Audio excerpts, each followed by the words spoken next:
Hello everyone. Something very strange happened here this morning in Scotland. Something started to fall out of the sky, something I haven't seen for quite some time, so I've decided to bottle some of it here and bring it back down. Can you see that? Look, I'm going to bring that back down south, so thank you to Scotland, we are stealing your water.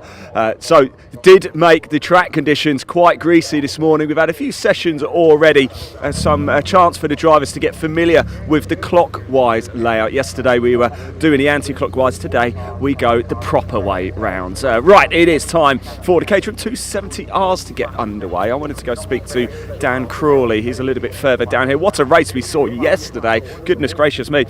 Brian Thornton winning by 0.049 of a second over Craig Evans. What can we expect from this one here? Here is Dan Crawley. Let's go say hello to him. Morning, Laura. How are you? Good morning. Are you well? We are live. I'm good, thank you. Look, I've had a great idea for a show opener at our next event.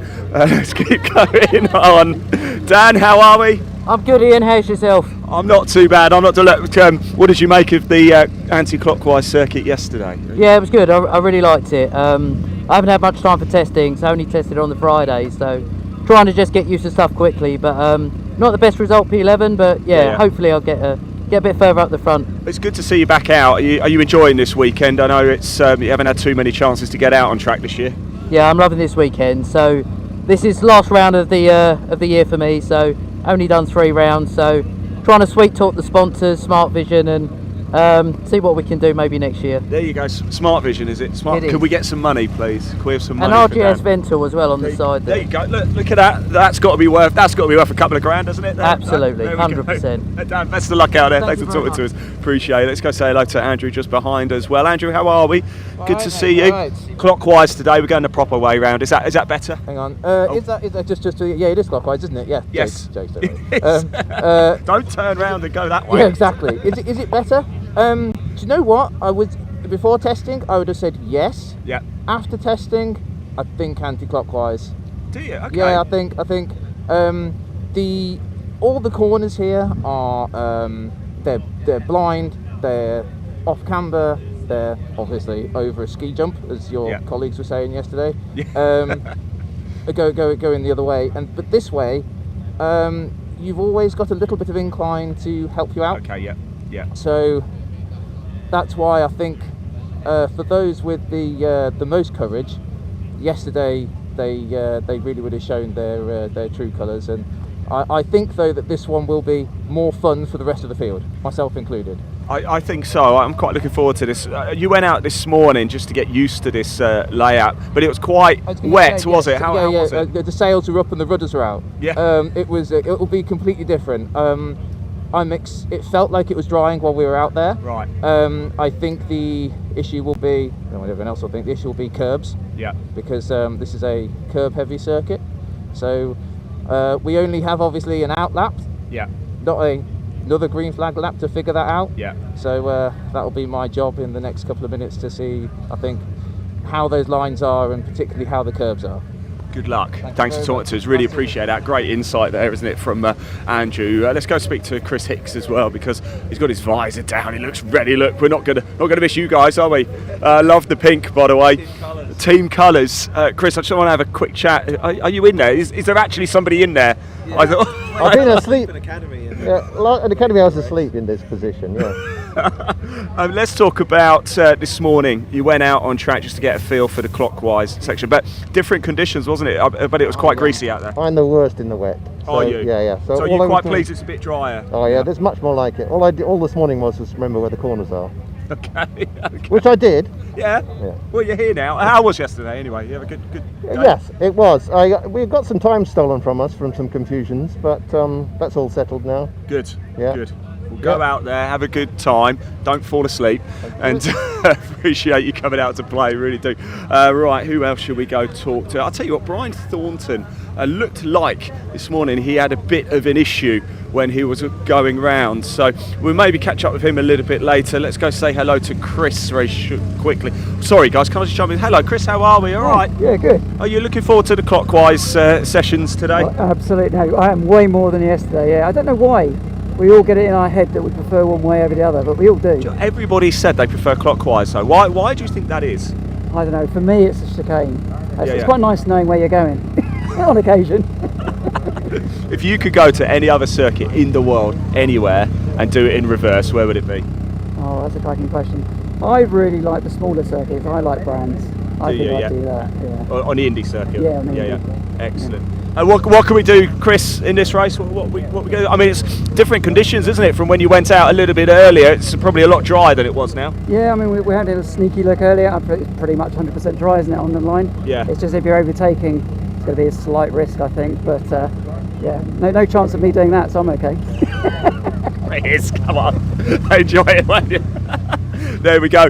Don't expect much overtaking from Chris Walling there. You just heard from him. Let's move a little bit further down, shall we?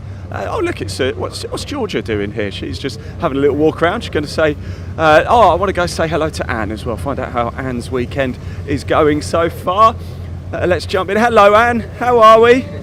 Oh, I'm very well, thank you. How are you? I'm okay, thank you, yes. Are you enjoying our little trip up to Scotland? Absolutely, yeah. It's a great place to be. Knockhill's a good track, very exciting, going both ways. Very good atmosphere in the paddock, and we're close to Edinburgh, where there's so much going on when we're not up here. So. Are you staying up in Scotland? You're having a little holiday up here? Well, my husband's actually from Edinburgh. Is he? Yeah. So wow. we're making the most of being up here. We'll see family as well. Oh, fantastic. Go to one or two things in the Fringe Festival. Oh, so, of course. Yeah, lots to do, lots to see, lots going on. Well, a small matter though of the racing here today. Do you like the clockwise or anti-clockwise better? Definitely, we have to fit that in as well. The racing, you're right. It does sometimes get in the way. We all stand around having a lovely time and enjoying Scotland, but I do prefer clockwise. Do you? Yeah, I think that's confirmed now. Well, let's hope so. Let's hope I'm not tempting fate. Good luck, Anne. Thank you for talking to us. Really nice to see you. Take care. Right, the whistle has just blown here, so I think we are about to get going. There goes Shane Forster just alongside. Let's pop the camera on the cars down at the front, as you can see. Yes, hello everybody and welcome here to Knockhill. Day 2. We've got a jam-packed day of racing for you with Caterham. We've got the Motorsport. We've got the Scottish C1 Championship joining us today as well. We had the Scottish Mini Coopers with you yesterday. They're not here today, but a big thank you to them. Some brilliant racing. In fact, yesterday's final 3 races, we had the 270 settled by 0.049 of a second. We had the 310Rs separated by about 0.06 of a second. And then we had the Mini Coopers, wow, settled by 0.017 of a second. So a very close racing here at Knockhill. Today we're on the clockwise. Yesterday we were going backwards. We're on the anti-clockwise. Most people seem to prefer the... we're going to have to move out of the way. Sorry, Ray. We've got a recovery vehicle just waiting at the back. So we're going to have to move out of our way as the drivers are about to go out. I promise you they are. Literally just heard the whistle. As ever, do let us know where you're watching from. The live chat is open. Yes, we are live on the BARC YouTube channel. We're live on the Caterham Motorsport YouTube channel as well. If you haven't already, please hit that like button. Hit that subscribe button as well to make sure you don't miss any of the action. We have still got so much motorsport action to bring you. In fact, later this month we head to Snetterton. We've got a 3-hour Caterham endurance race. So if you like the Caterhams, wow, you are going to want to tune in for that one. That's at Snetterton later on in the month. It's going to be an absolute cracker. So just hit that subscribe button. If you do it, it means you won't miss any of the action. It's completely free to do as well. All of the pictures we are bringing you are completely free for you to tune in. So we really, really do appreciate it. Right. Almost time to get going. I do promise the safety car lights are on. It is leading the cars down the pit lane here at Knockhill on the clockwise. So I'm delighted for the first time today to introduce our wonderful commentator, the one, the only, Mr. Dave Goddard. Take it away. Thanks very much indeed, Ian. Good morning, everyone, and welcome to the home of motorsport in Scotland here at Knockhill Circuit in the Kingdom of Fife in the east of the country, just north of the Firth of Forth near the town of Dunfermline. Ready for day 2 here at Knockhill with the British Automobile Racing Club and Knockhill Motorsports Club. Dave Goddard here taking you through the action, and I'm delighted to be joined once again by former Caterham champion Chris Hutchinson. Good morning, Chris. Good morning, looking good out there, a little bit slippy out as well. You can see it's a bit damp offline, and day 2 of our super header. So yeah, if you were watching yesterday, you'd have seen them going anti-clockwise. Today we're going the opposite direction. Pretty unique in British motorsport, that. Yes, this is the regular direction today. You'd seen the British touring cars last week going in the regular clockwise direction. This is the only circuit, I believe the only circuit, not just in Britain but in Europe, that is licensed to run in both directions. But so we kick off with Caterham Racing. It is the FanDrive Caterham 270R Championship, the third rung on the Caterham Motorsport ladder. So the car's already on their way to the grid, so we'll give you the grid very quickly. It's based on the results of the first race yesterday. Brian Thornton, the Irishman, took the win there, so he's on pole, number 33, with 86 Craig Evans alongside. Second row, 28 Seb Tholle from South Africa, alongside 18 Paul Oglesby. Row 3, 37 Henry Speaks and 88 Luciano Caruso, who led the championship coming into this weekend despite not having won a race yet this year. Row 4, 42 Scott Helm and 48 Ryan Tholle, father of Seb. Row 5, 38 Jimmy Way and 20 Steve Loriman. On row 6, 78 Dan Crawley, 31 Andrew Bailey. 7th row, 72 Chris Bond and 21 Jasmine Shaw. On the 8th row, 15 Shane Forster, 19 Chris Morling. 9th row, 74 of Charles Chapman and 53 of Chris Hicks. The 10th row, 27 Sean Murphy, 58 James Platt. Row 11, 23 Gary Cross, 62 Anne Hall, and 63 Andy Palmer, who had a couple of spins in yesterday's race. Starts from the back, so the car's just coming up to the grid. Give us a little bit of background on these cars, Chris. Yeah, this is the third step of the Motorsport ladder, so they've got 135 horsepower under their right foot. The sort of main difference between them and the Roadsport, which is the level below, is the lack of windscreens, the lack of lights and number plates, everything that kind of makes it road legal. They've also got uprated suspension and wider track at the front, so Roadsports have got a sort of slightly narrower front end than these cars, so they're the same width at the front and the back. And yeah, all the drivers coming into their third year, so plenty of experience in this Caterham Lark, and you'll see that as they're going around today. They were putting on a good show yesterday, and it'll be good to see how they get on today. Brian Thornton taking the win yesterday and therefore being on pole position. We'll see them once more later on. They will, these drivers are allowed team support, and some of them do choose to run with teams. It's the first level of Caterham Motorsport where you're not supported solely by Caterham. So there you go, that's a kind of rundown of the 270s, and we'll fill you in on the other championships and other race series as we go through today. We'll see these guys a little bit later on after the lunch break as well. Yes, 4 different classes of Caterham's racing here today. We don't have the top line Caterham 7 UK Championship. They were here last week supporting the British Touring Car Championship. So it's a Caffeine&Machine Caterham Academy. We've got the Bilstein Caterham Roadsports, the Vertex Caterham 7 310Rs. The 270R sponsored by FanDrive about to get underway. Brian Thornton on pole position, the blue and orange liveried car, alongside the black and white of 86 Craig Evans. Very close battle between them, and also Seb Tholle in yesterday's race. 28 Seb Tholle also in black and white. Paul Oglesby, the green car on the left on the outside of the second row. Henry Speaks in red and blue. The Rothmans livery is Luciano Caruso, who led the championship coming into Knockhill this weekend. This is the penultimate weekend of the season. Had to fight his way through as well yesterday as he got taken out, lost his exhaust, and had to fight all the way back, so he did well to get there. Significantly uphill as well, Dave. You can see on the start screen that we're looking at now, so some of them are having to rest on the brakes to stop the car rolling backwards, something to keep an eye out for the course of the today. Yes, a very undulating circuit here at Knockhill, 1.27 miles in length. 30-second board is held aloft by the marshals. Interesting, 30 seconds normally only done on a green flag lap, but let's keep an eye out for that. No, it doesn't look like we're going to go for it. There's the 5-second board. The red lights now come on. Time to go racing here on day 2 at Knockhill on the clockwise circuit. The lights go out and away we go. And downhill towards the first corner at Duffers Dip. Great start by Craig Evans from the outside of the front row. The number 86 car will lead Brian Thornton. Swing round to the right through Duffers Dip and into the left-hander at Leslie's. Paul Oglesby trying to get up the inside into second place. This is Scotsman corner. On the edge of adhesion through there, you saw Paul Oglesby get a little bit sideways. It's out towards the right-hander at Butchers, and the climb up to the famous Arnold Clark chicane, where the cars get some air over the curbs as speed increase throughout the day. They're all through the first half lap. Okay. That's onto the back of the circuit then through the right-hander of Clark curve, named after the legendary Jim Clark. Next along the back straight through the left flick of Hislops, then up to Taylor's turn, the hairpin at the end of the lap for the first time. Only a short lap here at Knockhill. Craig Evans leads the way from Brian Thornton. Oglesby in third, side by side before between Seb Tholle and Luciano Caruso, who's made a decent start around the outside. He's up into fourth position. Scott Helm in the turquoise liveried car is in there as well, but as they charge across the line for the first time, it is Craig Evans who leads the way, and Brian Thornton's been rather swallowed up in the pack so far. He had a bit of an issue in the warm-up session this morning, was well down the time, so whether he has got a problem we'll try and find out, but he's dropped 4 places on this opening lap, with Craig Evans out front and Caruso past Oglesby up into second. Definitely Caruso on the charge at the moment, and Thornton losing out, but that could easily be just a missed gear or a slightly awkward gear change, so let's keep an eye out for that, as you say, as we go on through. Still relatively nose to tail throughout this field this morning. It's interesting to watch the more normal expected direction. Oglesby having to protect to the inside from Seb Foley there. They're losing a bit of momentum, aren't they, over Luciano Caruso, who's just on an absolute charge, catching up to Craig Evans really quickly there as well. So clearly got pace in this clockwise direction. Interesting to hear lots of the drivers enjoying this clockwise direction, more normal, I guess, more what they've seen on their TV in the past. Henry Speaks making a move up the inside there as they came out of Taylor's turn. See, it's pretty damp off-line on the circuit after overnight rain. There are dry lines out there, though.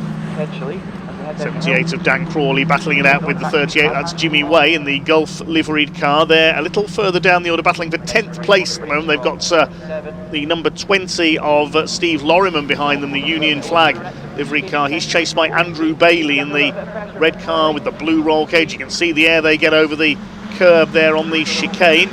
Back markers going to Andrew Palmer coming through from the back of the grid. Had a couple of spins and slip-ups in yesterday's race, and had to start from the back after finishing at the tail of the field. Look at Caruso up the inside here, going into Taylor's turn. He really is on it, and he has taken the lead from Craig Evans. He wants a first win of the season to try and keep himself in the fight for the championship. There's only one more meeting to go after Knockhill. That's at Snetterton in September. The climax of the championship it promises to be for the FanDrive 270Rs, but Craig Evans back up the inside into Duffers Dip. Here comes Paul Oglesby on the back of Brian Thornton. They're fighting for 4th behind Seb Foley, but Evans has retaken the lead. I think you're right, Thornton doesn't look like he's got quite that ultimate pace in this direction this morning, so whether he's got car issues maintaining themselves across from this morning. We did see this earlier in the season as well, where he just had a slightly just ropey end to the weekend. I wonder whether there is something in that car that doesn't like as we get towards the end of 2 long days of testing for most of these drivers as well. A bit of a gap there back to Lorriman, and it looks like Andy Bailey trying to come through, and he was saying he was enjoying this direction as well. But it is Craig Evans out front doing a good job to maintain that speed that he has found around this track. But Caruso's diving down the inside. It's a bit damp down the inside there. He's going to lose a bit of traction. It does get your attention. Your wheels definitely do feel that when they're going over them, and then also as you're going up the hill, you'll lose some traction. And it is a significant hill up here. It's the engine is having to work extra hard to get you over the top, and if it's windy at all, it can be even more as you crest the hill at the top. But Craig Evans now, Seb Foley is following in this kind of twin cars almost. They're very, very similar in colour scheme. Oglesby out wide of Duffers, which is another regular thing. It's easy to do if you get the line wrong, and Seb Foley did clip that inside red sausage curb. I have to say the chicane looks much nicer now that they have got rid of those red sausage curbs. A lot more comfortable in this direction, although you are still having to change the direction of the car whilst it's pretty much not sitting on the tarmac, so you know that they're all paying attention to that as they go around. Seb Foley taking the lead as they came through at Clark Curve there. He led at the line on this lap. They were side by side, 3 wide over the line. They're going to be 3 wide into Taylor's turn. I'm not sure that's going to work. Brian Thornton's up to speed now, dodging about on the tail of this trio. Caruso trying to go around the outside. That's never going to work on the hairpin, surely. Foley's in the middle. Then we've got Craig Evans on the inside. Henry Speaks closing up. I can't keep up. This is more like a NASCAR race. They're galloping round in a pack. There's still 15 minutes of this race to go. We're only a quarter of the way through this. Who's going to come out into Duffers Dip with the lead here? It's Seb Foley who leads at the moment, the South African ahead of Craig Evans. Caruso in third. Thornton up on the curb there at Duffers. They drop through the left-hander at Leslie's, the right-hander at Scotsman Corner. Then this little right flick of Butchers takes them into the roller coaster of the chicane, and Seb Foley looking for a first win in the FanDrive Caterham 270R Championship, as is Luciano Caruso. Craig Evans has had a couple of wins in lower divisions, but he's a little further down the championship. He's had a couple of non-finishes this year, Craig Evans, so he's trying to fight his way up the order. But Brian Thornton's done the majority of the winning this year. He's had a total of 9 wins, including yesterday, but he's down in 4th in the championship. Again, a couple of no scores, and consistency has put Caruso at the top. Paul Oglesby has taken the majority of the other wins, and there's been 1 win for Aaron Oliver. That was at Donington this year, who I don't think is here this weekend. Aaron Oliver, the number 10. Yeah, the consistency is paying off for those drivers at the moment to be top of the championships, but I think when we start taking drop scores into account, those wins where you get one extra point over your rivals around you can become really important. You certainly need them on your scorecard in order to really be in that championship. Oglesby taking every single last bit of that. That's risking that a little bit. He's always all the way over to the grass, just relying on the fact that his wheels are in the air to not cause him mischief. With the rain that we've had overnight, the grass will be super slippy if they do touch it. You can even see the dampness towards the edge of the track, but that is receding fairly quickly and rapidly. I think by the end of this race, everything will be fully dry. But you can see still into the last turn there, the hairpin, there is still very damp, and you can see the effect that had on Seb Tholle. So Brian Thornton has, we got a spin. Oglesby and Henry Speaks then have come together, and Andrew Bailey is getting squeezed off the outside. That was as they were trying to rejoin, seeing the rest of the field going through, but there was a bit of remonstration there between the two drivers, not happy, and I guess that damp patch caught them out. Well, Paul Oglesby has been taking some risks, as he has quite a few times this season. We'll try and pick up on what happened there between him and Henry Speaks. That's dropped them down the order. I think Speaks lost them more time there, as Tholle leads the way from Evans. Thornton back down to third place now. These three are pulled away slightly from Caruso, who's trying to catch back up. It's Scott Helm now in fifth place. In sixth position is Dan Crawley. He's running well ahead of Ryan Tholle, father of Sebastian, the silver and red car there, and Steve Lorriman's come through into the top 10 now. The next group headed up by Christian Bond in the number 72. It's Craig Evans who's got the fastest lap of the race, 57.906 for the number 86. Ryan got tripped up by that in that incident as well then, because he was right on the back of that lead group, and I think that has fallen away a little bit, so they were on the wrong side of that spin, and it means that they're being swallowed up by the group behind. A bit like he was unlucky with the safety car yesterday. Looks like he might have been unlucky with a spin just in front of him this time as well.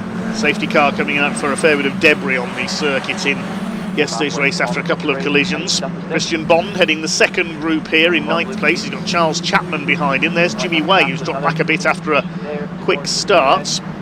He will have Jasmine Shaw in the maroon and white number 21 car on his tail. Then Shane Forster. Andrew Bailey's dropped back as a result of getting caught up in that incident at Taylor's Turn. We saw on the back of that group is Gary Cross, who also was caught up in an incident and picked up a bit of damage in yesterday's race, so he's fighting his way back up the order. Here are the leaders coming towards Taylor's Turn. It's still Seb Tholle on the inside, but again he goes onto that damp patch. He does not want to run wide on the exit because Craig Evans will pounce to try and take the lead. Now you can see that Luciano Caruso is right with Brian Thornton for third place, and Scott Helm in that turquoise coloured car is towed up onto the back of them as well. Scott Helm's had a couple of second places this year, but he's yet to win in the FanDrive 270R Championship. 11 minutes of the race to go. We're not even as half distance yet, and already absolutely frantic out there as up the inside Caruso trying to take third place there. And Brian Thornton's gone wide onto the gravel.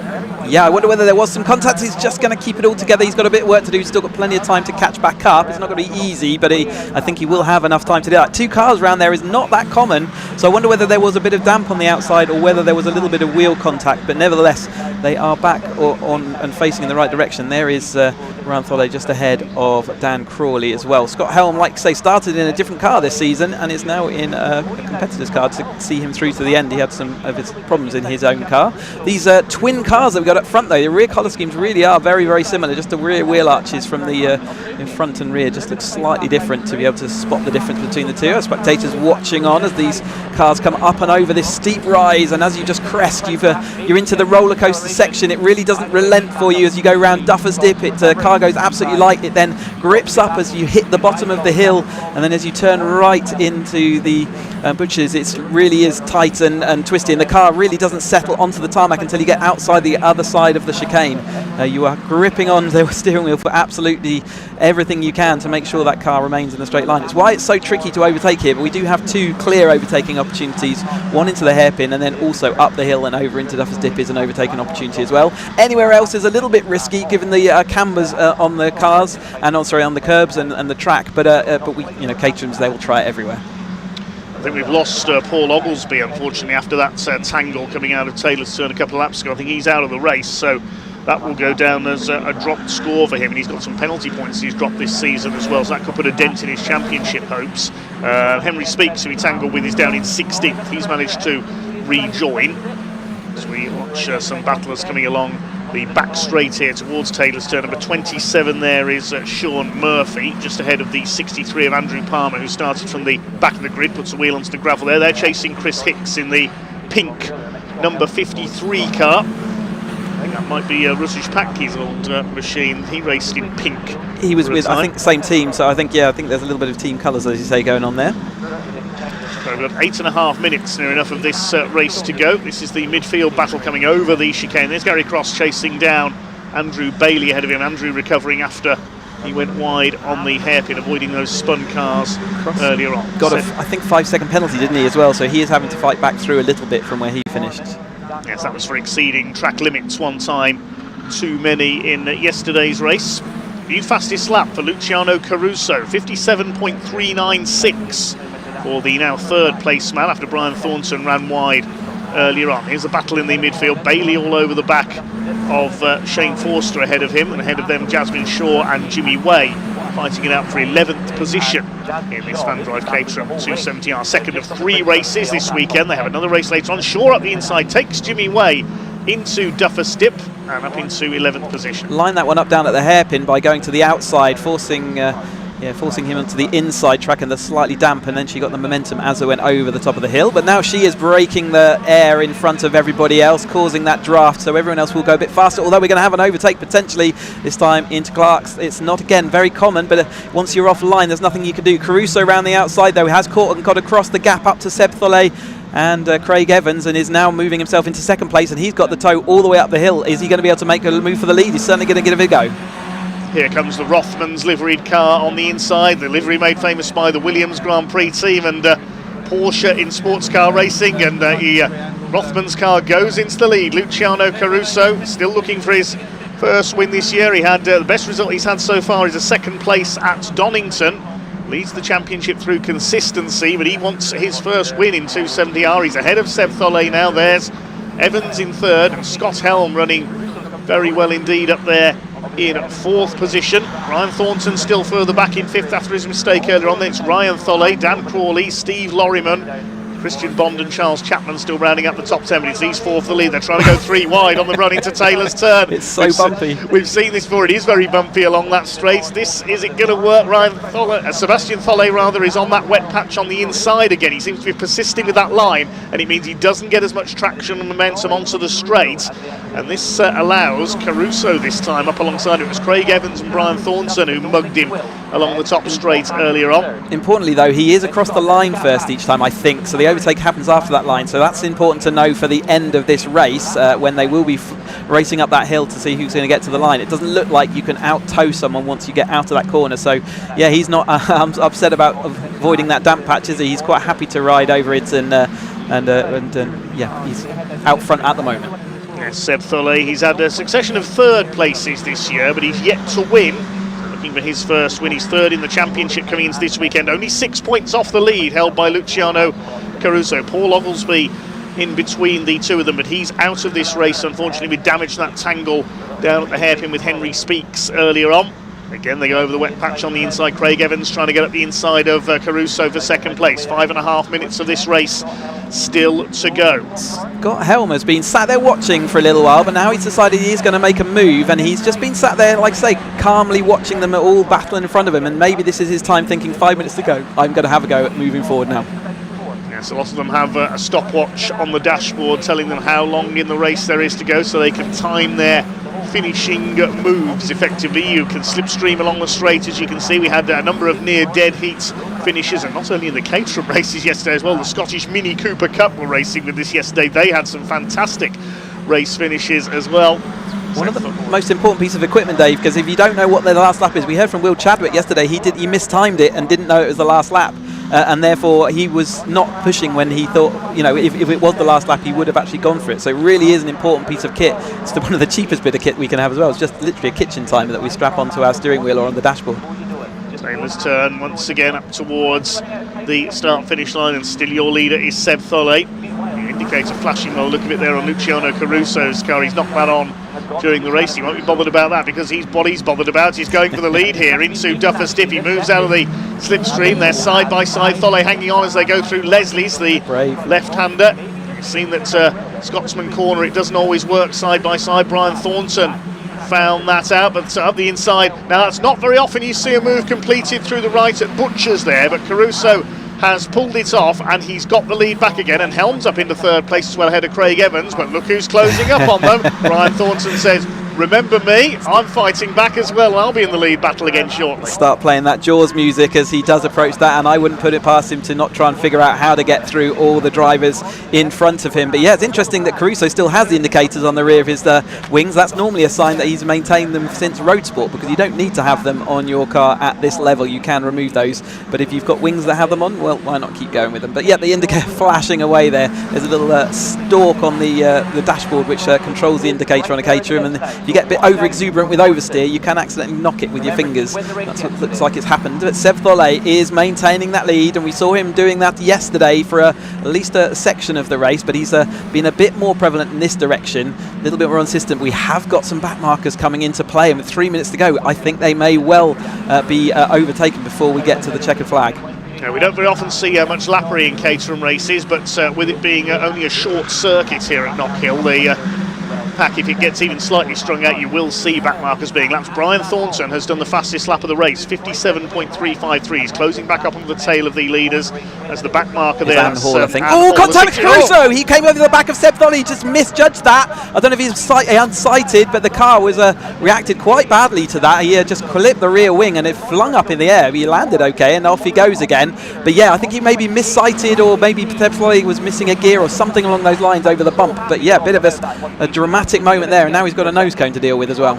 And Seb Tholet losing a bit of rear bodywork there. You can see the rear mudguard is missing, so that's allowed waggling as well. Scott Helm up into second place. Now, has that damaged the suspension on Seb Tholet's car? He's got 2 minutes to survive in the lead to try and take his first win. Scott Helm up into second as a result of that. Evans, Thornton's there in fourth place, but I'd like to see what happened there again if we can, because Caruso, it was very sudden that he went into the back of Seb Tholet's car as they went past Anne Hall to lap the 63 car. A couple of laps to go now, and still Seb Tholet hanging on in the lead, but Scott Helm, he's maybe played his cards right here. We said he was just keeping a watching brief on the others, but Craig Evans gets a good exit there from Taylor's turn. He's lining up for an attack. He could go third to first here with a bit of luck. They're almost 3 wide as they come over the start-finish line. Tholet again leads at the line. You can see in the background there Caruso with that damaged nose cone, and Tholet hangs on around the outside into Duffer's Dip,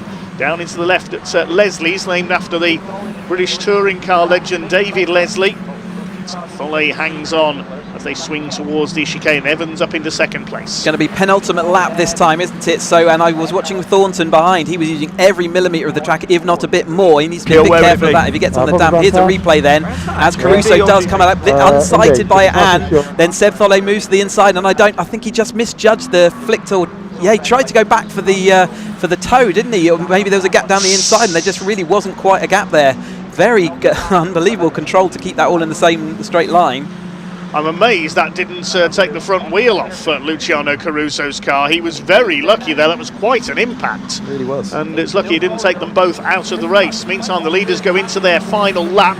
4 of them line astern. It's still Seb Tholet. He manages to lead at the line every time. Now here comes Brian Thornton. He'll have seen it's the last lap, and he's ready to launch his finishing attack here. Has he got through for third there on the inside? He's side by side with Scott Helm. Craig Evans is ready to attack for the lead as well. Now he's yet to win in 270R, so he wants a first win in the category, as does Seb Tholet. Brian Thornton scrabbling onto the gravel there as he frantically tries to get back into the podium places. Caruso just trying to keep going. He wants to preserve his championship lead if he can. The clock has counted down to 0. They're coming up towards Taylor's turn for the final time. This is the crucial move by Craig Evans. He's got to get it right through Taylor's turn. Good overlap. He's going for the outside. They're side by side. Helm down the inside on Thornton as well. We've got 2 battles going on up towards the line. Has Seb Tholet done enough? Craig Evans is going to have to slipstream in, but I think he's going to run out of time as they come up towards the checker flag. It's going to be a photo finish for third as well. And across the line, Seb Tholet takes his first 270R championship win by 0.116 of a second over Craig Evans. And in the photo finish for third, Scott Helm takes third ahead of Brian Thornton. by 5 thousandths of a second. That is virtually a dead heat. It really was. I mean, he got a good exit, but it did look like a little bit more grunt as they went up the hill. The right-hand side of the track is slightly less steep slope and sometimes a little bit less drafty as well from the wind, so a little bit of local knowledge there. But as the rest of this 270R field, what a start to the racing today then, and we will see the 270s back out there a bit later. And yeah, exciting there. A bit of contact, which is not good to see, but they all ended up facing in the right direction. Well done to Seb Tholle on that win, though. Great to see him on the top step. Craig Evans, brilliant racing from him all weekend. Can he take the top step tomorrow? And then Scott Helm really showing in the latter part of that race. Brian Thornton had a few issues to deal with, but got back in up there, and Ryan Tholle finishing 6th. So good to see the father and son there doing a good job here in Scotland.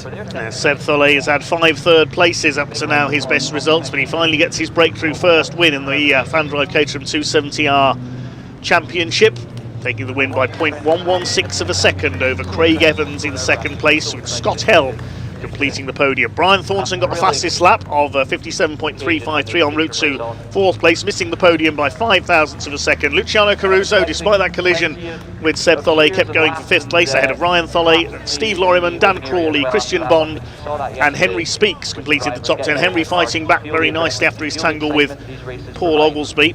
Behind them were Charles Chapman, Jasmine Shaw, Shane Forster, and Gary Cross, Jimmy White, Andrew Bailey, Chris Morling, Sean Murphy, James Platt and Chris Hicks completed the top 20. Andy Palmer and Anne Hall completed the finishers. Of course, we lost Paul Oglesby with some damage.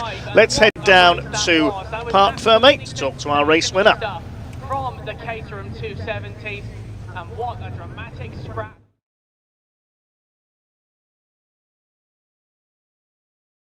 Yesterday for the 270s, but he takes the race victory here in the 2nd race of the weekend for the Caterham 270Rs. The finger goes up in the air with delight. There's a shout from the team off to the left. Brilliant stuff indeed. Craig Evans coming home in 2nd place. Scott Helm in 3rd. A thrilling race that, wasn't it? It really, really was.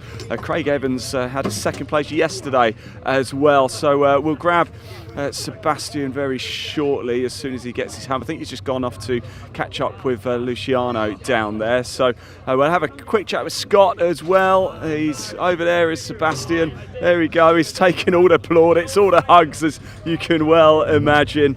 Let's see if we can grab Sebastian. Sebastian, can we borrow you for a very quick chat if we can? I didn't get a chance to catch up with you yesterday, so yes. Congratulations yesterday, but that's a bit more like it, isn't it? Yeah, that's a great result. I feel terrible.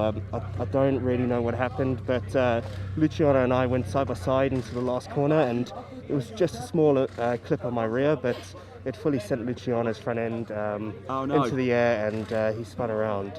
Well, good on you to come over and talk to him there. Yeah, but it's motorsport, it happens. But you have got the number 1 spot there, and that's what you wanted, wasn't it? Exactly. But I really had to fight. But I feel terrible about Luciano. Let's see what happens. Fair play. Look, well said, Sebastian. Congratulations indeed. Craig, can I borrow you very quickly? A couple of P2s. It's not bad. Points make prizes, right?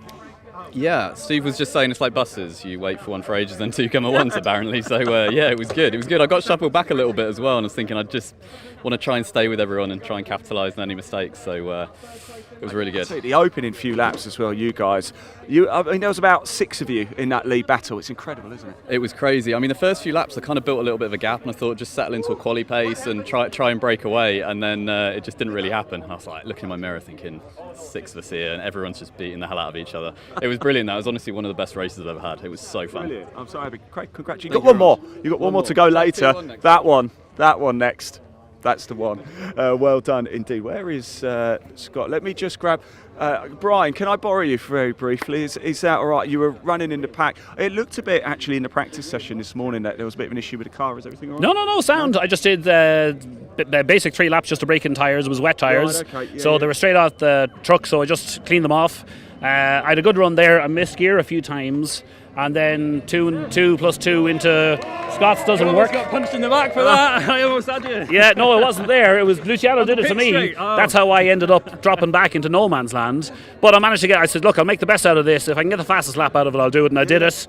Managed to get back up the boys, and then me and Scott had a great haul to the last minute line, and I think there was 0.005 of a second in between us. It was a difference of a gear change. He got the gear change on the line, I didn't. Oh, that's how you do it. Brian, thank you for talking to Scott. Congratulations. Thank you very much. I haven't seen you yet this week. I know, yeah, it's not been very. It's been great, yeah, absolutely fantastic. I had pole performance in quali, pole performance in race 1. Finally, delivered some good driving. This is what it's about, isn't it? For It you is, guys. yeah. I love seeing this. Seb's a great driver as well. I go around any corner on the outside of the inside of him. I love racing with people that are super respectful. Me and Craig came out the hairpin both like sideways, like I hope I don't touch it. And it's like just that great kind of feeling, just being able to trust everyone. Like mistakes happen, obviously we're all human, but on the most part everyone's really just trying to do their best for a safe race. You're smiling, that's what we like. Yes, Scott, yes. Congratulations, Thank buddy. you Go very get your trophy. Good stuff indeed. There you go. Top 3 here. Congratulations to Sebastian, Craig, and of course Scott Helm there. Right, we move on to more Caterham actions as well, and it's the 310Rs. A little bit earlier I caught up with Chris Broom, so let's hear it from him now.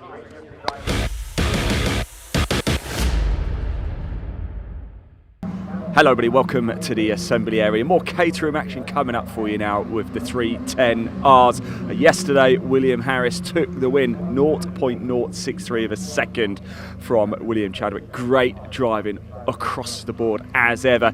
Now, somebody hoping to sweep away the opposition in this race is Chris Broom. Hello Chris, how are you? It's good. Yeah, I'm all right, thank you. So we're going on the clockwise so that everybody's told me that they prefer it this way. Do you? No, I probably prefer the other way. Do you? Yeah. Why is that then? I don't know, just quicker. Okay. Yeah, there is that. Yeah. What can we do in this race? Well, everything from the back, I suppose. Well, I opened this bit by saying that you want to sweep away the opposition because of Chris. I bet you've heard that before, haven't you? A few times, yeah, maybe. I had to get it twice just in case anybody didn't get the joke the first time. But it's going to be exciting. Tell me a little bit about your journey in Caterham. Why Caterham? Well, I joined the academy. Obviously, I bought a road car, then did a few track days and thought, nah, this is not fun enough. Let's go and go and do it properly. These cars, they run so close. It must be so exciting out there. What is it like? Certainly at a smaller circuit like Knockhill. Yeah, Knockhill's brilliant to be at. It's one of my favourite ones of the Caterham. You do something like Silverstone and it's not great. It's all a drag fest, whereas here you're proper battling. Now, normally it's places like Silverstone and Snetterton, we know about the tow, it's so important. It's still important here, I imagine, but perhaps it's dulled a little bit the effect because of the shortness of the circuit. Is that fair? Yeah, I'd say so. You've got to be a bit sharper on the brakes here, as opposed to, like you say, at Silverstone, where it's just passing each other for fun. Here's a bit more complicated and a bit more bravery involved on the brakes. Excellent. Chris, good luck. Cheers. Thanks for talking to me. Hope you sweep your way through the first 3 times I got that in. Right, here we go, everybody. As you can see, the cars are lining up. Time to go racing. Going to make their way out of assembly very shortly for the 310Rs. Dave, over to you.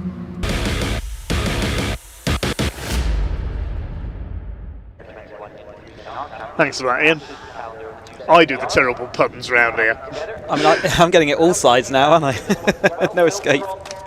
Anyway, let's have a look at the grid first of all for our first race of the day. First of 2 races today, the second of the weekend for the Vertex Watches Caterham 7 310R Championship. This is the ultimate evolution of the Caterham Academy car as the drivers move through the ranks. It's the second highest rank on the Caterham ladder.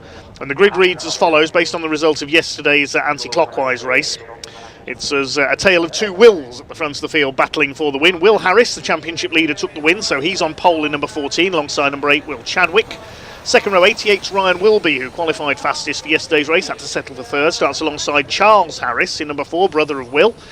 Row 3, number 5 Ben Lopez Appleton, and 96 Peter Mott, who won the AM classes, the Pro-Am and AM classes in this championship. So Peter Mott won the AM class. Row 4, 17 Alex Vincent and 49 Stephen Lancaster. On row 5, 7 Sam Parker, 36 Chris Buck. 6th row, 95 Stephen Harris, father of Will and Charles. And alongside him, number 70 Andrew Johnston, his first time in a 310R, I believe, this weekend. Row 7, 99 Andrew Davison, making his return to racing this weekend. And watch out for the man alongside him, 34 Blair McConaughey, the Knockhill specialist. He retired with a burst radiator after some contact in yesterday's race. He's got to come through from towards the back. And the back row, 11 Graham Finlayson and 42 Chris Broom, who we just heard from, who failed to finish in yesterday's race. Yeah, Blair just got sandwiched in between two cars. I think it was Alex Vincent sort of pushed him forward, and then his front of his nose cone impacted the car in front, and that just enough to burst his radiator and end his race. But as you say, he's very good round here. Obviously, he's a championship winner from the past anyway, but now good to have him back on the grid. Like I said yesterday, it's not easy to come and drop yourself in this 310R grid. This is the 4th year of Caterham action, maybe even more than that for a lot of these drivers. A lot of experience out there. The fastest Caterhams we've got there here this weekend, 155 horsepower as we see them coming out the pits. And looks very similar to the 270s we've already seen, but underneath the hood, like I say, more power, a few more revs, and also a limited slip rear differential that gives them a little bit more power and oversteer if they want it under that. So the rotation in the middle of the corner, it's a really nice car to drive. Fantastic version of this, the 7, as they're going around in the Vertex watches Caterham 7 310R. We'll see them again as well twice today, so this will be their first 20 minutes, and we'll see another 20 minutes for them a little bit later. So you see Sam Parker there coming through. There's with the Pro-Ams and the Ams. So there are 2 classes in this field. The Pro-Ams nearer the front in general, and the Ams then having their own battle sort of towards the midfield. So in the Am class yesterday, it was Peter Mott who took that win over Steve Lancaster and Sam Parker in 3rd place. And we'll be looking to see how they get on as well as the front of the field. But yep, it was the tale of 2 Williams. Williams squared out front with Ryan Wilby looking on as well. He was looking really good in the early part of the race and just drifted away to about 6th, I think. Did fight his way back in. He got squeezed onto the grass, so he's got a bit of something he wants to do. You can see him there with the orange wheels there. He's easy to spot out there. I think he's going to be the man to watch here. So he's on the 2nd row. It's the black car with the red roll cage. Will Harris on the pole. Will Chadwick in white and black with the green wheel rims. Charles Harris is in the old Team Lotus colours, British Racing green and yellow. Of course, the Caterham was based on the Lotus 7 back in the early 60s, designed by the great Sir Colin Chapman. Ben Lopez Appleton is a grey car on row 3 with a green roll cage. There's the bright orange car of 99 Andrew Davison towards the back of the field. There's Charles Harris just going through in the foreground. The formula still remains the same, so we just add lightness to make us go quicker. These cars are all about how much corner speed they take. They only weigh just about as much as the old Mini, so only about half a tonne, these cars, with the driver just a few more kilos over that. But yeah, with the power to rate ratio is a lot of the championships, so with this 310R, that's because they have 310 horsepower per tonne, and believe me, that gets your attention when you're driving around in one. Steve Harris, also in Team Lotus colours, the yellow and green. I'm sure his brother Tony is watching today. Thanks for all your comments. We'll get on to some of those hopefully a bit later on. It's a Kilted Sausage, that's a great name. His son Mackenzie was interviewed by us yesterday, the photographer, down in the paddock by Ian in the lunch break. I've got Mr. Sipper on the Caterham side also making puns, so not only that, in the comments as well. I can't get away. Kilted Sausage, a season pass holder at Knockhill. Hope you're enjoying the action today. We'll get on to more of your comments a little later on, because we're almost ready to go with our 2nd race of the day, the Vertex Watches Caterham 7 310R Championship. This will be a 20-minute race. 5-second board, just about to get the 5-second board, I think. Yes, the 5-second board will go out shortly. The red lights then come on the gantry, and when they go out we will be underway. The red lights are on, ready for our 2nd race of the day. These cars had an absolute cracker yesterday. Let's see what they can do in the other direction here at Knockhill, and Will Chadwick wastes no time, lunges straight across. That was a Michael Schumacher style start there from Will Chadwick. He takes the lead as they go into Duffer's Dip for the first time. Steve Lancaster in the Dutch Barn vodka car on the attack there, the turquoise machine. Chadwick leads from Harris. It's Charles Harris up into 3rd place. Ryan Wilby, a slightly slower start there. He's down to 4th. He's got Ben Lopez Appleton on his tail as they fly through the chicane for the first time. Behind him, Peter Mott, the black and yellow car. There's the Mazda 787B liveried car of Graham Finlayson. Failed to finish yesterday, so he's got some work to do from the back of the grid as they head along the back of the course for the first time. Here comes Will Harris attacking for the lead. Is he going to go around the outside on the run into Taylorson? Up the inside comes Ryan Wilby. He takes P3. Ben Lopez Appleton late on the brakes. He's gone out wide. It's just about so Will Chadwick, who has held his lead as they come through to complete lap number 1. Yeah, Chadwick will be seeing whether he can take one step better. He was eager to get that position yesterday. Couldn't quite have it. He missed the fact that it was last lap, as we were talking earlier. It's really important. Going side by side into Duffers this time. What shots the these are as these more traditional angle of the Knockhill circuit. Someone coming up to his chicane, brilliant to watch. Chadwick does find himself out front though, with Harris just in second place. Ryan Wilby's gathered it all back together after a slightly ropey start and finds himself in that third place. We watch them thread that needle up through the chicane, get the car to land in the middle, get the direction change, and then go through the right-hander. As we see this 310R drivers making a good show of it so far. Alex Vincent in the grey car with the blue cage, trying to make a move there on Peter Mott. Alex, who had a win at Donington earlier this season. Will Harris and Will Chadwick have done the majority of the winning between them this year. The other race winner on 3 occasions is Tom Willis, who's not here this weekend, not doing the full championship, so he isn't registered for points. It is Will Harris, top of the championship, some 12 points clear of Will Chadwick coming into this weekend, with Charles Harris in third place. 2 laps completed. Ryan Wilby's done the fastest lap. He's fighting back after that slightly slower start. The 2 Williams ahead of him side by side as they come down towards Scotsman Corner. Chadwick just about defending his lead. They're throwing these cars around like go-karts at the moment, with Charles Harris fourth. Lopez Appleton goes with them. Then in 6th position is Peter Mott, the black and yellow car, just ahead of Alex Vincent. They fly the chicane once again, and they're right back into the groove after that brilliant race they had yesterday. I'm not sure. No contact there. What's a little further back? Who's that? Was that Chris Buck getting contacted? That was Blair McConaughey again. Oh, was it on the way through trying to make a move? It's tricky up there, so there's more bodywork gone flying. Looks like the cars have landed and are okay, as Ryan Wilby then is into that third place. He was threatening last time through, but there really was no road, or nowhere for his car to be put, so I think he was just a little bit sort of, yeah, let's save that for another lap. We're still early in this race. Obviously there's nothing going to be too, nothing gained from pushing too hard, but have to defend to the inside. So Chadwick is absolutely resisting the attentions from behind, so he's deciding he wants to be in the lead and maintain it as long as he can.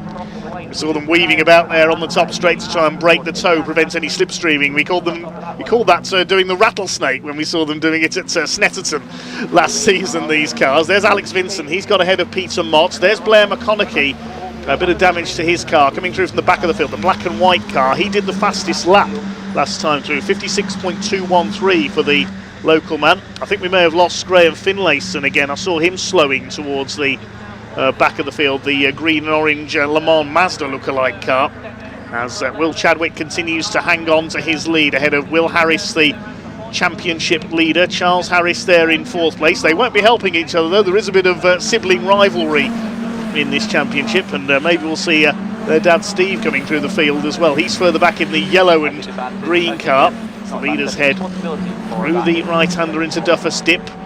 Leslie's up towards Scotsman Corner, formerly known as McIntyre's, that corner, and through Butcher's, the right-hander, named after the Butcher family who own and operate the Knockhill circuit and have for many years. There's Charles Harris in 4th place. Ryan Wilby trying to chase down Will Harris. There's that bit of debris from the collision earlier on. A couple of souvenirs for the Orange family, our marshalling team. Blair McConaughey makes up another place. He's past Peter Mott now in the number 96. Here comes Will Harris, tries the outside line on Will Chadwick. Is an extremely defensive driver, Will Chadwick, holds the inside line, and backing them up into Ryan Wilby there, the black car with the orange wheels.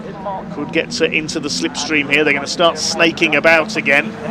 Will Harris to the outside again as they head over the line. Ryan Wilby does the fastest lap of the race. Ryan was looking through. He was looking for the inside, extreme inside. The inside line's working. Will Harris is being squeezed a little bit there. He's going to try for the inside as into, yes, the Scotsman. He is on the inside. That's going to give him the inside of Butchers, but he lost the momentum, and now Charles Harris is going to see what he can do. And Ben Lopez Appleton, watch him through this. He takes more grass. In fact, he didn't that time. He made a liar of me, but he's been using more of that chicane than everybody else. That time through, he took the more traditional line, but he was been flying over that.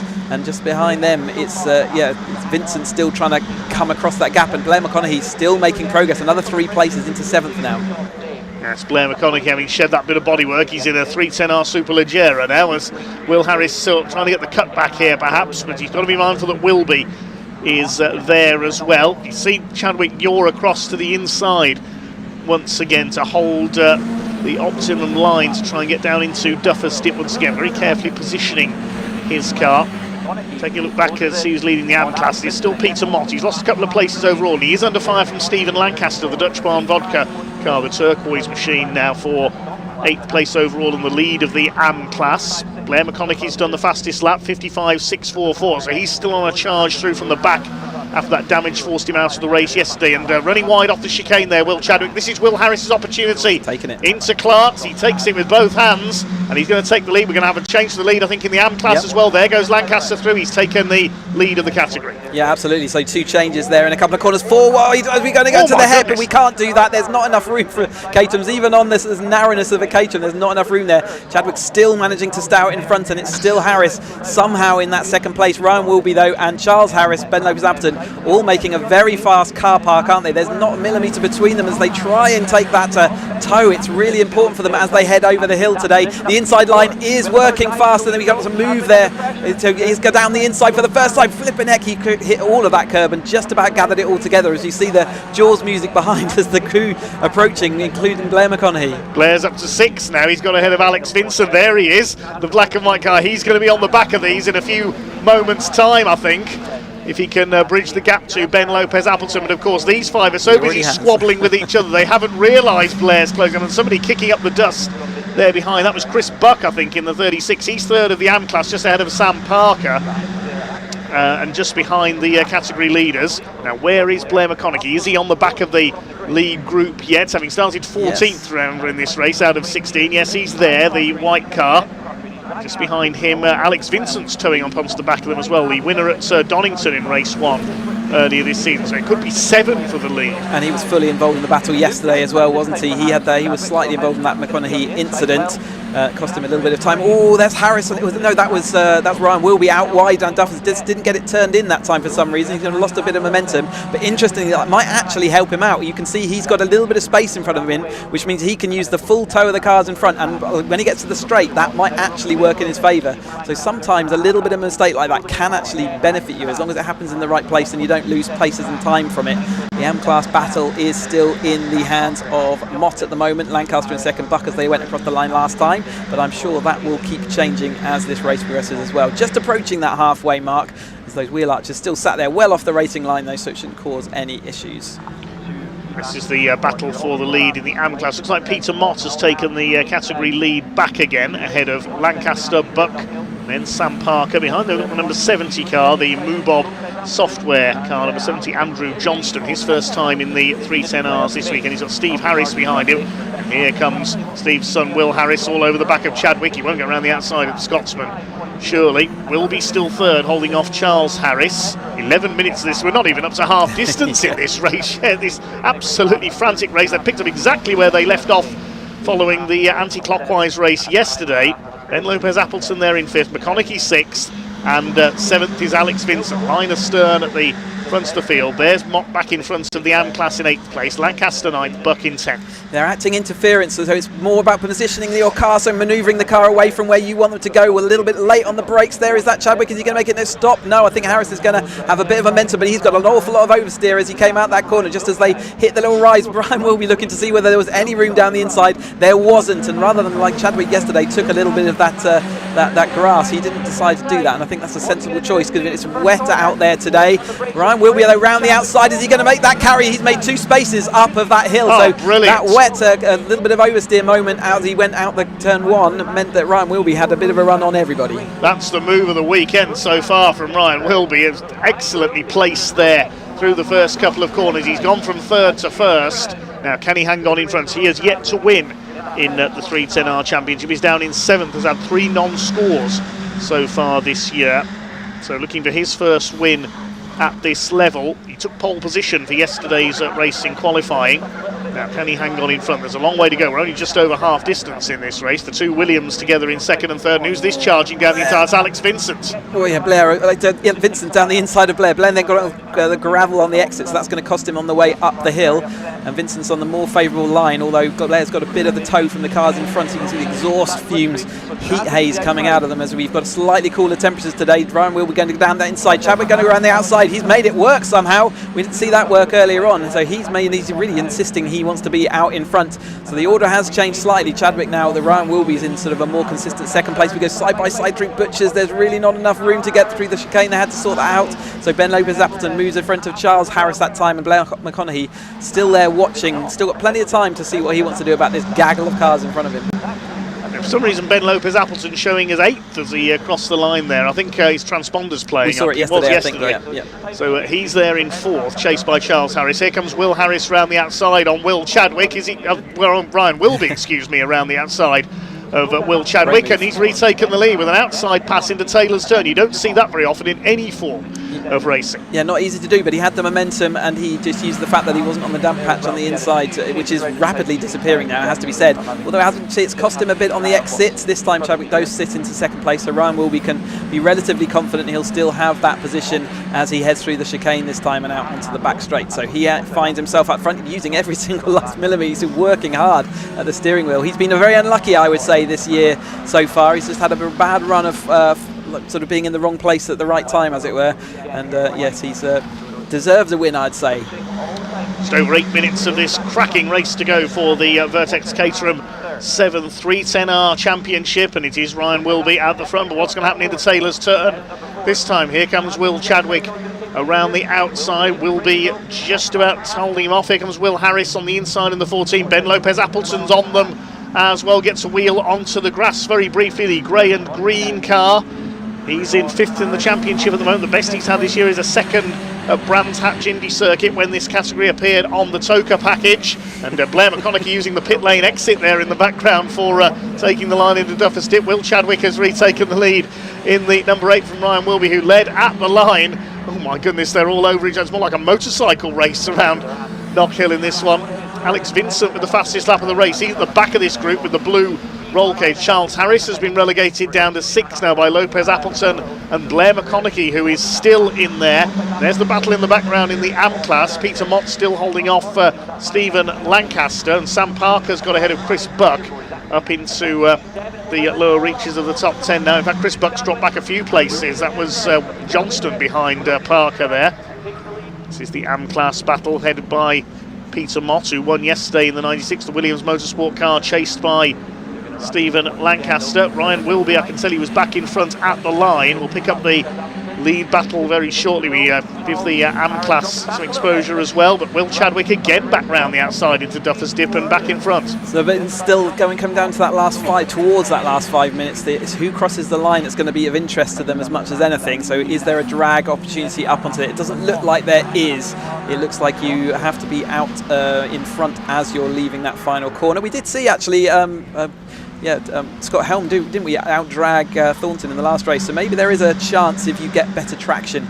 Is this the AM battle? It's been an absolute race long yesterday and today as well. Peter Mott is doing everything he needs to do to hold Lancaster back at the time, as we're going to go 3 wide. Ryan will be in the middle. We got Harris on the outside and Chadwick on the inside. Looks like the middle line worked out okay that time. You can see the cars just all losing rear traction as they try and get on that power as quickly as they can. They're dragging up the hill, and Chadwick's going to have another look down the inside, I think, into turn 1 this time.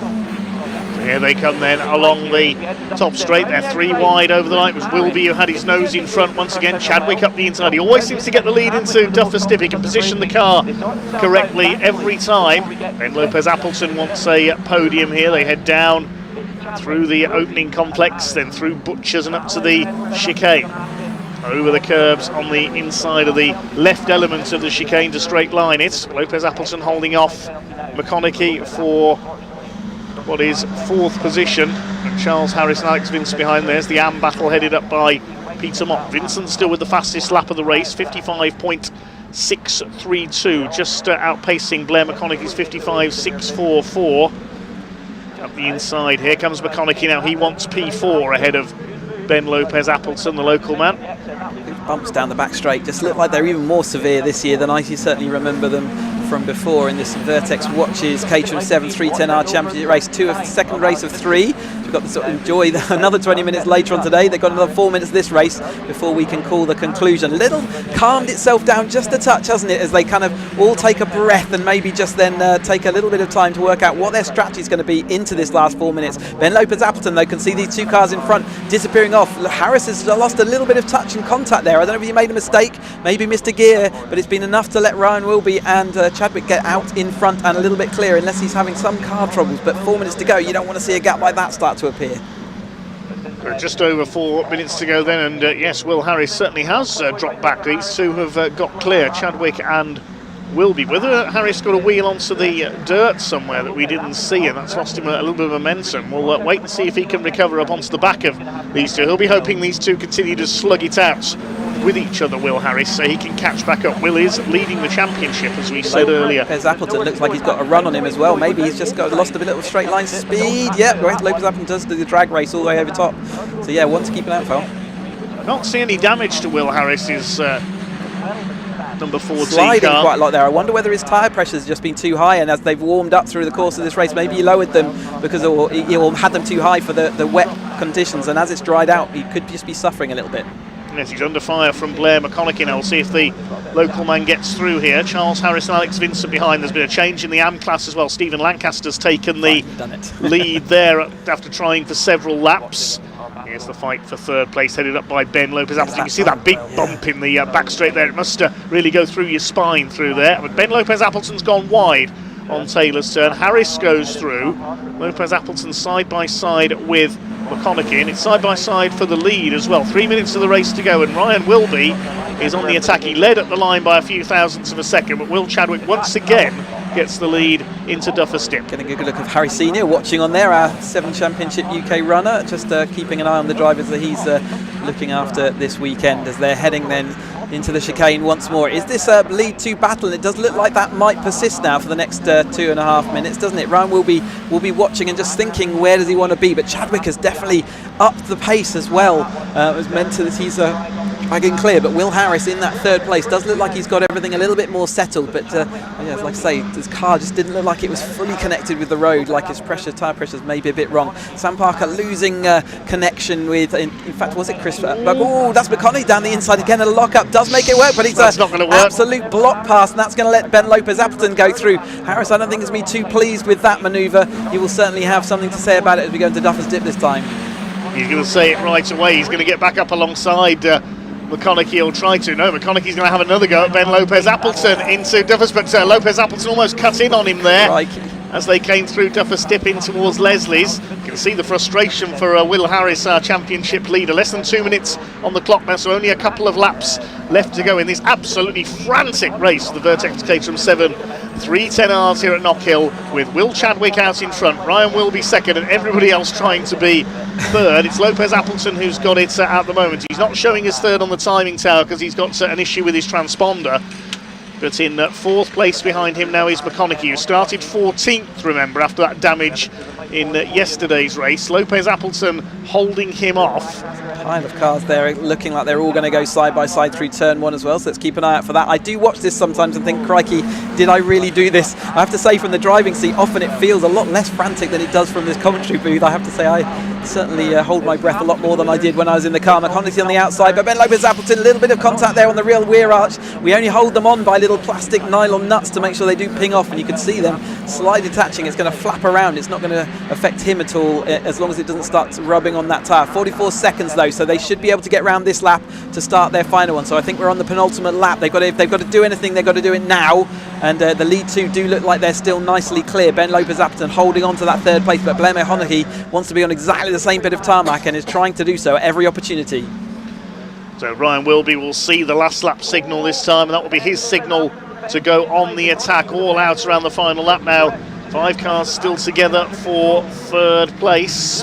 Who's going to come out of Taylor's turn in 3rd? Well, Chadwick's got the lead. Ryan Wilby on his tail over the line. They come to start their final laps. 10 seconds left as they cross the line. Chadwick leads into Duffer's Dip as he has on just about every lap of this race. Can he hold it together ahead of Ryan Wilby through Scotsman Corner for the final time? Right-hander at Butchers, then up towards the chicane. Just a couple of corners to go now in this second of 3 races this weekend for the Vertex Watches Caterham 7 310R Championship.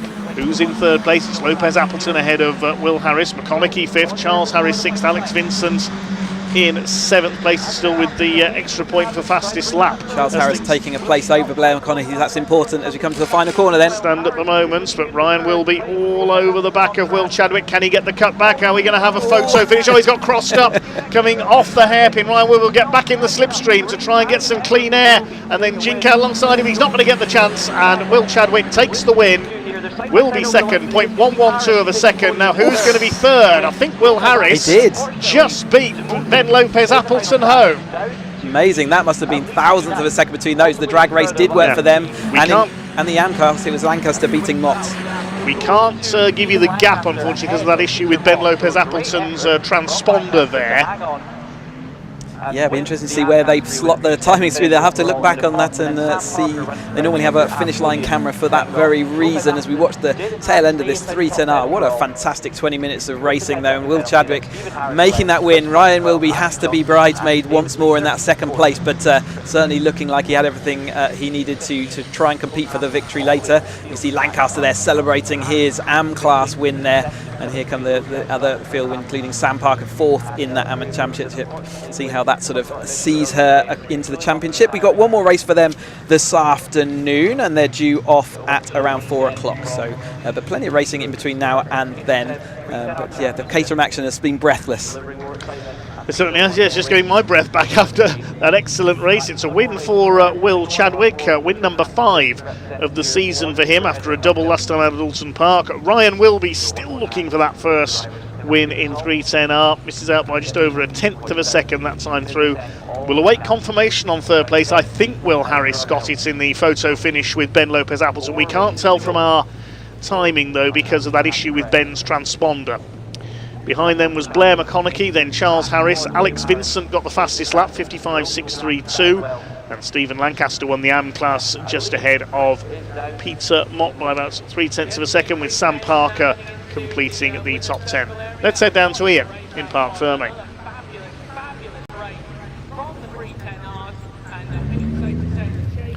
Well, William Chadwick, who wins race 2 here at Knockhill for the Caterham 310Rs. He gets out of the car. He was quite harsh on himself yesterday, I thought, after we caught up with him. This time, though, he is absolutely delighted. William Harris in third place. He was yesterday's race winner. He just goes over, gets a handshake from Ryan Wilby as well, who comes home in second. In fact, Ryan had a third yesterday as well. So we'll grab William very, very shortly. He looks a lot happier today. Indeed he does. We'll grab, we've got William Harris here. We'll just let him get his helmet off. We'll have a quick chat with him. We will hear from William Chadwick very shortly indeed. He's just going to get his helmet off, grab a bottle of water. William, a race win yesterday, third today. It's not bad, is it? It's not bad, it's not ideal, it's not bad. It's my fault really. Okay, why? How so? Well, I was kind of sat P2, P3 and then had a big lock up.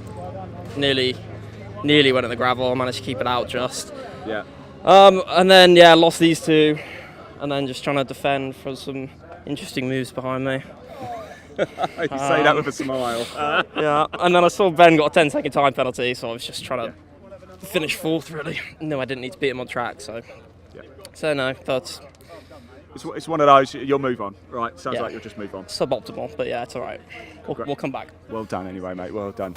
William. Right, William, I was just saying there, I thought you were quite hard on yourself yesterday despite finishing on the podium, though that's the way to respond, isn't it? Yeah, it was tough yesterday. I'm hard on myself because it was my own mistake, right? I think if I'd fought for the race win and lost to Will, I would have felt a little bit better about myself. It was a big blow in the championship points for me, so I needed to send it as hard as I could, and yeah, it was a good race for me. I'm really, really happy with it. I was going to say, you must be, you've had a first and second now. Will's had a first and third. So actually, if you look at it, it's going your way so far this week. Yeah, I'm not sure what the fastest lap point situation is.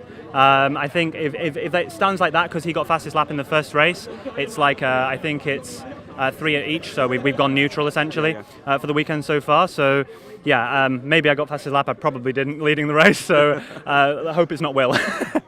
Look, congratulations. All to do a little bit later as well. That's going to be a feisty affair indeed. Where is Ryan Wilby? He is here. Ryan, can I just grab you for it? Right, yesterday, third.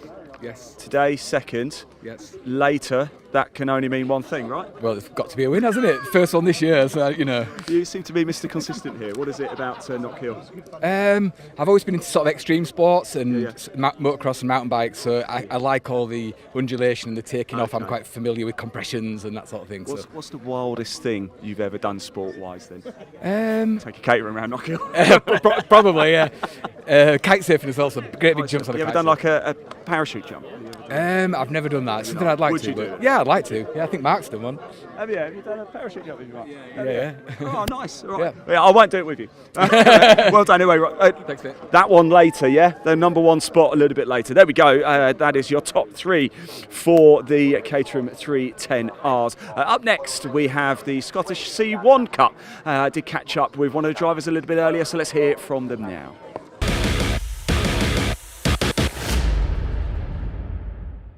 Right, everybody, welcome back to the assembly area. It's time for round 9 of the Scottish C1 Cup. First time ever covering this one. Aidan Wilson is your championship leader. Mark Nisbet is in second place.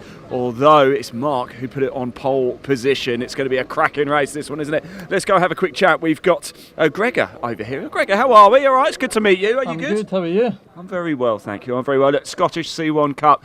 I know these C1s very well, so I own a C1. What do they like to take around Knockhill? Oh, they're fantastic. They're so much fun. Are It's like a wee shopping trolley around here. Do you like the sprint format? Do you like the sprint races? Yeah, it's good. I'm always keen to do endurance, which we're doing at the end of this year with my team. Yeah. But the sprint format's been great. This is my second full year doing it, and it's been fantastic. I suppose you're guaranteed close racing in these, aren't you? Because they're not the quickest of machines, and that's not to do them with discredit because they are superb cars to go racing in. But does that make it so exciting? What can viewers expect from this race?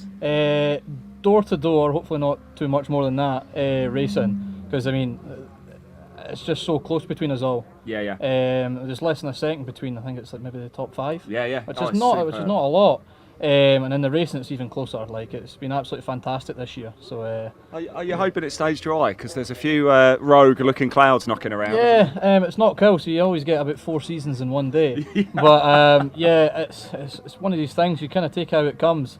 I like both conditions. I don't really have a preference. I'm just all right in both. So okay. We'll see what happens. I'm starting 4th, so yeah. We'll try and build on the kind of mishaps the last round because it wasn't very good, and we'll see what we can kind of do. We're definitely going to find out over the next 10 laps, Gregor, whether you like it or not. I know. So, thanks for talking to us, mate. Lovely to see you, by the way. Good luck. Really appreciate it. Yeah, great. Here we go. More cars coming into the assembly area. Round 9 coming up of the Scottish C1 Cup. Dave, over to you.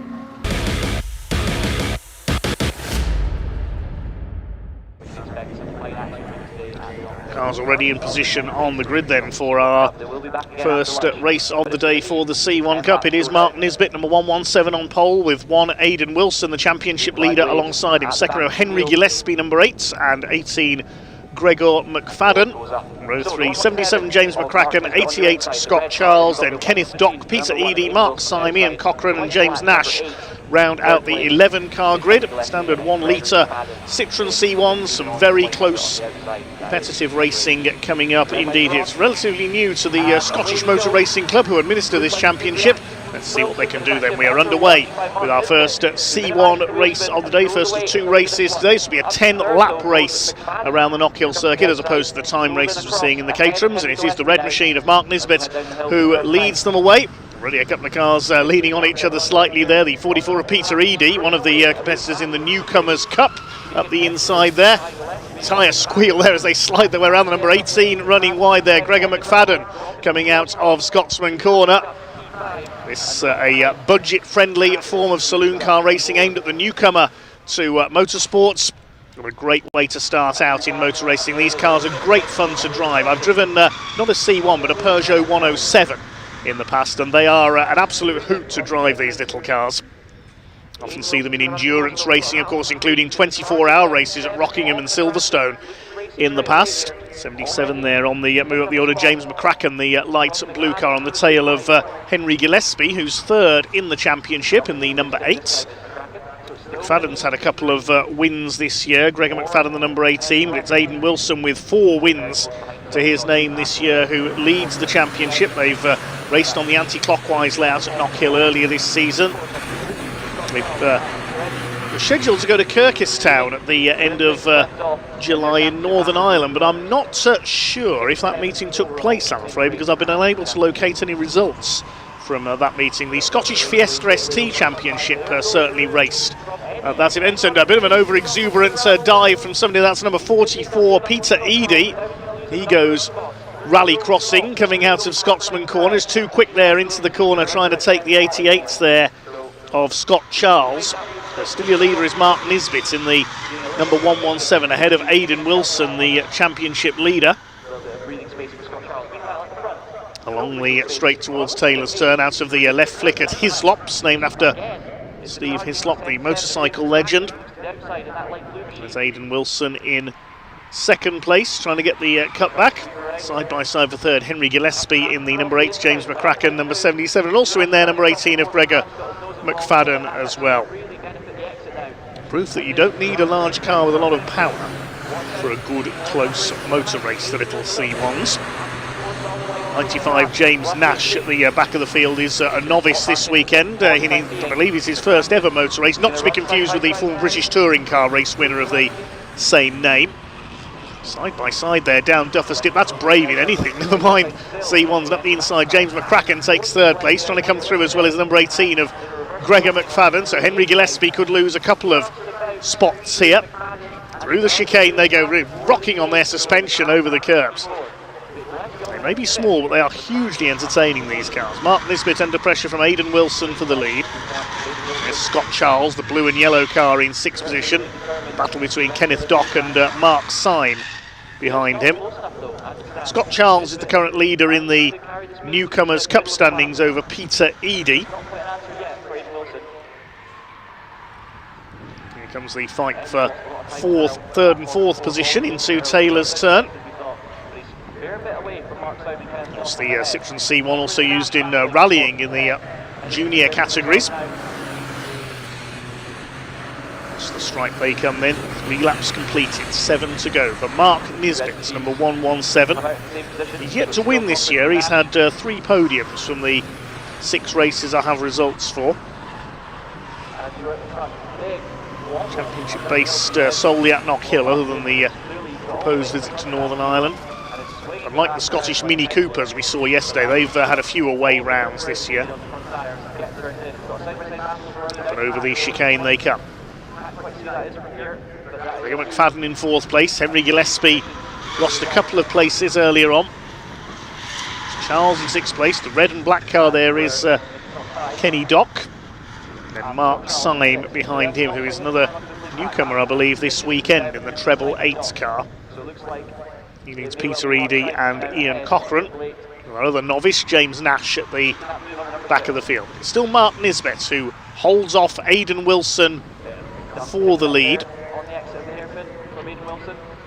They may not be the quickest cars, but they are very evenly matched indeed. Slipstreaming along the straights is important to try and make up places. There goes the 3rd place line. James McCracken ahead of McFadden and Gillespie.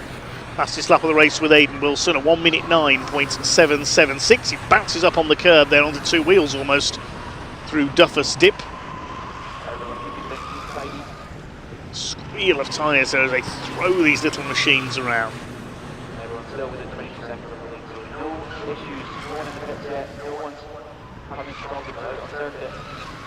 Aidan Wilson maybe getting ready for an attack here.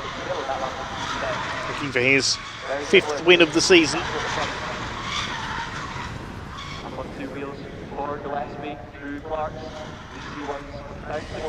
Through Hislops towards Taylor's hairpin. Taylor's forms part of the Tri-Oval, the stock car racing here at Knockhill. That's been revived over the last couple of years. See the other part of the Tri-Oval in the background where the course cars are parked. Rallycross held here at Knockhill as well. Once you go down Duffers Dip, the Rallycross circuit turns right at McRae Corner onto the loose section. They bounce their way along the Big Dipper, as we call it. It does cut up quite badly, the loose section here at Knockhill, and then they rejoin the tarmac near Hislops. See the BTRDA Clubman's Rallycross Championship at this circuit every October. It was a very wet meeting here last year. There's a battle further back in the order. This is the number 6 of Kenny Dock, coming under fire from one of our newcomers, treble 8 of Mark Syme on his tail. He gets up the inside there, coming out of Duffers Dip, and through he goes. See the novice cross on the back of the treble 8 car of Mark Syme. He makes up a place into 7th. I believe that car, looking closely, has got eyes on its headlights as well, just like we saw Martin Vertunga's Mini yesterday. Through Taylor's turn. Just past half distance in this first Scottish C1 Cup race of the day, and Mark Nisbet has led all the way from pole position. Over the line they go. James McCracken, the light blue car, still in 3rd place, chased by Gregor McFadden. Over the line, points, just under 0.4 of a second is the difference between the two leaders. It's as though Aidan Wilson got the better run through Leslie's there as they drop down towards the right at Scotsman corner. Is he ready to attack them as they go towards the chicane? He's still on the tail of the Motrio car, our race leader Mark Nisbet. Can Aidan Wilson get the lead away from him? McFadden there in 4th, the blue, white and bright red car. It's the only other race winner this year besides Aidan Wilson, but he had a no score in the 2nd race on the anti-clockwise layout earlier this season. Aidan Wilson has scored in every round, leads the championship by 32 points over the man in front of him now, Mark Nisbet, in the Edinburgh College Cup.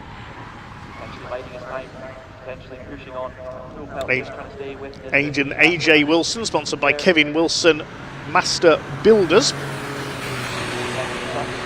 Over the line they go. These two about 2.5 seconds clear, near enough 3 seconds clear now of the rest of the field. Still only 0.4 of a second apart. Up on the curb again there, Aidan Wilson at Duffer Stip.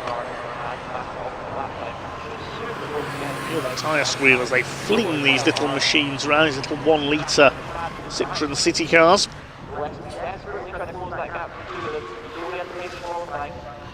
Through the chicane. Just a couple of laps to go this time around. Is Mark Nisbet going to hang on? Is James McCracken going to hold off Gregor McFadden for 3rd place? Henry Gillespie behind them. Then there's quite a gap back to Scott Charles, who's next in the order, the number 88, who's the leading Newcomers Cup car. Wilson trying to have a look to the inside. Is he going to be close enough? He is going to be close enough to have a go into Taylor's turn. He's going through. Into the lead goes Aidan Wilson, but Mark Nisbet fights back. The man who's 2nd in the championship. He's had 3 second places this year. He wants a 1st place. It's up the inside there as they go along the top straights. I think I see a few drops of rain on our camera lens there. Is there a bit of a rain shower starting? That's the last thing the drivers want at the moment. Is Aidan Wilson back around the outside at Duffer Stip? Oh, he's been watching the Caterhams. That was a Ryan Wilby style move from Aidan Wilson. Maybe Aidan would like to have a go in a Caterham. So he ploughs a bit wide there coming out of Scotsman corner. And Mark Nisbet getting ready to fight back to try and retake lead. Absolutely nothing between them there. Touching bumpers there as they come off the chicane. Nisbet to the inside at Clark Curve. And he's going to retake the lead. He does so. Look at Wilson sideways, almost rally style there through the right-hander. You can see it's a little bit sharper than it appeared on our camera angle yesterday on the anti-clockwise circuit, Clark Curve. Tricky little corner, that one. Not as sharp as Taylor's turn. They're approaching now, and they'll be coming up to start their final lap. Mark Nisbet has got the lead back again in car 117, looking for his 1st win of the season in the Scottish Citroen C1 Cup. James McCracken has closed in a little in that 3rd place. He's 5th in the points. He's had 2 3rd places, his best result this year. Closed in by about half a second on that last lap. Is Mark Nisbet going to hold on? No heroics from Wilson through Duffer Stip this time. On the bumper of the race leader again as they come up towards the chicane. What will be the final time in this 10-lap race for the Scottish Citroen C1 Cup here at Knockhill? Wilson's getting ready to try and find a place to make a move. Or is Mark Nisbet going to hang on there? Both sideways there through Clark. It's a little damp there. Henry Gillespie attacking Gregor McFadden as well for 4th position. McFadden still holding a place. You can see the wipers are going. The rain is coming down here at Knockhill. And is Aidan Wilson going to go for it into the last bend? He is up the inside at Taylor's turn. Now is Mark Nisbet going to get back alongside? They touch. That's damaged the bumper on Wilson's car. Just clipped the back of him there. Nisbet is going to try and slipstream him. They're going to finish side by side. It's going to be a photo finish across the line. Absolutely nothing between them. We'll have to go to the timing screen on that one. Let's have a look at the smart timing screen. Nisbet got it by 0.041 of a second. They've definitely been watching the Caterhams, those two. Here's the treble 8 car, our newcomer Mark Syme battling it out with Kenneth Dock all the way through. Kenneth Dock just beats him to the line for 7th place. Scott Charles ahead of them, he wins the Newcomers Cup. Last couple of cars to come home, Peter Eadie, Ian Cochrane and James Nash. But Mark Nisbet provisionally takes his first win of the season by 41 thousandths of a second. Fighting off those drops of rain in the last couple of laps there. He got down the inside. Aidan Wilson got down the inside of him into... Oh, somebody's gone off on the slowdown lap there. That's Kenny Dock that slid wide, I think, in the number 6. So Mark Nisbet wins by 41 thousandths of a second. Wilson got down the inside into the last corner. Nisbet clipped the back of him as he tried to turn it back, but got alongside on the run to the line and won the photo finish. James McCracken in 3rd place, the number 77. That's his third place of the season. Gregor McFadden in 4th place, just ahead of Henry Gillespie. Scott Charles in 6th, the Newcomers Cup winner. Then Kenny Dock fighting off Mark Syme, the newcomer, for 7th. 9th place went to Peter Eadie, Ian Cochrane rounding out the top 10, and James Nash on his debut, completing the finishers in 11th. Great race there from the Scottish Citroën C1 Cup. They have another race this afternoon due off at 3:05. The crowd here at Knockhill justifiably applauding the drivers round on their slowdown lap. The drivers sounding their horns in appreciation. Here, that's in the Caffeine&Machine Caterham Academy as well. They're due out second race after lunch, after the Scottish Motorsport Championship. Great variety in that series coming up after our lunch break. That's the cars now heading into Parc Fermé, and Ian's down there to talk to some of the drivers. After 2 wins for McFadden, 4 for Wilson, Mark Nisbet becomes the 3rd winner of the season. Wow, 0.041 of a second over the line between Mark Nisbet and Aidan Wilson. Absolutely incredible racing. They might only be little cars, these C1s, but goodness me, they pack a punch out on the race circuit. Nisbet wins round 9 of the Scottish C1 Cup. There you go. Aidan goes over to him as well. Great sportsmanship between the two drivers. I'm not surprised at all. Mark, wow, I'll tell you what, these cars might only be little, but they pack a punch, don't they? Superb, yes, excellent. Do you know what the time was over the line? Do you know? Shall I tell you? No, got a clue. 0.041 of a second. Between the two? Between you two. Unbelievable. Look, the battles. I thought actually Aidan had you at one point, but you got him back. Yeah, it was... He had me after McIntyre's. In fact, he got me at Duffus, and then I managed to get back up inside him at Clark's there. And then... on the last lap, he went up the inside of the hairpin. It was a sprint to the finish. It was great, superb. This is what it's all about, isn't it? He's brilliant. Yeah. Close racing, clean. Brilliant. It's great. You put on a show for us. I can't wait for later now. I really can't. Hayden, look, great sportsmanship to get out of the car and go see him straight away. Tell you played your part in that though. 0.041 of a second. That was it. Honestly, I'm not bothered I finished second. That was amazing. It was the best race I've had this year so far. It was great fun. Yeah. It looks so much fun, and because I say, I've told everybody I used to own a C1. They are superb little cars, aren't they? Yeah, not much power to them, so if you make a mistake, there's nowhere to hide. Yeah. All momentum based, so I just tried to get away with Mark so we could then fight ourselves, That's great fun, really loved it. You pulled a great move actually into turn 1, didn't you? But then it looked like you just ran a little bit wide and put a wheel on the gravel touch. Yeah, down Duffus I was pretty happy with that move, but Mark just had the momentum for the chicane and got me at Clark's. You can't really go too wide for there, so he got me on that one, unfortunately. But you can get him back a little bit later, right? I'll try my best. Top man, Aidan, well done. We'll be doing the podium very shortly for you as well. Let's go and see James up here as well. James, congratulations, P3. That was good. Thanks very much. I'm really pleased with that.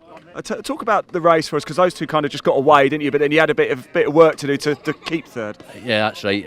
Obviously, the two boys are really fast as well. So when they started get away, it's hard to catch back up. But I got a good start. I think I managed to get Gregor into Duffus off the line, and then we was kind of fighting with Henry, and I got a cracking cut back at the hairpin, and I managed to get him at Duffus again and hold third for the rest of the race. I was really pleased with that, to be fair. It was a good fun. How enjoyable are these C1s to drive? They're not easy to drive. I wouldn't say they're easy. The but 1 litres, what, 1 litre? It's only like 68 horsepower or something like that. But they're not easy to drive. They're quite leery, and the brakes are hard to manage. But I've been doing it a few years now, so hopefully I should know how to drive one of these. Are they literally just roll cage in, of course, and standard? Yeah, basically lower bottom arms to give a bit of camber, same brakes. Everybody uses a C1 braking pad, same tyre. So yeah, everybody's in a similar situation. It's basically they're down to the driver almost. I'm holding you up from the podium. We better go over. We're going to film it. So congratulations, buddy. Let's go over, shall we, and film the podium here for round 9 of the Scottish C1 Cup. Look at this. They're straight into it as well. We've got Scott Charles there is receiving a trophy, and straight into it as well. No messing around. James McCracken in 3rd place there. He takes the trophy. Brilliant racing indeed. Our 2nd place driver now, Aidan Wilson. Wow, 0.04 of a second over the line. That is now 4 races we have seen so far this weekend that have finished with less than 1/10 of a second between them. And there is Mark Nisbet. He takes the victory. He is the winner of round 9 of the Scottish C1 Cup here at Knockhill Racing Circuit. They'll pose for some of the photos as well. Yeah, I love that, Scott. I love that. We'll grab Scott for a chat actually in a second and find out what trophy it is he has got there too as they just pose. Good stuff indeed. Are they still just going to have some photos? Remember, we're into the lunch break now, so don't worry, you're not missing any racing action. Scott, we're going to do the grid draw, are we? We'll just film this. Can we film this as well? Who's going to draw it out? We're going to give it to Mark. Yeah. Mark will do the draw for the reverse grid, is it then? For whatever number we draw gets reversed, so it's 5 to 8 can be drawn. Yeah, 5 to 8. Okay. In the bag. Okay, so here we go. Mark's going to come over and do this. Mark, just need you to draw the ball out of the bag. Go for number 1. Oh, it's a golf ball as well. It's 5. It's number 5. Okay, that's all right. There you go. We're happy with that. Good stuff. Well done, guys. Thank you so much again. Just before we go off, we will. So I believe that means he will start from 5th on the grid. Scott, just for you, can I spoil you very, very quickly? What's this trophy? What's this? Newcomers. Oh, fantastic. Yeah. How are you enjoying it? Great. It's the best thing ever, meow. Is it? Yep, absolutely.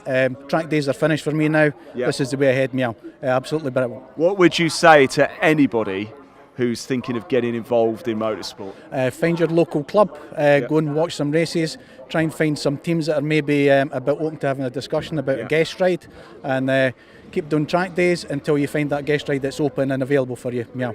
Definitely come join the Scottish C1 Cup as well. Absolutely. It's pretty tight out there. Well, thanks for talking to us. Good to see you, mate, as well. We'll see you a little bit later indeed. Right, there you go. The cars are making their way out of Parc Fermé. That is the podium complete. Actually, just pop the camera back on Aidan, if that's okay. Just posing for a few more photos there. The team doing all of their media duties. Right, there we go. Lunch break is upon us. Now, Knockhill is a very unique circuit, of course. You have clockwise, anti-clockwise, as we saw yesterday, clockwise today. It's also the only circuit in the world that has a licence for that. And a little bit earlier, I've been running around chatting to loads and loads and loads of drivers to find out where in the world they would love to go racing, but in reverse. Let us know in the live chat, and let's go hear from some of those drivers now. We'll be back for the racing action this afternoon.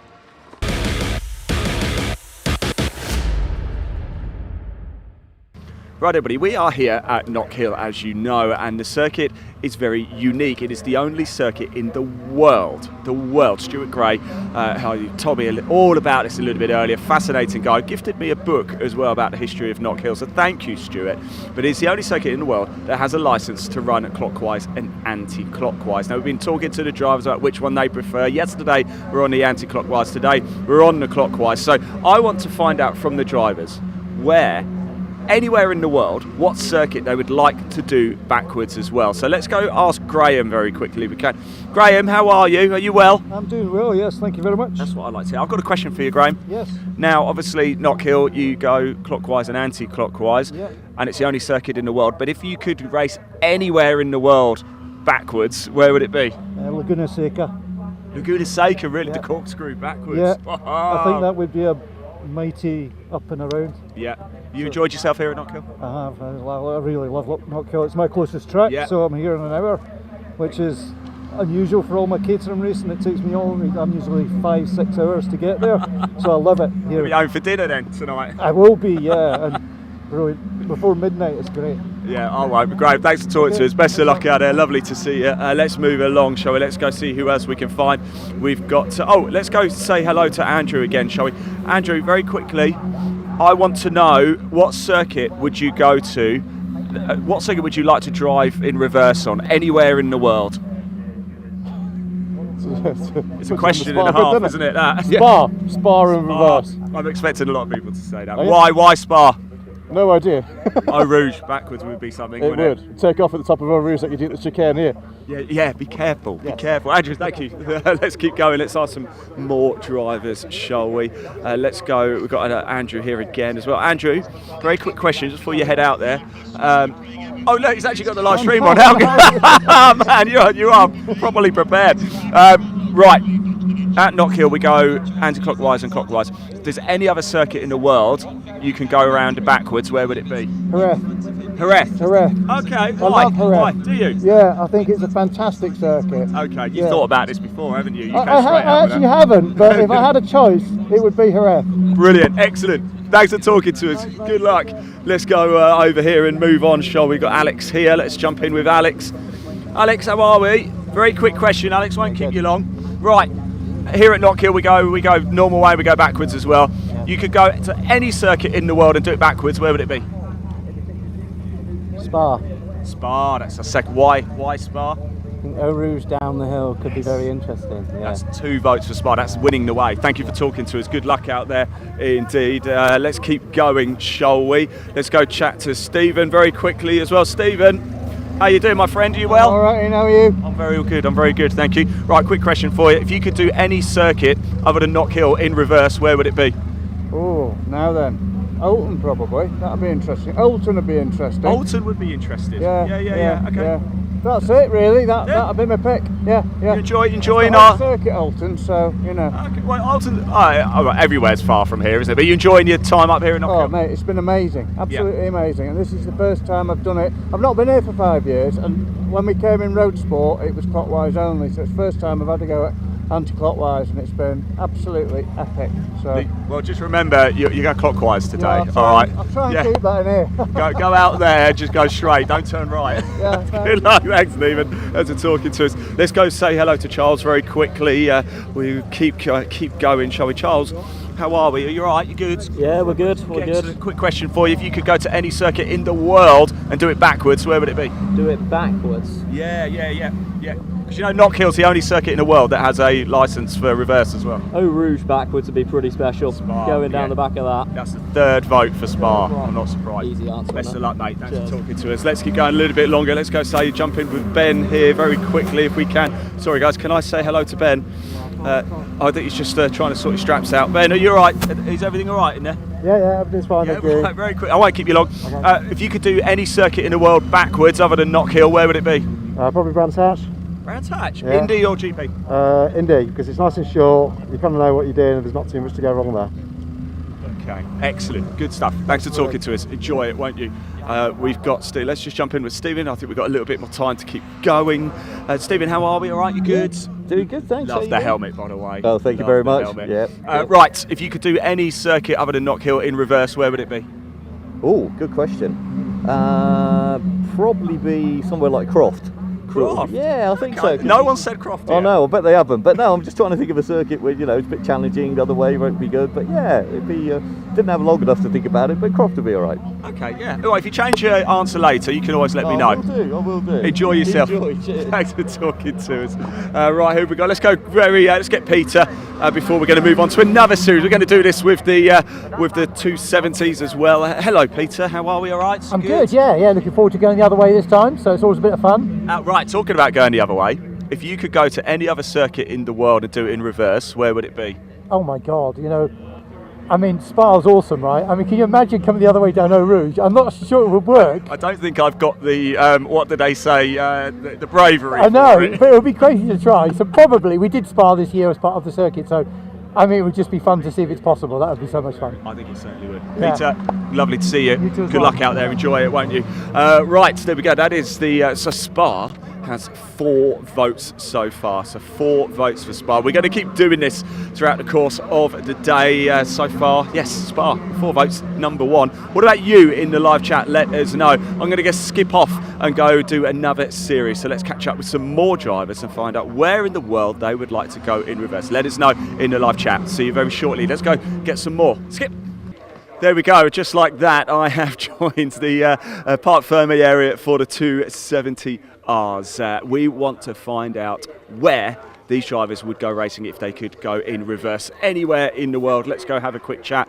We spoke to Anne a little bit earlier. Let's just, I've got you, can I just borrow all of you? I've got a very, very easy question for you. If you could race any circuit in the world in reverse, where would it be? Anne, where would it be? Personally, I think I probably prefer going the correct way around, but this has to be the one. Knockhill for oh, you? yeah, Knockhill all the way. Knockhill for you? Yeah, Knockhill in reverse. Knockhill in reverse. It could be anywhere. It doesn't have to be because you well, could it's do the only one Knockhill I've done in reverse. So, I mean, it's a not lot much. of experience. Yeah. Spa in reverse. Spa. That's 5 votes for Spa now. We've had. I was going to go with Spa in reverse, coming down the hill. I think that's going to win, isn't it? I think Spa's going to. We need all new sumps on the cars though when we hit bottom. Did you enjoy that race, guys? Yeah, it was really good. Yeah. Are you quite pleased? Looks like you've avoided the rain. I like the rain. Do you? Yeah, I was better in the rain. You've got another race later. You never know. Careful what you wish for.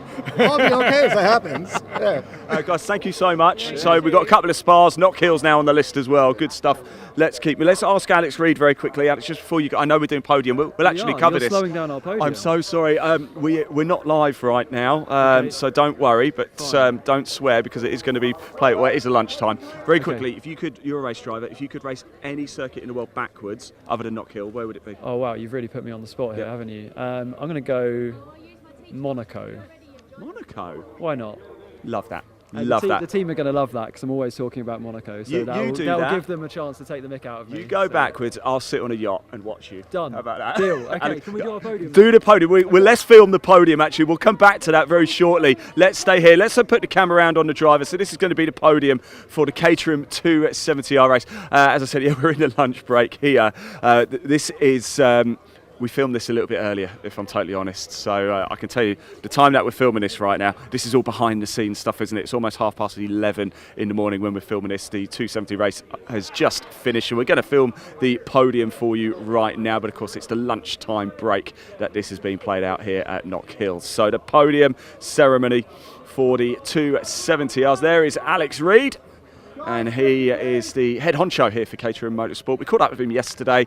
If you didn't see it, do go back and watch it. But we are about to do the podium.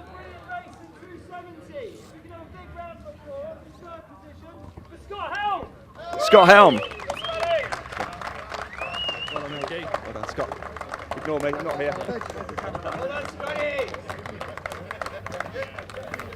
Thanks to Sean from FanDrive for presenting our trophies, series sponsor.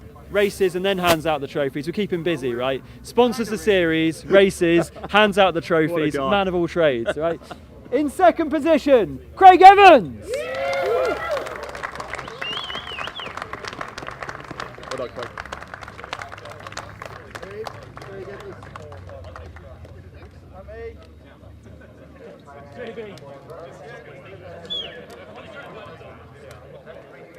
And something tells me it's about to get very loud. Your winner, Seb Foley! Well done, Seb. Well done, mate. Thank you.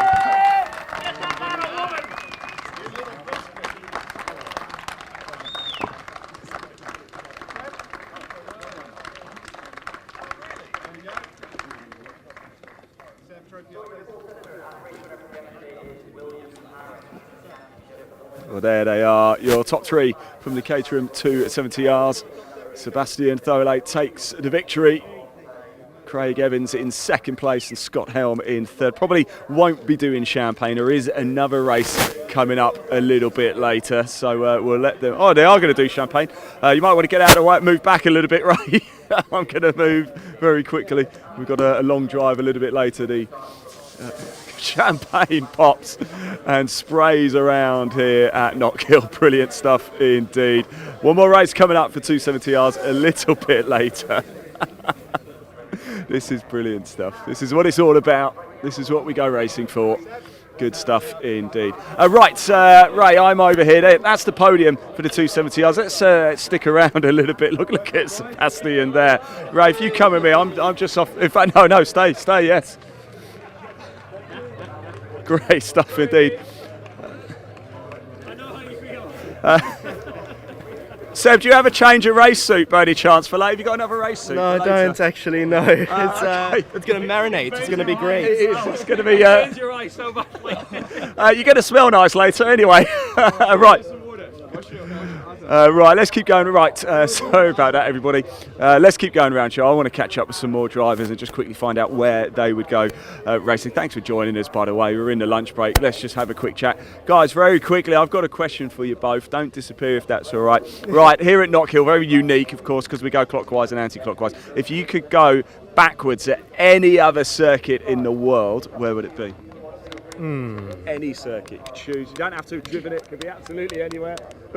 Spa? Yeah. Yeah, Spa.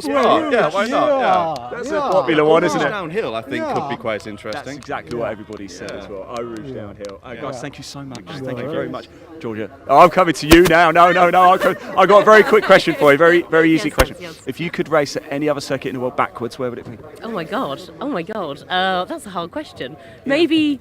I kind of wonder what it'd be like to go down Eau Rouge downhill. About 10 boats now, so maybe Spa. Okay. Or maybe Cadwell, because this is kind of twisty-turny, a bit like that. You're the first person to say Cadwell. And you could fly down the mountain, maybe, instead of up the mountain. Backwards, that would be something, wouldn't it? Cadwell. Okay, Cadwell Park. We'll go with that one. Thank you, Georgia. Let's keep going round, shall we? Who haven't we spoken to yet? We've got some chaps up here. Let's just jump in with them.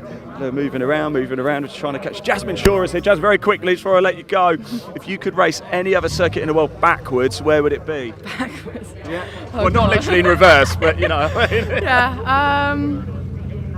I'd have to say Spa. Spa, yeah. Spa. This is kind of like the mini version of Spa. Okay. So. Yeah. The mini Scottish version, so if I can do this backwards, I feel like I could do Spa backwards. That's had about 12 votes now, I think. Lovely, thanks Jasmine, thanks for talking to us. Very quickly, Kristen, if you could do any circuit in the world backwards, where would it be? Any circuit in the world backwards? Yeah. Spa. Brilliant, another vote for Spa. Thank you very much, see you later. There we go, like the cars are making their way out of Parc Fermé now. Another race coming up for them this afternoon. Right, I think we've got time in this lunch break to see if we can go catch up with some more drivers, these C1s. Let's see where they would go racing in reverse. Let's go. Skip. Oh, there we go. Look, we're back for some more drivers here with the Scottish C1 Cup to find out where they would love to go racing in the world, but in reverse. Of course, Knockhill, very unique. Being the only circuit in the world that has a license for clockwise and anti-clockwise. Let's go have a quick chat with some drivers, shall we? Let's jump in here. Hello, how are we? All right, are we good? Yeah, fine, thank you, yeah. I've got a very quick question for you, okay, because Knockhill is so unique for having a license for clockwise and anti-clockwise. Well, where else in the world would you love to go racing in reverse? Not reverse gear, by the way, but backwards on the circuit. Well, Spa. Yeah, Spa's had, I think, 13 votes now. So is that right? Yeah. Well, but why Spa? Is it just Eau Rouge? Or? Eau Rouge. It's my favourite track. Is it? Yeah. What car would you do it to C1? Yeah, why not? Why not? Why not? It'd be a long lap, but it'd be good fun. Yeah, no, it'd be good to watch. Best of luck. Thanks for talking to us. Really appreciate it. Let's go chat to some more. We've got Ian here as well. Let's say hello. Hello, how are we? All right, it's good to see you. Hey, yeah. It's been a while. Remember that time in Snetterton, yeah? Yeah, I don't. No, you don't. I remember. Oh, well, It was MGs. It was, see, I remember the yeah, very well. Going to be blowing up in Silverstone, like in the smoke coming out of the car. Yeah, well, we're in a C1 now, though. We're in a C1 here. So I've got a very quick question for you, because Knockhill, you can go clockwise, anti-clockwise.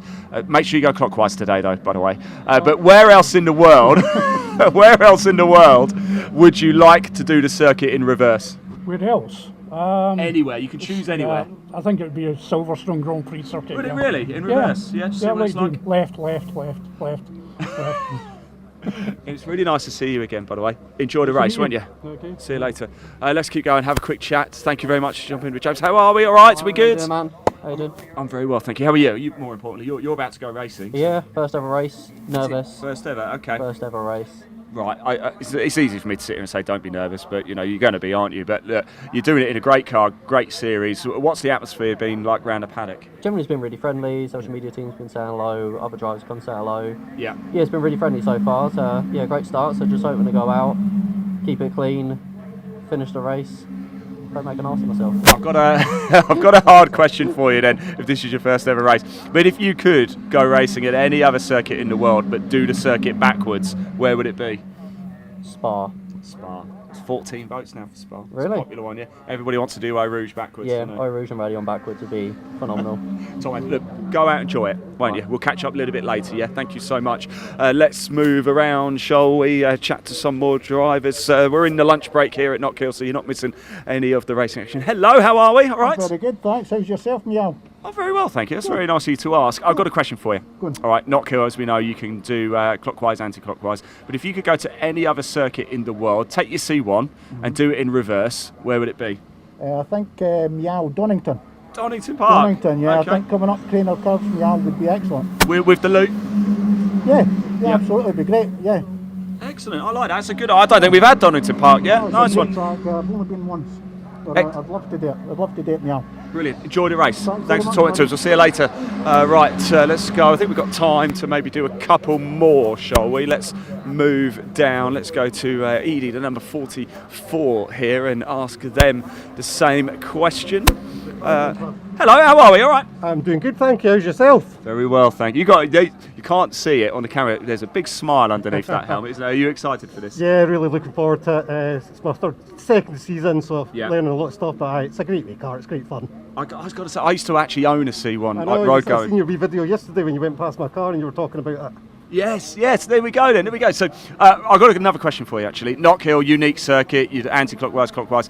If you could take this C1 and go racing at another circuit anywhere in the world, but do it in reverse, where would it be? Oh, good question. I've only ever raced at Knockhill, so... It doesn't have to be, it could be any, you don't have to have raced it anywhere, just that you like the look of. Spa.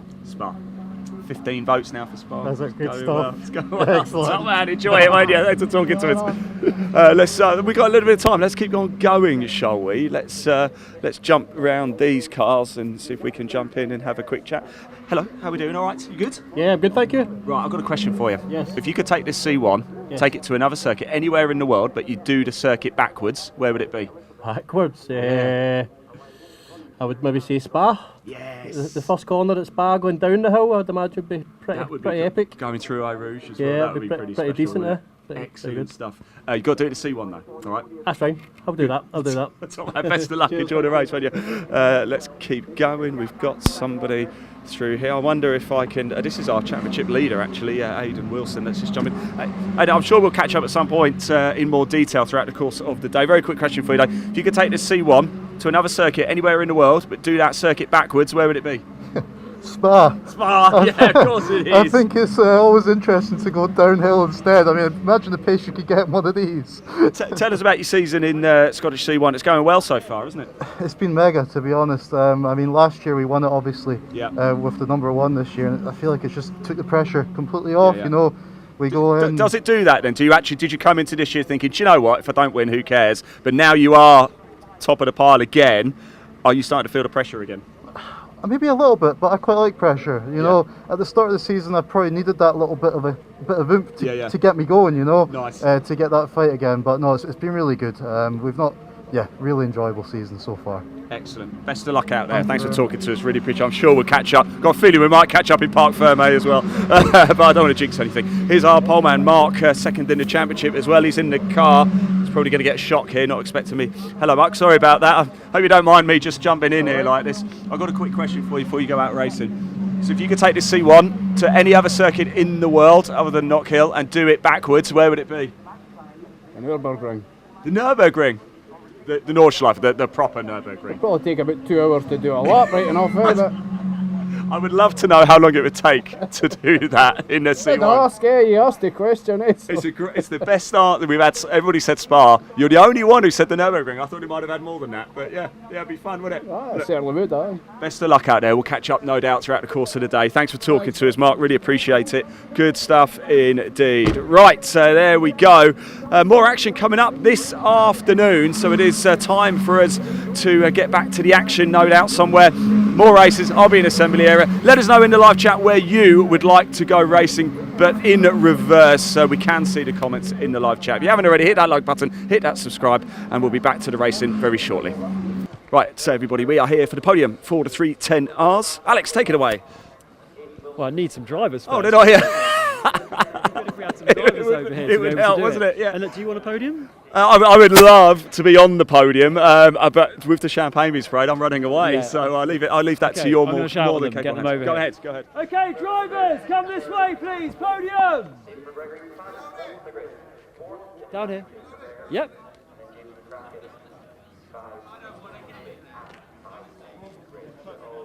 Okay.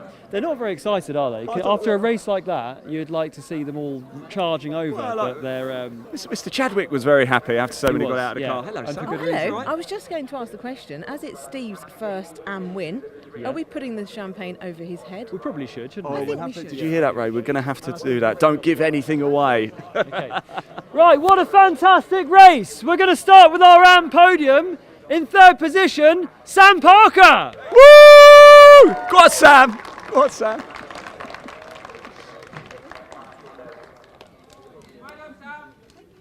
In second, welcome to the podium, Peter Mott. Can I give the trophies out? Can I? There you go. I've never done this before, handed out the trophies. Such an amateur. Yeah. Where is he? There we are.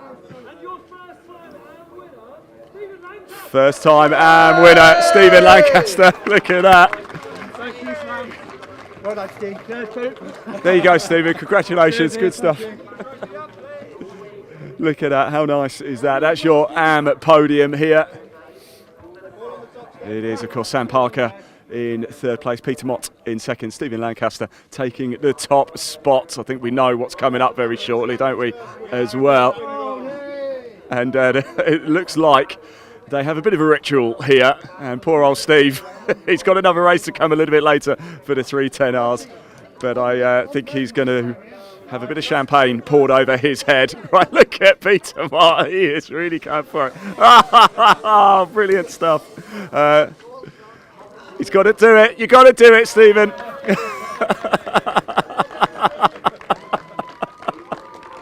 How cold is that, Stephen? It's a bit nippy. Is that cold? Sticky. There you go. Great stuff. That is your AM podium there. And the wet cap. Yes. Yeah. I hope you got another suit. Are you going to hand all the trophies out again for us? Yeah, can I? Yeah, absolutely. You've got a new job. I have, yeah. We don't pay them. No, that's fine. What's payment anyway? Okay, over to our Pro-Ams. And what was the best race we've seen in a very long time? Huge respect to all these top three. In third place this time, Will Harris. Woo! Will, there you go. Glamorous assistant for you. There you go, my friend. Well done, mate. In second, Ryan Wilby. Ryan Wilby in second. There you go, Ryan. Well done, mate. Nice one, mate. Cheers. And your winner is Will Chadwick. Where's Will Chadwick? There he is. Congratulations, mate. Well done, buddy. Good stuff indeed. Your top three Pro-Am category there. Will Harris, Ryan Wilby, and William Chadwick. I wonder if they're going to spray the champagne as well. Of course, William Chadwick, Will Harris going toe-to-toe in the fight at the top of the championship. Let's just move back a little bit. There is going to be a bit of spraying of champagne here. Quick reminder, do have another race this afternoon. Hope you're having a great time, everybody. Thank you for joining us. We're in the lunch break here at Knockhill on the clockwise formation today. Yesterday on the anti-clockwise. The champagne gets sprayed for the 310Rs Pro-Am category. Great stuff indeed. Perhaps a little bit more understated, this podium celebration this time. But there we go. That rounds out the podium for the Caterham 310Rs. Race 2 here at Knockhill. We'll be back to the racing action very, very shortly. Just stay with us actually a little bit longer. Let's just go grab Sam Parker very quickly. Sam, congratulations. I'm really sorry as well. I just went when the drivers came in. I didn't know whether you wanted the mic or not, but I just kind of started, so I'm really sorry. I didn't want to take over. I'll let you off. No, how's that's the race, all right? It was good. Yeah, there was a bit of one of the Pro-Ams was coming through, made contact with a guy in front of me, so wings were everywhere. And but yeah, apart from that, that was at the beginning. It was quite good. It was a bit lonely at one point. Yeah. But yeah, it was good. Is that your 5th or 6th podium this season? That's now my 6th.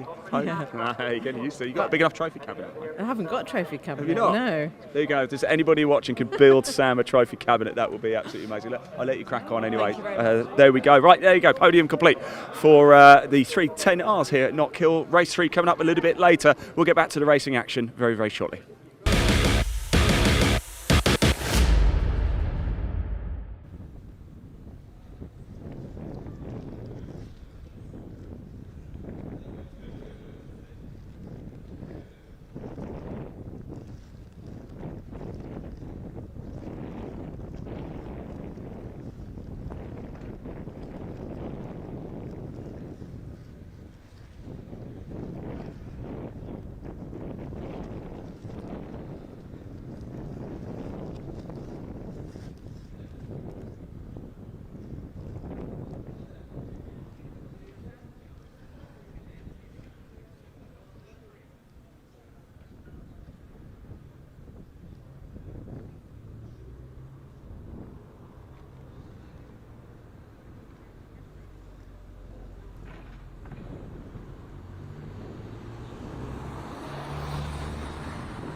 Hello everybody, welcome back to the paddock here at Knockhill. We are due to get racing again round about 1:30, so we'll have cars starting to come to the assembly area in about 15-20 minutes or so. However, we're going to chat to somebody very special very shortly. We were running early. Now we're going to go back to the timetable, which is great because we have the small matter of a 430-mile journey home a little bit later. So 20 minutes extra would have made a huge difference. However, we are going to be prompt. We are going to be on time here at Knockhill. Right. We are going to go catch up with somebody very special. Over here, we have Ali Chalmers, racing in the Scottish Motorsports Race Championship, here in the Mini Cooper, as you can see. But it's a Mini Cooper with a bit of a twist. So let's go. You promised me he'd be here. Hey, Ali, you are here. You promised me. Where's Scott gone? Has he run away? Scott's over there, and he's right, just working the C1. If you just we'll get him back. Well, let's talk to you first, if that's all right. First of all, this is your Mini, is it? First of all, just touch me yesterday. How was it? Good. It was good. We were getting a bit quicker, and it was dry. It was good. It was a really good time. I mean, look, what are we expecting from today? Different layout, of course. We're on the clockwise today. So I guess I'm just trying to get my lap times a bit faster. So I'm hoping to be at 106 today. Running clockwise. Yeah. Do you prefer clockwise? Or? No, I really like both. I like them both a lot. They're both different. I've asked everybody this question, but I haven't asked you yet, so I'm going to ask it now. If you could take this Mini to any circuit anywhere in the world, but do it backwards, where would it be? Not in reverse gear. I mean, literally just drive the circuit, but in reverse. I've got no idea. Maybe like Cadwell or something. Cadwell's. Do you know what? I would probably do something like, I don't know, Goodwood, something like that. Goodwood would be a good one to do, I think. Yeah. Right, Ali, we're coming to talk to you because your Mini's very different, isn't it? Yeah. Now, I've got experience of this with Team Brit, but you use hand controls in the car. Ray, do you want to show the car there? Ali, how does all of this work? So the underring under the steering wheel is just an electronic accelerator, and then the red buttons in the left side of the wheel are down gear, and the green buttons are up gear, and then that is kind of just like a handle kind of thing. It's attached to the brake. That's just a mechanical lever you push down. Do you actually have the pedals are still in the car though, aren't they? So the pedals are still in the car. So if you want to make it, switch the accelerator up to the wheel, there's a wee button down to the right side. So if you wanted to, you just get in it, and it would work as normal until you click that button. So how long? I mean, what was the adjustment period like for that? Because I've sat in one of the Team Brit cars, and they said, "Oh, you can go out around Silverstone if you want with hand controls." Yeah. It didn't feel right. It felt weird, but that's because obviously I'm used to pedals. For you, what was that like? Well, to be honest, I was young when I broke my back, so I wasn't driving, so it wasn't anything. It was all always new. been the way. Yeah. So it's just what I've learned, and I know. So I was lucky enough to have a shot of one of the Team Brit BMWs when it was up here, and it's their hand controls are brilliant, but they're a bit more fancy than these ones. Like, are they? I didn't realise there was like different. So who's designed this? Who's actually put all this together? The hand controls. Is it done by yourselves, or is there a specialist company? There's a few people. There's a company down in Newcastle. Down in Newcastle. Yeah, down in That's normally up. I'm trying to remember what they're called. Oh, well, don't worry about that. But I mean, listen. Your journey in motorsport. When did you get the bug? When did you think, right, I am going to have a go at racing here? To be honest, when I got in hospital, it was kind of suggested, you could drive earlier, you could, go to Team Brit and stuff. So I got a simulator after that, and that was kind of. So it came from sim racing, yeah. I guess so. That was my first kind of, because they're kind of like, this is all you can really do until I turned 16 to try pass the ARDS test. So how old are you now? Just 18. Yeah. Still a kid, aren't you? Sorry, 18. Yeah. Driving. What's it like taking part in the motorsports then in this Mini? Is it well received, the car as well? Yeah, I think so. It's just a bit different with some of the faster cars and stuff. It makes it a bit a bit trickier to try get clean laps in when you need to give way to some really quick car. So is this your first season? Were you racing last season? I had one race last season at the very start. So I did the first race, and then I had where was that? That was just here, Right, so that was just here. So I did that race, and then I had an operation. So I was out for quite a bit. So I was been back this season. We've done I've missed one race so far this season. Yeah. Oh, that's really cool. Yeah. We're going to go find Scott, aren't we? Because Scott is the man who puts all this together. I can see him over there. Look, there he is. Ali, look, so nice to meet you, mate. It really is. Best of luck out there. Enjoy it, won't you? Have a great time. Of course, I had a couple of races yesterday. Right, Ray, you come with me. Let's go get Scott. There he is. He's working on Ian Cochrane's Citroen C1 here. Scott, how are we, my friend? Are you well? Are you good? Are you working on C1s as well? Yeah, but everything, yeah. Oh, you do, don't you? Look, I want to know a little bit more about the Mini. We'll touch on C1s very, very shortly, but Ali's Mini over there. Yep. Talk us through some of the challenges faced getting that car prepared. The car basically is an R50, Yeah. but obviously we're having the hand controls and stuff in it. We need to try and get an automatic box for him. Yeah. So we had to get an automatic box from a R53. Okay. And then try and sort of marry the two together and all the controls. You make it sound simple, but I bet it was. It sounds simple, aye, but it's been a lot of fun, aye. I bet it's endless. And look, how proud are you of the job that Ali does when he's out behind the wheel? He's driving really well. He's doing really well. Every time he goes out, he gets a bit faster. He's learning all the time, and yeah, he's driving great, and car's going well. So all you can ask for, really. You're looking after C1s as well. They're perhaps a little bit more simple. More easy, aye. There's less to go wrong with these, aye. What's the spec? These are just standard 1 litre road going C1s. They're more or less road going, yeah. You get a wee bit of camber change with a set of bottom arms and stuff that you buy for the club. Roll cage in it and an ECU map for it, and that's it. You just off you go racing kind of thing. So it's the cheapest form of motorsport you'll get.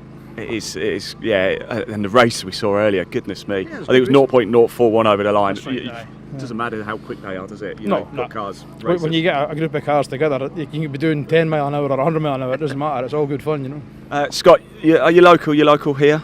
Yeah, about half an hour over here. Oh, yeah. Okay, that's quite nice, isn't it? Look, nice early finish for you. Anyway, well, hopefully, yeah. Thank you for sharing that. So I really appreciate it. Lovely to meet you as you. well. Not too long. You guys had better get up to the assembly area very soon indeed. Let's just keep going round a little bit, shall we? We've got it's 1 o'clock. Look, so we've got a little bit of time to go. We're due to go green flag racing round about 1:30 here. So let's just go for a little walk because there is somebody I'd quite like to find.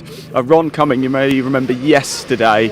Unfortunately had that off in the first Modsport race. Well, he is back. He is going to be out in this race coming up very shortly. So let's just walk down. See, I know where his car is. I can see his trailer down there. So let's head down there and see what we can find out. See if he is around to have a little chat to. There's Mark Thompson walking towards us as well. Of course, he's won both of the Modsport races yesterday. Overall, he's in a different class, of course. Let's just very quickly, Mark, how are we today? Are we? I think Ron's back out today, isn't he? So there's going to be a tussle. I don't know what he's got down there. It's a TARDIS. I don't know where he keeps pulling these cars from. I don't know what else he's got in there. If I beat him in this race, God knows what he's going to bring out. Maybe I could poke my head around and see if I can find out. Let's talk about you a little bit. How long have you been racing, Mark? Tell us a little story about your journey. Racing 4 years. I bought my first Radical 5 years ago. Yeah. Just went racing and loving it. Why Radicals? Because they're fast. I love a man with a good answer there. Mark, quick question for you. If you could go racing anywhere in the world, but you got to do the circuit in reverse, not reverse gear, but just backwards, where would it be? Oh, pass. The Anglesey is a fantastic circuit. Anglesey, I don't know what it's. You've got a lot of uphill climbs, so you've got a lot of. Yeah, brilliant. Anglesey. And it's a cracking view as well. Oh, lovely. There's just absolutely no signal there for live streaming. It's not very good. No, we were down there testing about 3 weeks ago, and we arrived on the Friday afternoon, and we weren't on track until Sunday. So Friday night we sat in the restaurant with the marshals, and everybody got drunk as a monkey. Really? Oh, brilliant! Great guys down there. Fantastic place. Lovely people. Great. Excellent. Mark, I'll let you crack on anyway because you need to start getting ready. Let's see if we can go down and find Ron. I think that's Ron down there. I haven't actually spoken to him before, but he's walking into the trailer down there. Look at the size of it as well. Wow, it is. I'd love to have a little look in there. Wonder if he'll let us. We can, but ask, can't we? So let's keep going down. We're in the lunch break here. You're not missing anything right now. There's Paul Smith. Let's just jump in and have a quick chat with Paul Smith. He's taken a pair of wins yesterday in the C class. Paul, how are we? All right, good to see you again today. Cheers, mate. Yeah. On the clock wise, looking forward to it today? Very much looking forward to it, yeah. So I was kind of hoping for a wee bit of damp, maybe because I know Mark and the Radical doesn't like the damp, but I think that tactic might have gone out the window, but hey, we'll just see what happens. And tell us a story about the car. How long have you had it? Give us the specs of it. Show it off for us, Paul. Well, it's I've been racing it now for this is the second season of racing. Yeah. I built it all myself from a bare shell. Did you? Which just went as light as possible, as light as you can get these anyway. Engine is fairly standard, believe it or not. It's just got a set of camshafts in it. Yeah. And gear motor, sequential gearbox, Drexler rear diff, Nitron suspension. And it's all lightweight panels, obviously, carbon fibre, doors, things like that. Stuff that costs money. Yeah, what doesn't in motorsport? You were getting close yesterday. There was a couple of, certainly in race 2, you were closing the gap to Mark, and then he sort of pulled away. Can you get him today? I mean, it's a bit damper, isn't it? We might have another sprinkling of rain before. Well, I'll just be praying for that sprinkle, but I won't give up. Put it like that. So if there's an opportunity there, I'll take it. Good man, Paul. Thanks for talking to us. Thanks for sharing that. Let's keep going along as well. Here is Ron here. So let's have it. This is what he's got out today. Yesterday he had the Nemesis kit car. Ron, is it Ron? Hello. How you doing? I'm Ian. Lovely to meet you, by the way. Yeah, are you okay? Yeah, I'm fine. No, not a problem. Yeah. Right. Cool. So you're out in another car today. What on earth are we looking at here? This is my car from the 1980s from Ingliston, and it's an AC3000 ME. The body shell is the derivative of Andy Barton's British Championship winning car. Wow. And the chassis of it is off my Lancia Stratus. It's something special, isn't it? What's it like? I mean, you sit in the middle there as well. I don't know if you can put up the camera. Yeah, we sit in the middle, and it's quite an interesting car. I love driving it. Yeah. And it's not as quick. It hasn't got anything sophisticated in it. Okay. It's manual gear shift, etc. Yeah. And the tyres that's on it are about 100 years old. I can say they're the old Havens, aren't they? Yeah, they're old cross-ply tyres and that. So we'll see, but we'll try and move up the grid a little bit. I think I'm third on the grid, so we'll see what I can do with you. Excellent. Look, right, first of all, I'm glad you're okay, and thanks for coming back out to play and bringing this. Actually, I was talking to Mark. How many cars do you have? What other cars have you got? Have you got any others? Yeah. Any nice little secrets you can tell us? Yeah, well, I've got the ex-British Championship winning Lotus Esprit, Jeff Farmer car, John Bottomley car. I've got my original Mark 1 Escort from the Ingliston days, from 1970s. March Formula 2 cars, I have 2 of them. Wow. I think I've two Formula 3s. I have 2 Formula 3s as well, a Dallara and a Tom's Toyota. My Porsche, my 928 racing Porsche. Brilliant. What have I missed out? Have I missed out something? Yeah. Your road cars, you've only got a 911. No. Yeah, I've got some other things lying about, yeah. I think I found my new best friend. Are you fairly local, Ron? Can I come round? Yeah, well, if you want to move up to Aberdeen, that's fine. You'd be more than welcome. Come and give me a hand. Chris would enjoy having a little bit of help. Excellent. He's the man who does all the work in my cars. Chris Stewart from Aberdeen, great guy. Come in very quickly. Ron, thank you so much for sharing that. Which is your favourite car to work on? The Mark 1 Escort we built. Is it? Really? Not like the F2 cars or anything? Oh, no, I love these. These are fun to work on, but the Escort was just special.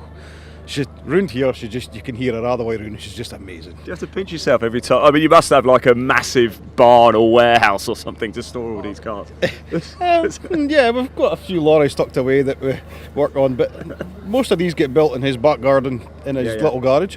Wow, okay. Just cross the road once a week and just build cars for fun. It's great. You make it sound so simple. Oh, it is, because he pays for all the bits and I just get to put them together. That's the dream, isn't it? Amazing. As they say, what shiny bits are we going to buy this week and bang onto the car and get them all together? But it's a pleasure to go out and watch him going out and racing. I get as much enjoyment out of watching him win. The Nemesis yesterday. 77. Young man. I'm just 77. You got young guy. You got at least 20 years left. Yeah, at least. Yeah. Is the Nemesis? Is it okay after yesterday? No, it will be. The chassis got some serious damage to it, but nothing we won't sort. It'll fix. As long as I'm still in one piece, that's the main thing. He's back for more as well. Guys, thank you so much for sharing those stories. I'm coming round for tea, whether you like it or not. All right, okay.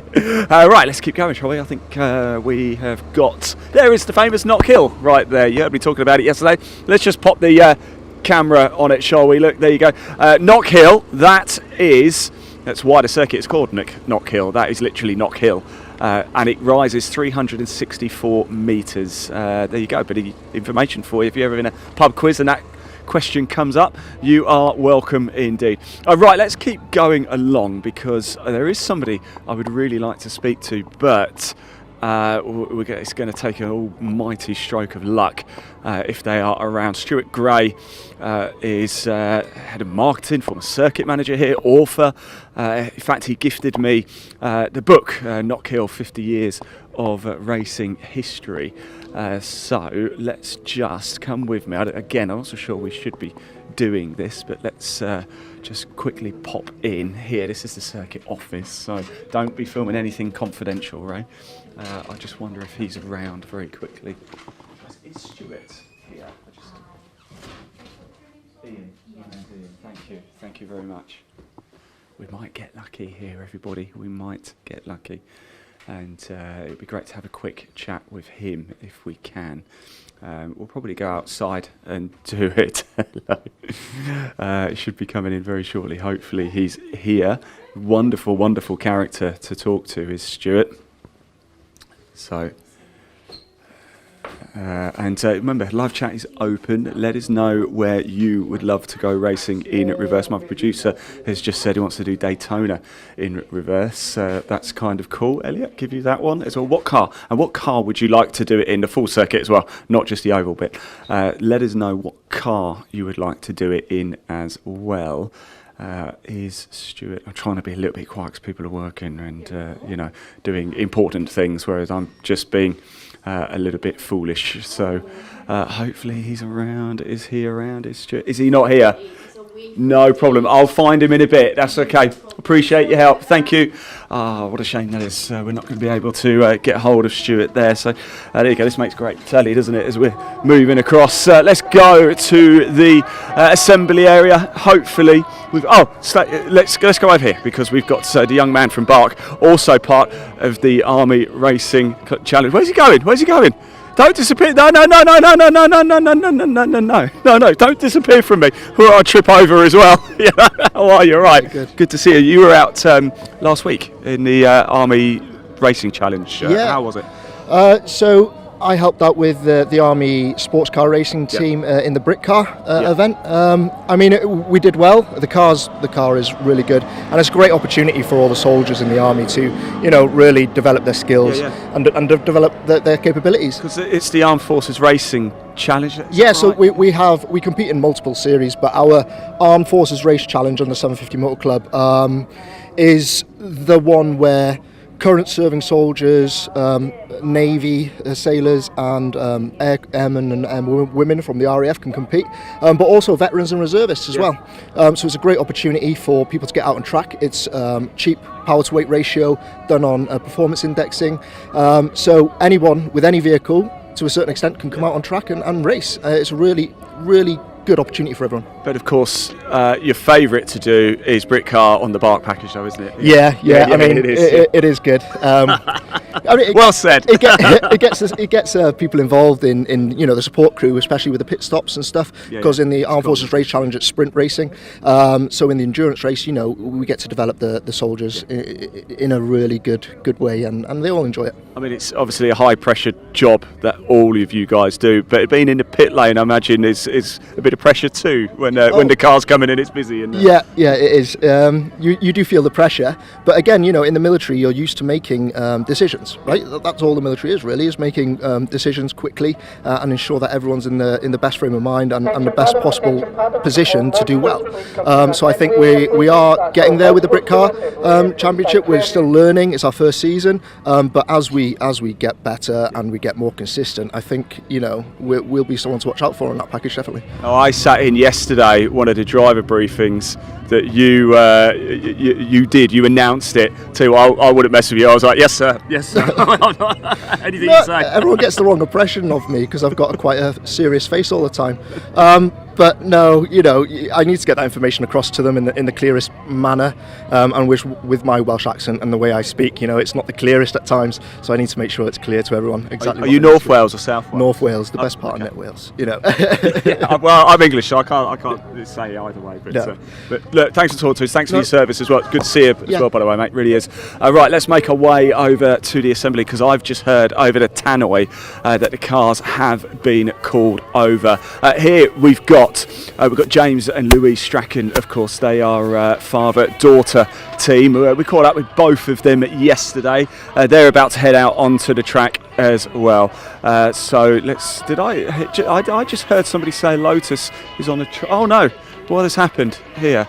Let's go see if we can find out. We don't like a Lotus on a trailer at all.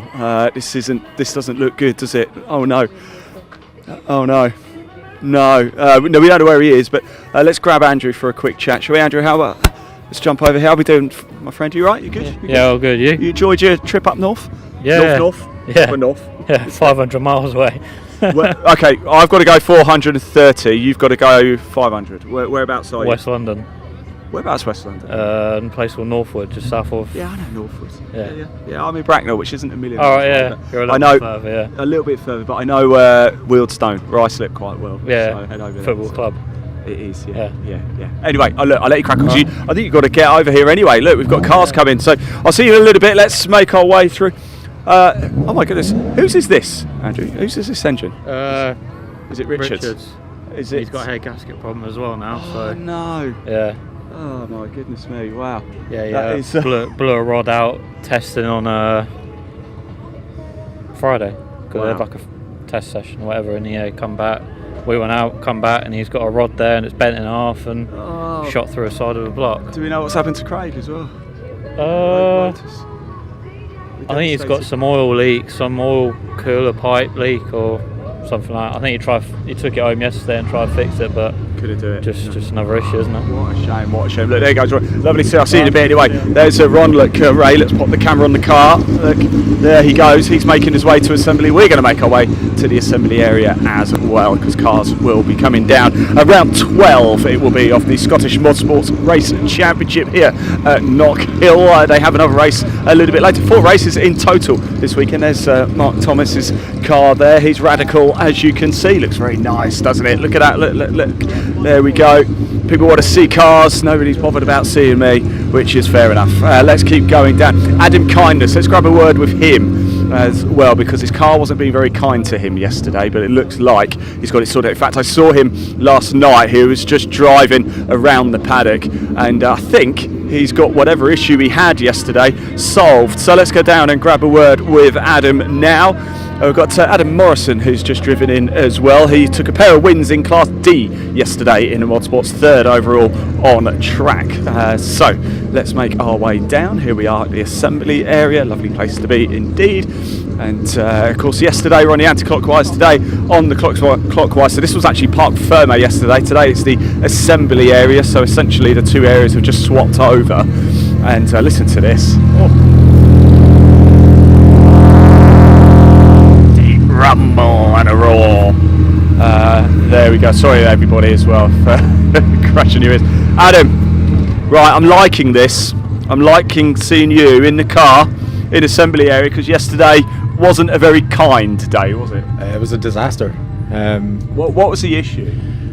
First one was suspected throttle body, but it was actually a wire to the throttle body. So fixed that, but whilst fixing that, left a wire in the connector and then bridged a couple of connectors and fried the ECU. Now I saw you last night just driving around the paddock, or yesterday afternoon driving around, and you sort of looked like, I think it's okay. I'm not really sure. yeah. Well, what else could you do in the paddock? You know, you can only drive around at like 20 miles an hour at most. So yeah, it did that last night. It was always good. Right, well, best of luck. Let's hope we can get to the checkered flag in this one. Thanks for talking to us. Oh, Adam, just before I let you go as well, I've been asking everybody this question. If you could take this Mini, any circuit in the world, ever, but you've got to drive it backwards, like not in reverse gear, but like just like here, where would it be? What, even if you're not allowed to drive reverse circuit? Yeah. So you could say Monaco, for example, if you wanted. Oulton Park. Oulton Park. I love Oulton Park. Do you? Yeah. Okay. Well, I've got to say Knockhill, but Knockhill. Well, no, but we're excluding Knockhill because you can actually do that. So okay, Oulton Park. Oulton Park, or I know Anglesey quite well, so. Okay. But Oulton Park, it can be overseas as well. I mean, well, Anglesea's different country. Well, so is Oulton Park. Yeah, this car's a bit too highly strung and slow. You know, if it was an M3 or something, maybe Spa. Okay. Yeah. Okay, I'll get you an M3. Well, I won't, but anyway. Cheers anyway.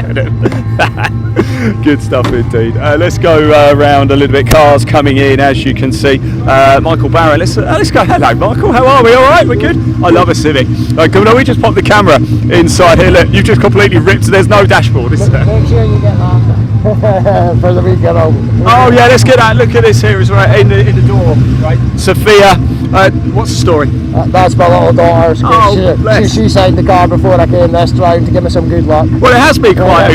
Yesterday was a good day, wasn't it? Well, I had a wee off in qualifying, so I've lost a splitter. So we'll see how it goes. You don't need splitters. They're overrated, aren't they? That's it.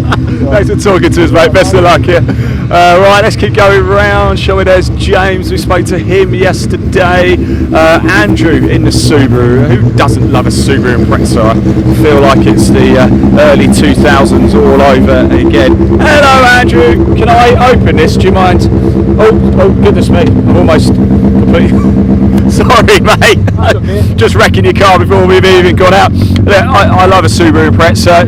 You obviously. Look, is this the original wheel as well? Yeah, it's original motor steering wheel. Yeah. It's pretty cool, isn't it? What's it like to drive around here? It's good, especially in the wet conditions. A lot of these cars are front wheel drive or rear wheel drive, so this has got obviously a good advantage. Do you find it gets quite a good reception in the paddock from people? Yeah, a lot of people like this car. Yeah, it does. Now, if you could take this car to any circuit in the world, but you've got to drive the circuit in reverse, not reverse gear, but just backwards, where would it be? Croft. Croft? Yeah.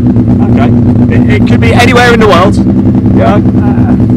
I mean, if Croft is your answer, there's nothing wrong with that. It's a great circuit. You know, I like Croft. Just because I've been there before, so I can't really say anywhere else because I've no experience. But I mean, I'd like to go to Silverstone or something like that. Okay, yeah, I like that. But Croft because I've been there before. What can we do in this race here? Now we're going clockwise. The car's been playing up all weekend. At least twice in every lap it's cutting out for like 3 seconds, so it's quite frustrating. I don't know what it is yet, we're trying to work it out, changing different things, but hopefully it's cured it this time. So it's excellent. Best of luck, Andrew. Good to see you again. Thanks for talking to us. I'll shut this so I don't break your door again. Right, let's keep going. Oh, goodness, I think we've spoken to pretty much everybody. Let's go have a quick chat with Louise, find out how yesterday got on for her. Of course, she had a very good. Hello, Louise. I'm just coming. Sorry, did I shock you? I'm so sorry. It looked like yesterday went quite well for you. Did you enjoy it? Yeah, it went pretty well. My cars stayed together, so that's a bonus. Yes, that is. Knockhill, where does it rank for you on every circuit in the world? Is it one of your favourites? I've only ever done Knockhill, so. Okay, where would you like to go? Like, if I said to you, you can take this car anywhere in the world, but you've got to drive the circuit backwards, not like reverse gear, but just backwards. Where would it be? Oh, I don't know. What about? Everybody says Spa. With Spa. Yeah, Spa's probably a good one, there. Yeah. What can we do in this race, Louise? What was that? Sorry. What can we do in this race? What are we expecting from it?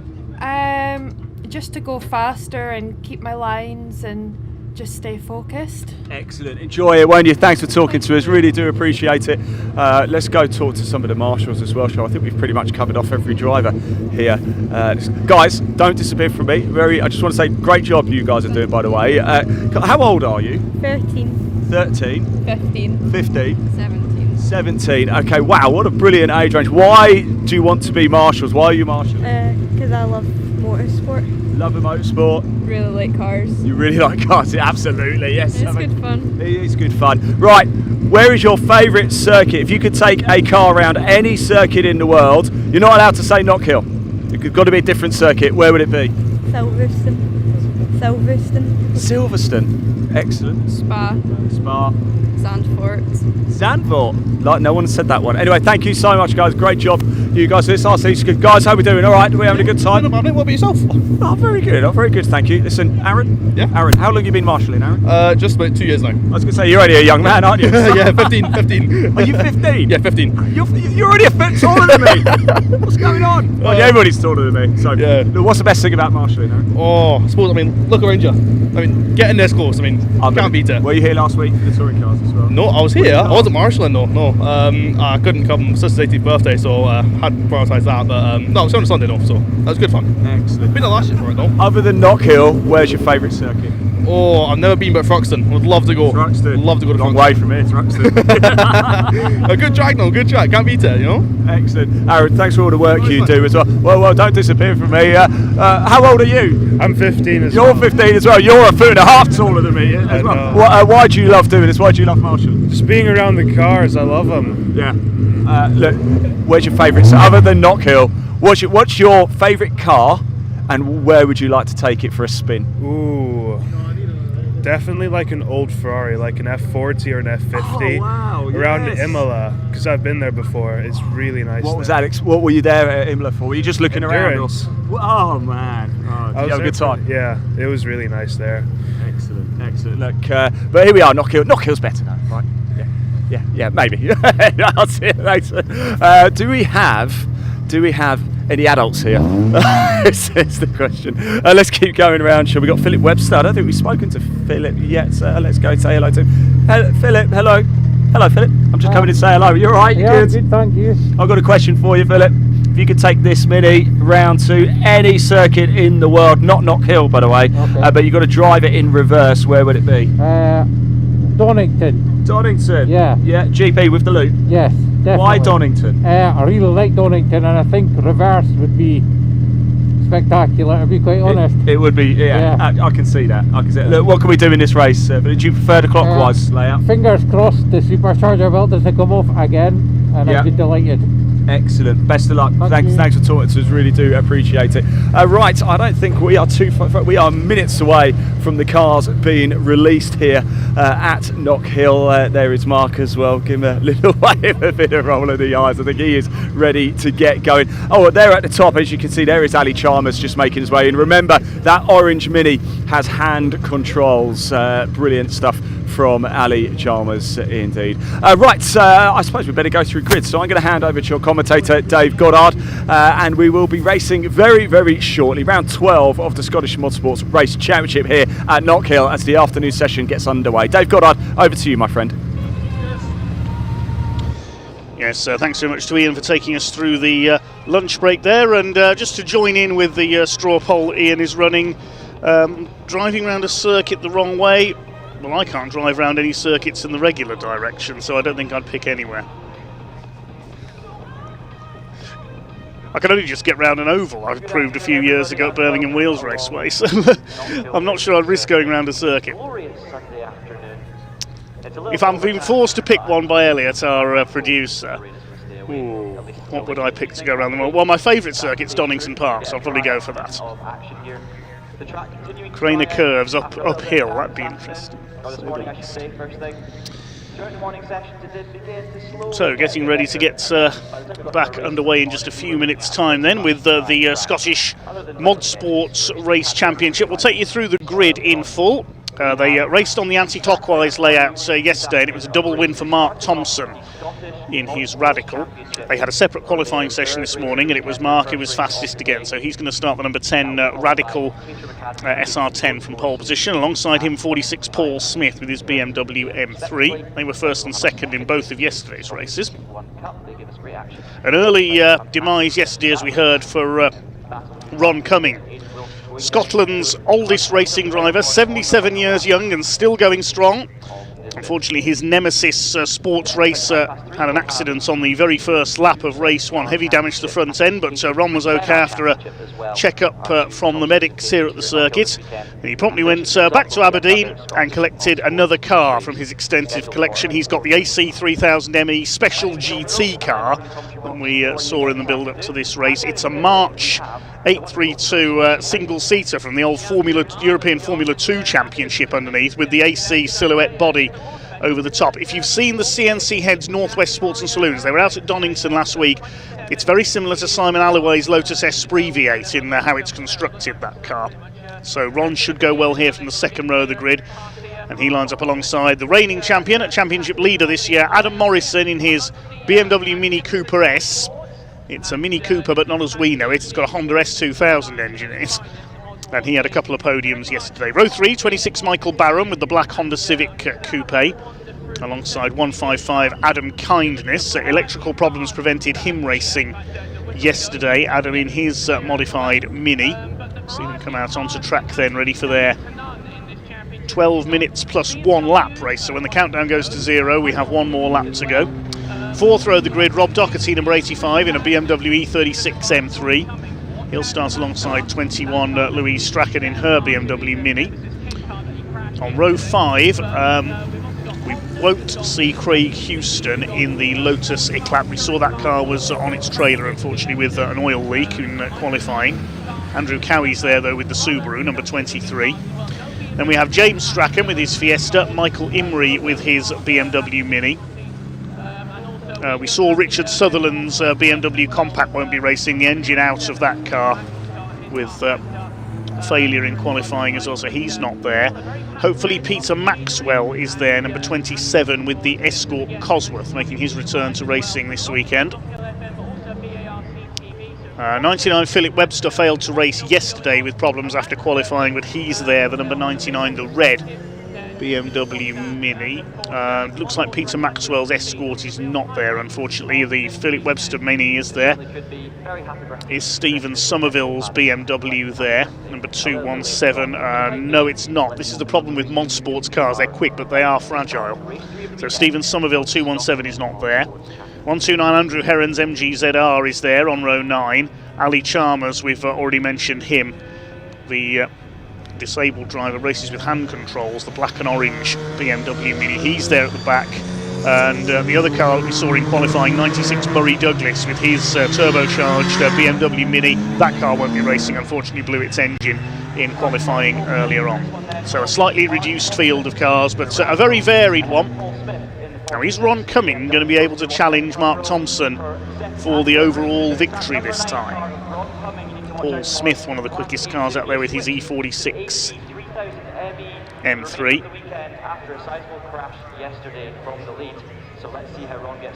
And the other cars were missing David Robb with his Audi TT, and Andrew Patterson's BMW is not there. That's suffered problems yesterday. So plenty of BMW Minis out there, rather more modified than we saw in the Scottish Mini Cooper Cup yesterday. But the Radical will start as favourite for overall victory. The sports racing car, the black and yellow car, number 10, Mark Thompson. The blue BMW E46 M3 of Paul Smith will start alongside. There he is. And there is Ron Cumming in the AC 3000 ME silhouette bodied car. And it is a March 832 Formula 2 car underneath. Very interesting to see how that gets on. There are 2 races for this category today. The final race of the programme will be the Scottish Mod Sports as well, both over 12 minutes plus 1 lap. So when the clock counts to 0, we won't see the checkered flag, we'll see the last lap board go out just to make it a little bit more interesting.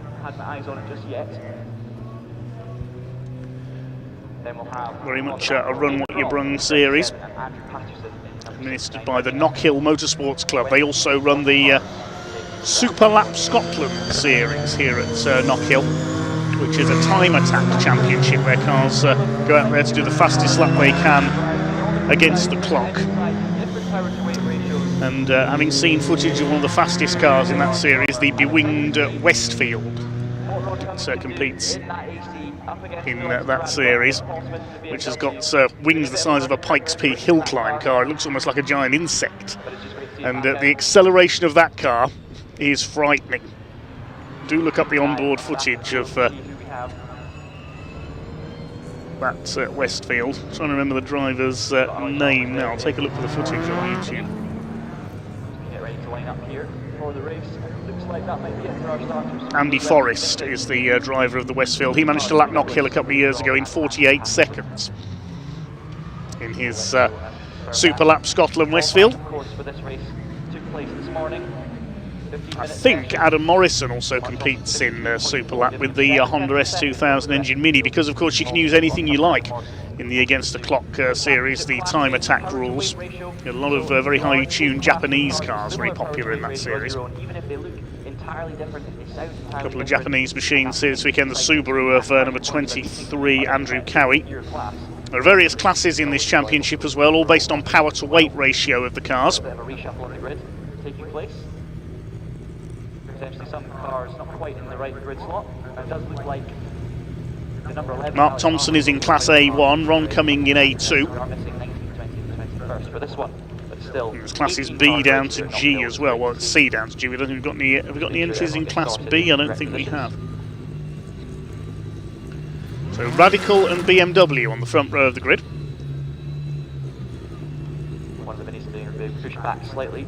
For this 12 minutes plus 1 lap race, the driver's just being brought into line by the marshals at the moment. There's a couple of gaps on the grid from qualifying, so they've got to line up in the right place or they risk a time penalty for starting out of position. Roller coaster ride that is the clockwise layout here at Knockhill.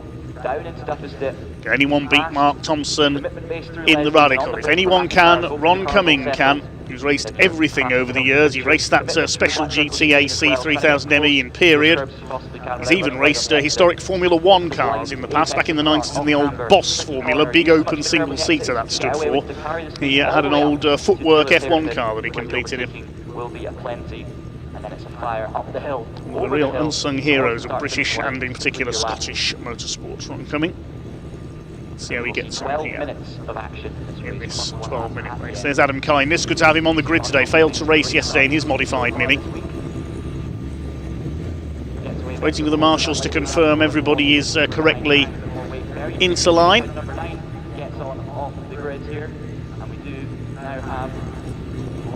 Looks like just about everybody is into position then. Now I expect to see the first 4 cars on this grid pull away at the front here. 7 back-to-back races coming up for you, the first of which the Scottish 30-second board is displayed, then we'll get the 5-second board, there it is. Revs begin to rise, Mark Thompson and Paul Smith together on the front row of the grid. The revs are up for the Scottish Motorsports Championship Race 3 of the weekend. Away they go, and Adam Kindness has stalled. Kindness hasn't got away, disaster for the BMW Mini racer. Looks like everybody has missed him, fortunately. And away they go, and a poor start by Paul Smith. The BMW is down into 4th place. It is Mark Thompson and Ron Cumming in the 2 sports racing cars, the sports racer and the special GT, who lead them away. Andy Morrison up into 3rd position, Adam Morrison that is, in the Mini, then Paul Smith, then the Honda of Michael Barron is in 5th position. The rest of them stream their way through behind. There's Michael Imrie with his Mini. Then way out into the back of the circuit, the number 21 rather, Louise Strachan going side by side there through the chicane as Ron Cumming tries to chase after Mark Thompson for the lead. Great to see that very rare AC-bodied machine out there. Paul Smith tries a dive at Adam Morrison there for 3rd position. There's Louise Strachan, she's got ahead of the Subaru. A little bit of smoke out of the back of her Mini. I hope that's not a sign of impending problems. That's the stripe for the first time. Paul Smith back ahead of Adam Morrison up into 3rd position. He's already a couple of seconds behind Ron Cumming, who in turn is a couple of seconds off Mark Thompson in the Radical. Smith in 3rd place. Morrison in 4th. Michael Barron's Honda Civic, who dropped out of the 2nd race yesterday in 5th. And there's Rob Doherty with his E36 BMW. Stunning looking car, that one is in P6. Louise Strachan is 7th with the Mini. Morrison moving up to try and challenge Paul Smith for 3rd place. Ron Cumming in 2nd. Great to have Ron back out after that nasty shunt on the anti-clockwise layout yesterday. He got 2 wheels under the grass coming out of Taylor's up towards the right-hander at Hislops and went straight on into the tyre wall, destroying the front end of his sports racer. Charge their way across the line. Mark Thompson does a 53.251 in the Radical. Ron Cumming did a 54.382. Over a second quicker on that lap, Mark Thompson. I suspect he's going to run away with this in his Radical. Smith trying to keep pace with Ron Cumming for 2nd place. Really over 3.5 seconds down on the AC 3000 ME, which is not a model of AC that was seen on the road very often, it has to be said. AC most famous, of course, for the Ace and the legendary Cobra sports cars. The AC Cobra built in conjunction with Carroll Shelby in America. Big lock up there for Michael Barron's Civic. That's going to allow Rob Doherty to close in. Or not, because he power slides his way out to the hairpin there in the BMW. No, the AC 3000 ME was a later car. AC produced the 428s, which normally had Frua coachwork. 3000 ME was the later AC model, but not many of them were sold. Interesting choice of bodywork. Is that Philip Webster in trouble again? He pulled off at the start of yesterday's first race, didn't reappear. It looks like he is heading for the pits, yes, so more problems for Phil Webster. We do have 99 in the pits for the red Mini. Battle of the BMW Minis. Adam Kindness did get going after stalling on the grid. There he is in his wide-arched BMW Mini. Another of the modified examples. I suspect that competes in Superlap Scotland as well. Kindness family have been racing here at Knockhill for many years. Michael Imrie behind this. This is the battle for 9th and 10th. Behind him, Andrew Cowie with the Subaru Impreza, more famous as a rally car, of course. The days of the great Colin McRae and Richard Burns. Colin McRae, one of Scottish motorsport's all-time heroes. Both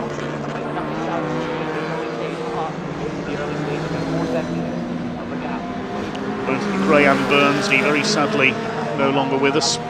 Oh, and Michael Barron loses it. Coming into the chicane, the Honda Civic spins out. He doesn't want to stop there. He's right on the racing line. Look out, Louise Strachan. She locks at the brakes and comes to a dead stop. And it's single track through there virtually. You can't avoid somebody, and it's hard to see them with that Recticel barrier there as well. Michael Barron in a very dangerous place. Luckily, he's got the car out of the way. That could have been very nasty indeed. And he pulls the car off into the marshal's post to get out of the way.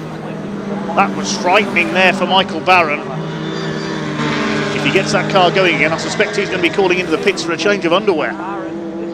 Very scary indeed. He lost it through the chicane. There's no way of avoiding a car through there.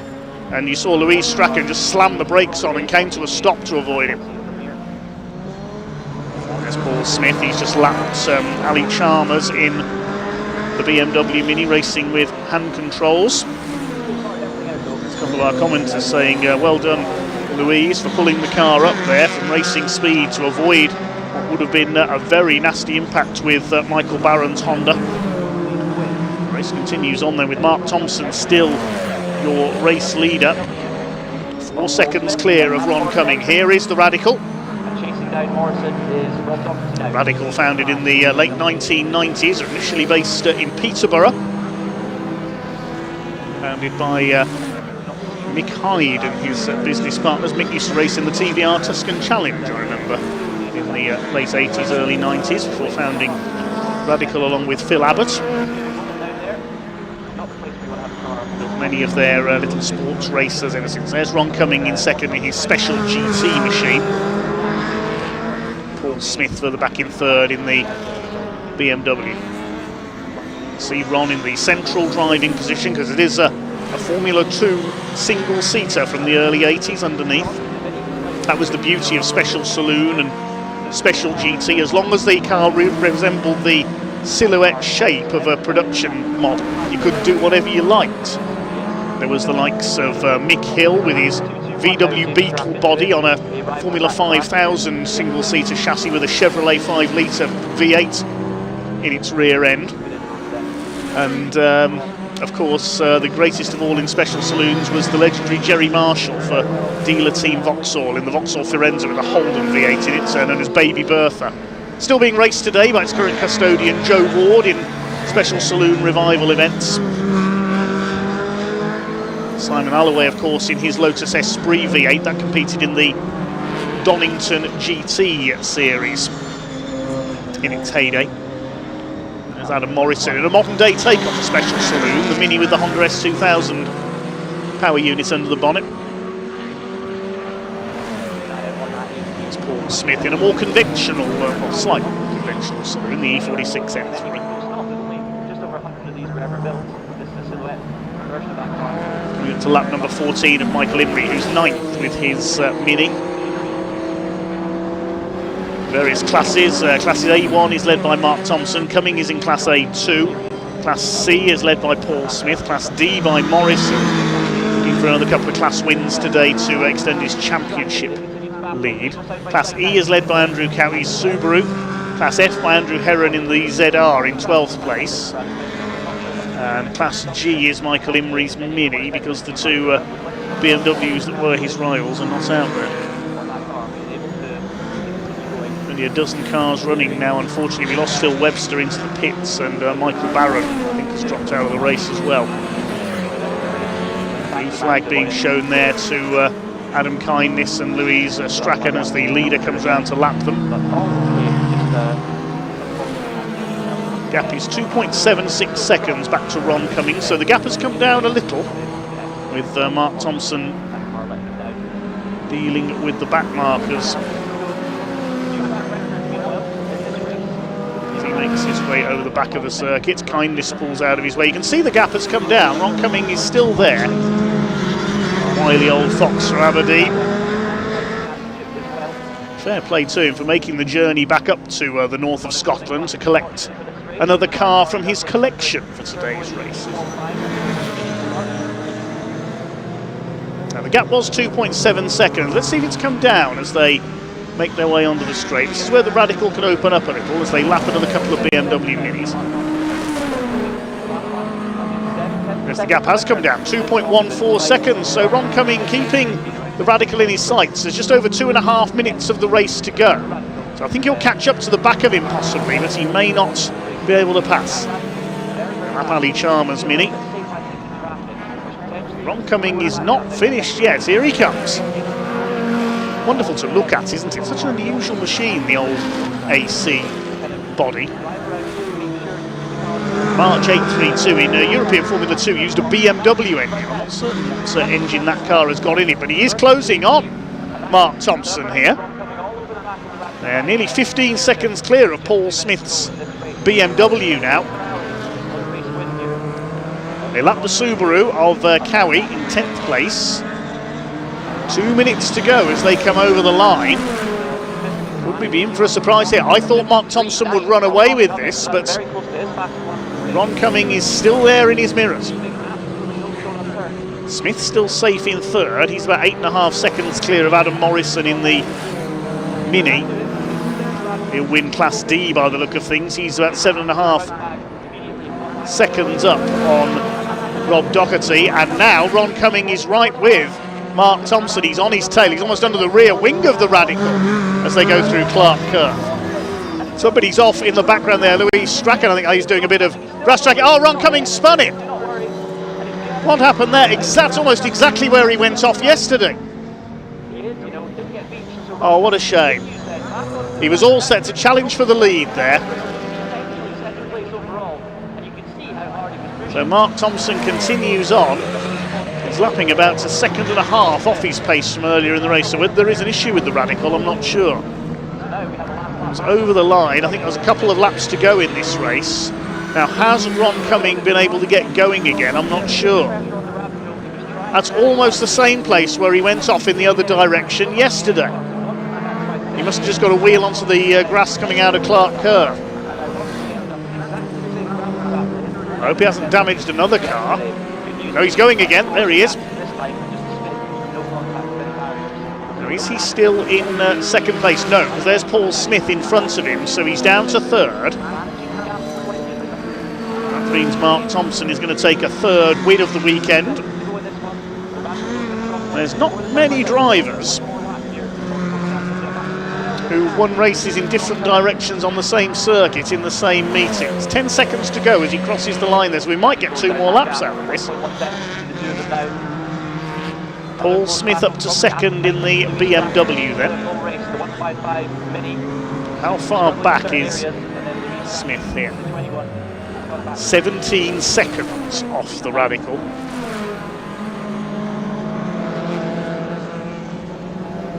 Cummings will be so frustrated with himself there. He was all set to challenge for the lead held by Mark Thompson. We didn't quite see what's happened there.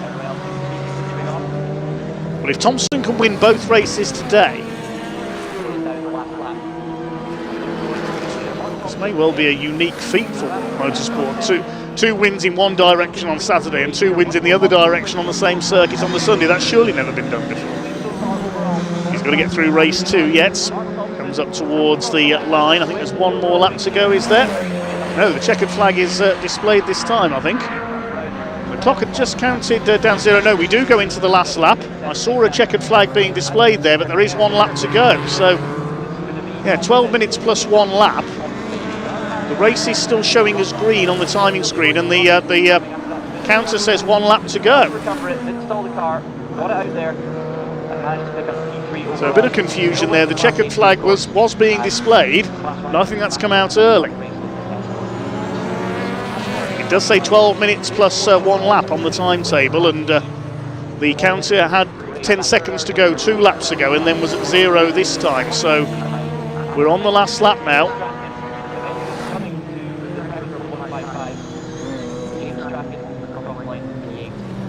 There is Ron coming, possibly a little bit of damage to the underside of the AC there. You can see a bit of bodywork hanging loose. Will come across the line to finish 11 and 12. So there is the checkered flag out for Mark Thompson. He takes the win, and confirmed by the timing screen now. But I think the checkered flag went out a lap early there. Whatever, Mark Thompson has won race 3 of the weekend for the Scottish Motorsports Championship.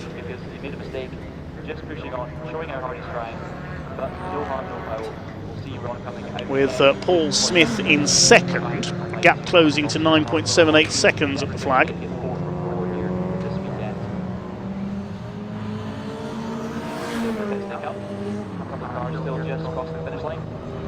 And Ron Cumming takes the checkered flag in the pit lane in third place, ahead of Adam Morrison and Rob Doherty's BMW. So a bit of a confusing finish there. We'll confirm that when we can, but I think the checkered flag went out a bit early there. Doesn't affect the result though, as Mark Thompson takes the win in his Radical. Win number 3 this weekend, just under 10 seconds clear of Paul Smith, who wins Class C in the BMW. And Ron Cumming, we frustrated with himself there, was moving up to challenge for the lead when he spun at Clark Curve, but he gets the Special GT AC home in third place and wins Class A2. Fourth for Adam Morrison, he wins Class D and extends his championship lead. Fifth is Rob Doherty. Louise Strachan recovering from that near disaster with the Honda of Michael Barron. She takes 6th position. 7th for Adam Kindness, despite stalling on the grid. 8th goes to James Strachan in the Fiesta. Class G is won by Michael Imrie's Mini in 9th place. Class E by the Subaru of Andrew Cowie in 10th. And the other finishers, Ali Chalmers in his Mini, and Andrew Heron wins Class F in 12th place with the MG ZR. Let's head down to Ian in Parc Ferme.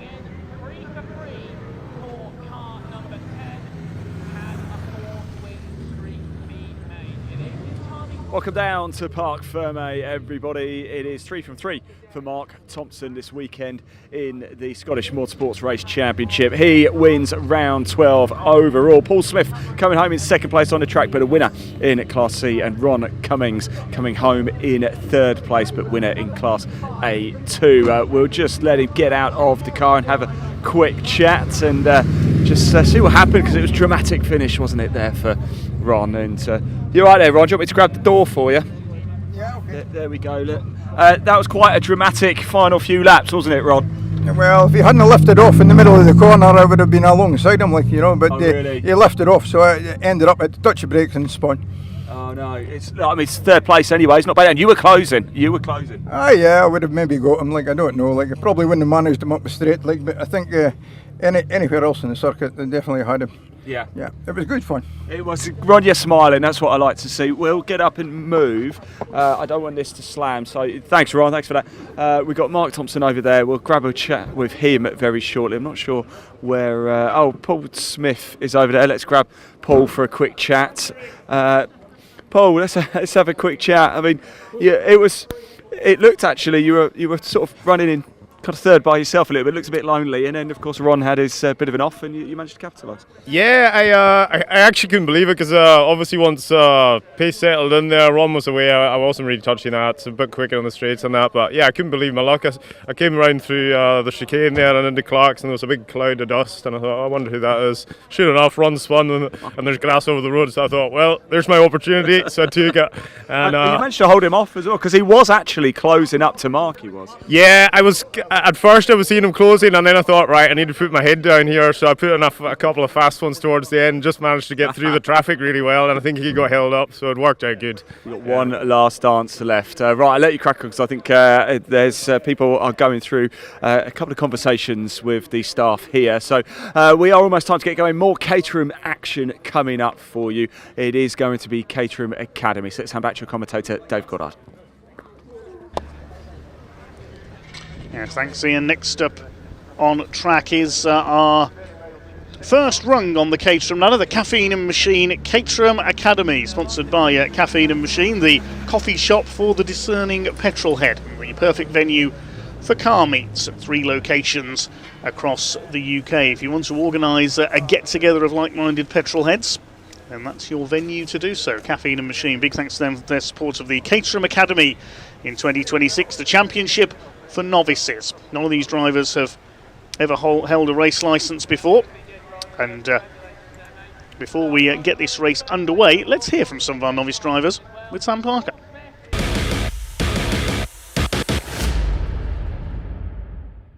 So Caterham Academy are up next, and I've got Adam here. Adam, first race yesterday, how was it? That was the best race ever yesterday for me. I loved it. I absolutely loved it, yeah. I made such a good start. I made up about 8 places in the start, but then I didn't have the pace to maintain it.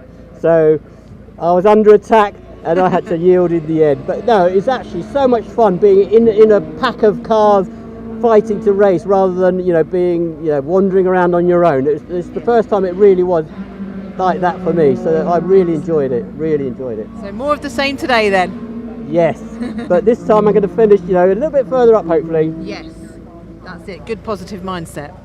Thank you. Wish you all the best, Adam. Thank you very much. Right, let's go and have a quick word with Phil McGovern over here, our Caffeine&Machine man, 07 on his number panel. Let's have a quick word. Caterham Dave's there talking to him. Oh, hey, Sam. Hey, Phil, how's it going? Yeah, stoked to be here. Like, it's the best thing ever, right? Yes. How are you? Great race yesterday, didn't you? Yeah, I did myself proud. Although I let myself down at the end, I went P2 to P4. But yeah, exceedingly happy. Could be it's the best day ever. Full stop. That podium's coming, I think. Yeah, I sense it. I've just done a deal with Dave that if I'm on the podium, he's going to very kindly give me the prize. So. Oh, I think that's lovely. Well, I want to see that. Yeah, let's make it happen, right? Let's make it happen. Absolutely. High five. Well, wish you all the best for this. Enjoy every moment. I will. Every single moment. Thank you, Sam. Thank you. Right. Look forward to their race.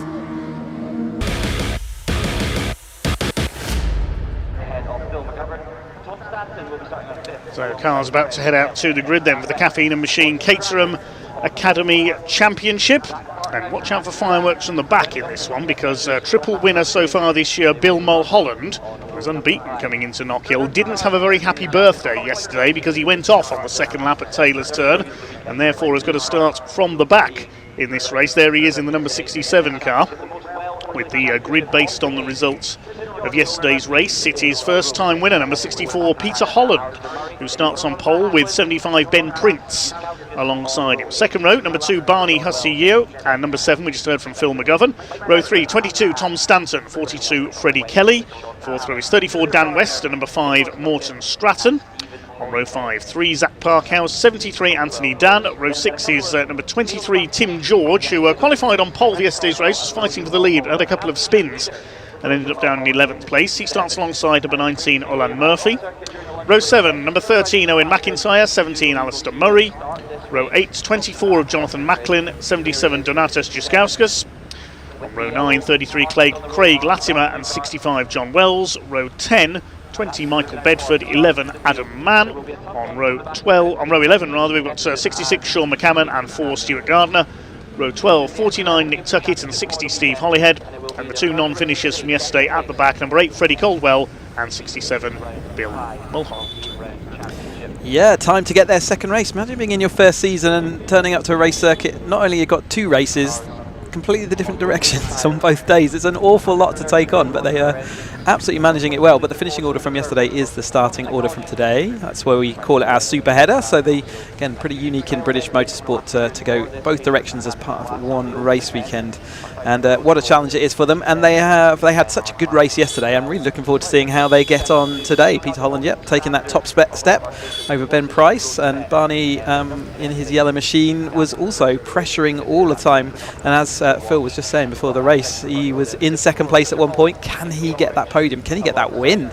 And all the regular names were there or thereabouts at various times. And as they're all sort of finding out their order as the early season progresses on in this Academy car. New horse engine, the 130 horsepower 4-cylinder turbocharged engine in this Academy car. 6-speed gearbox to keep them in that nice power range that the turbo offers, and they've had to add a little differential to these Academy cars. This new style and new version of the Academy car this year. Thanks ever so much to all the marshals out there doing. We heard from some of them in the lunch break, and it was great to hear them enjoying their action and to say plenty of Caterhams for them to go and pick up rear wheel arches around the circuit as well. But the action's been fast and frantic already, and we've got another 4 races, so this will be the last chance. The green flag is waving at the back. Last chance for the Caterham Academies, but they've got 20 minutes of action ready to go. Yes, ready for the second race of the weekend for the Caffeine&Machine Caterham Academy. Let's see what our novice racers can do in the clockwise direction. Peter Holland was your winner yesterday in the orange car on pole position. The blue car of Ben Prince alongside him here. Barney Hussey-Yo in the yellow car on the second row. We are underway. Watch for Bill Mulholland from the back. There's somebody charging up the grass there almost on the inside. I think that was Freddie Coldwell. But into the first corner it is. Peter Holland who's got the ahead of Ben Prince. Great start by the 22 up there. And straight off goes 42 Freddie Kelly. Barney Hussey-Yo's off as well. Is that Morton Stratton in there? I can't quite see. Yes, it is. The number 5 car. There's cars going absolutely everywhere on that first corner. That's Hollyhead in number 60. Yeah, 3 cars at least locked up. They just missed their braking point, and that caused a chain reaction, didn't it, as they went down the hill. Cars missing also the chicane. A little bit of smoke out one of the cars back there as well, so hopefully they'll get that all under control.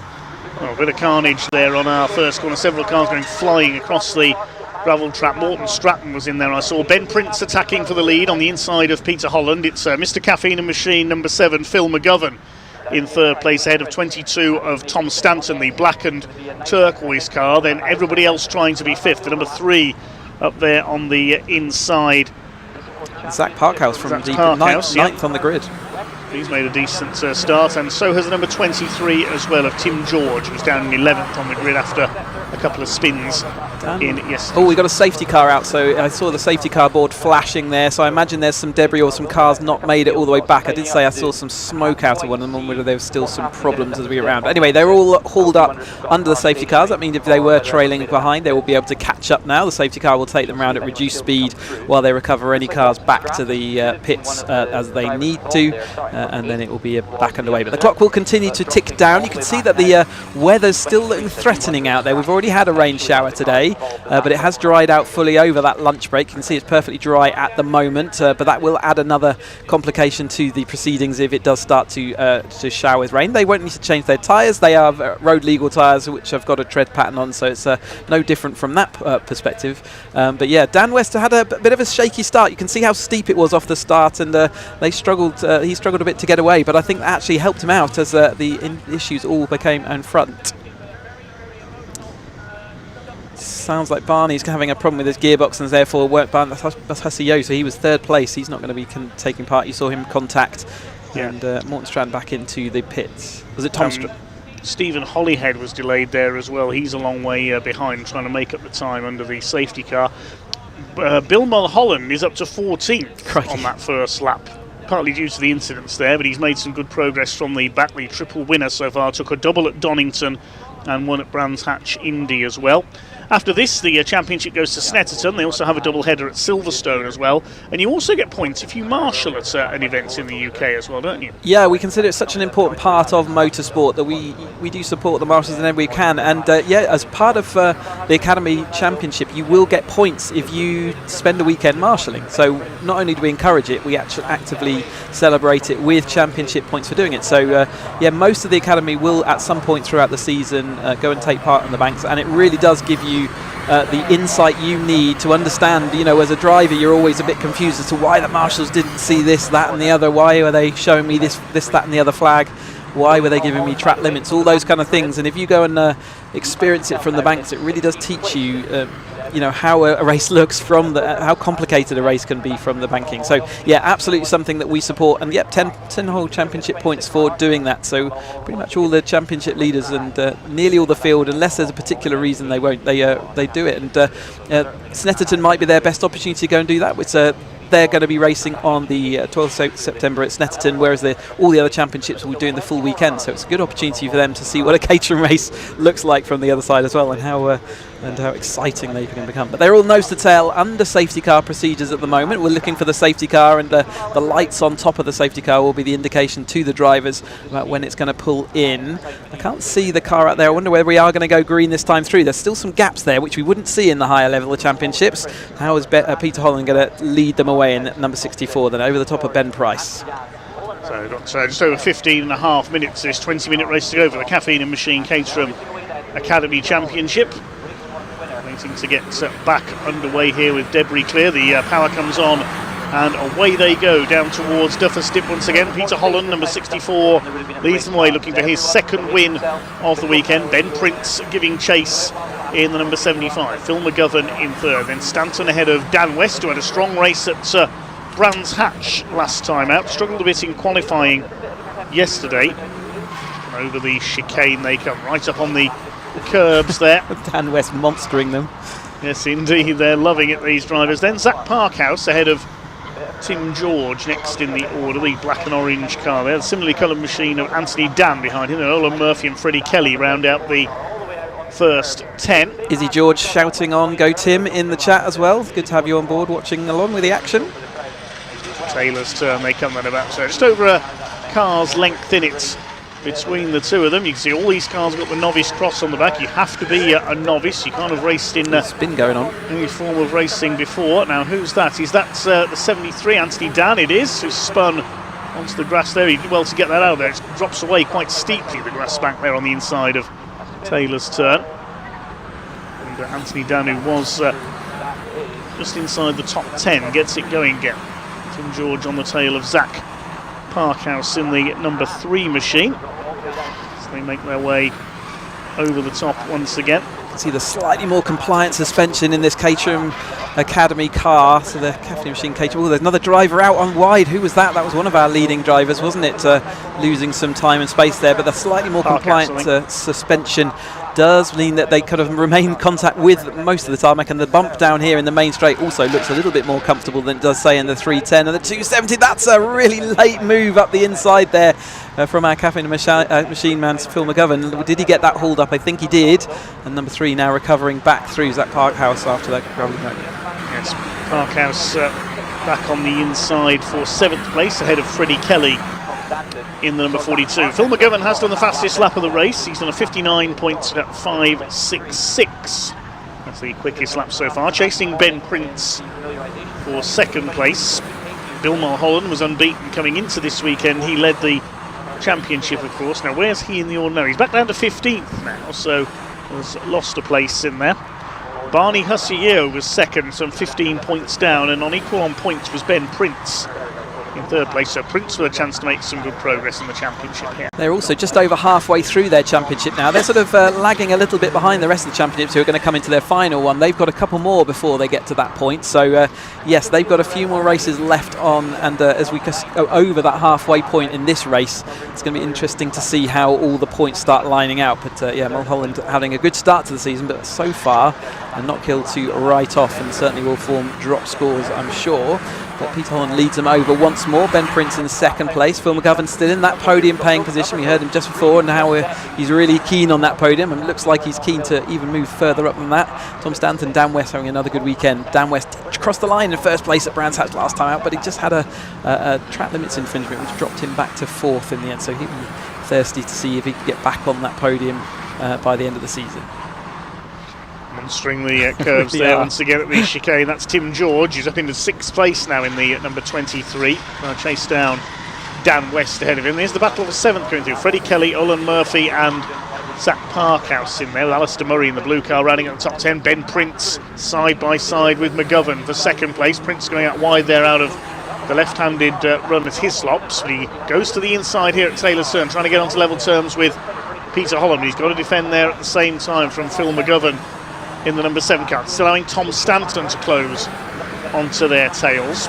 Remember, there have only been 2 winners so far this season in the championship. That's been 3 for Bill Mulholland, 1 yesterday for Peter Holland. Side by side, it's 10th place there, Alistair Murray alongside the number 11. Yeah, I think that was a Man and McIntyre going side by side. Anthony Dan following along, and they're going side by side again as we come up the hill. Then battles all the way through this field, as you would expect. And since the Brands Hatch and the opening round at Donington, you can see how much the gaps that were appearing in those races as they're kind of learning their craft, they're all rapidly disappearing, and the drivers are really, those that are just learning a little bit still, have caught up. And another dive down the inside there for one of our, it's Stratton, isn't it? He's all the way back out there. We're not used to seeing him all the way at the back, so not having a great time at the moment as this battle at the front continues. Then it's all coming together. Peter Holland is leading and has got a little bit of a comfort gap, but the battle for 2nd place is really heating up. Over the top they come then. And down towards Duffer Stip, still Peter Holland only just in the lead. They're starting to bottle up slightly behind him though. There is Tom Stanton, the number 22 car, the blackened turquoise machine. He's back to 5th place behind Dan West now. Reason Morton Stratton so far down, of course, he came into the pits at the end of the first lap after that off on the first corner. The leaders go over the chicane. The sky is definitely darkening here it is. At Knockhill. I'm glad to see one of our camera operators there has got the umbrella up over his camera, because I think we might be about to have a bit of a deluge here at Knockhill. As if they didn't have enough to deal with, but we are just over halfway now, so 9 minutes 40 on the clock as we're heading into the second half of this race. Battles here, that's on Murphy fighting the number 42. Oh, Kelly right around the outside. Really that was a great move into Taylor's Turn. They've been watching the 310Rs, I think, from earlier on. That you wouldn't know Freddie Kelly was a novice. Well, you wouldn't know any of these drivers novices to see their racecraft here. Olin Murphy under fire on the inside now from Zach Parkhouse. This is the battle for 7th and 8th place. It's just over 9 minutes of this Caffeine&Machine Caterham Academy race to go. Here's Morton Stratton. The season started with a complete disaster at Donington when he was in a big smash on the very first corner of the season. Peter Holland was involved there as well. That's why he got no points from Donington. What a turnaround for him this weekend. His first ever motor race victory yesterday, and looking to make it a double here. It's the battle further back. Adam Mann, the 33 of Craig Latimer, the grey car there. Then Morton Stratton, and behind them the 65. That's John Wells in the green machine. They head down into Duffer Stip, and the 33 of Latimer loses out there to Morton Stratton. It's all about learning your craft though. These drivers will move up, most of them, into the Bilstein Caterham Roadsport Championship for next year, the next step on the ladder. Bit of dust being kicked up there by Morton Stratton in the number 5. He's fighting at the sharp end of the field at Brands Hatch last time out. Just looking where he is in the points after Brands. He finished 2nd there, so he's on 23 points, 13th after that no score at Donington. Donatas Jaskauskas being lapped there in the number 77 by our leaders. Peter Holland has got another back marker ahead of him there, the number 4, that's Stuart Gardner. hopefully he'll get out of the way of the leaders. As we said earlier, you don't very often see Lappery because Caterham's such an evenly matched field. It's because Knockhill is such a relatively short circuit. This one and Brands Hatch Indy as well sometimes happens around there as well, just again there, but it's hard for them to identify that these are back markers and whether they're still racing. But here is the battle for the lead then. Those back markers have closed everybody up. Phil McGovern out wide. He was into second place but has to drop back behind Ben Prince once more. Dan West is right up there, as is Tim George, losing every little bit of the track and a little bit of the gravel as well for good measure, as this lead group fly on over into another lap. But it's still Peter Holland who has remained resolutely out front, and now Ben Prince having to go defensive. Phil McGovern is still looking for a way through. He's got lights ablaze as well, which is a little distraction technique, isn't it? A bit of the opportunity to put them on, and he's put them on, and he's just trying to get Ben Prince to make a mistake and maybe let him go through. But Dan West is now right on the scene as well. Tim George got a face full of gravel there at the end of the last lap from Dan West as he got a wheel out wide. Freddie Kelly has done the fastest lap of the race. There he is with the Dayglow yellow nose and roll cage on his car, back in 7th place behind Tom Stanton. The leaders coming up on another lights flashing at the back markers. Yeah, and here comes McGovern down the inside. Is he going to be able to do it? He is late on the brakes. Says that Ben Prince outbraked himself. I think it was. Ben Prince has not showed up on our screen. He's going to be just behind here now. In fact, I think he's lost another place. Did he get it hauled up entirely? Where's Ben Prince gone? He is still there. Yes, he's dropped a couple of places there. He must have gone very wide on Taylor's turn. He's down to P5, so this fight between West and George is now for 3rd place. The lime green car West on the inside was not given any room there at Duffer's Dip. There's your leader, Peter Holland in the orange number 64 machine. And West at the inside. Ben Prince is going to go through as well, past Tim George. There's the 66 car, which has just been lapped. That is Sean McCammon. This is the fight now for 4th position. For 5th position, I should say.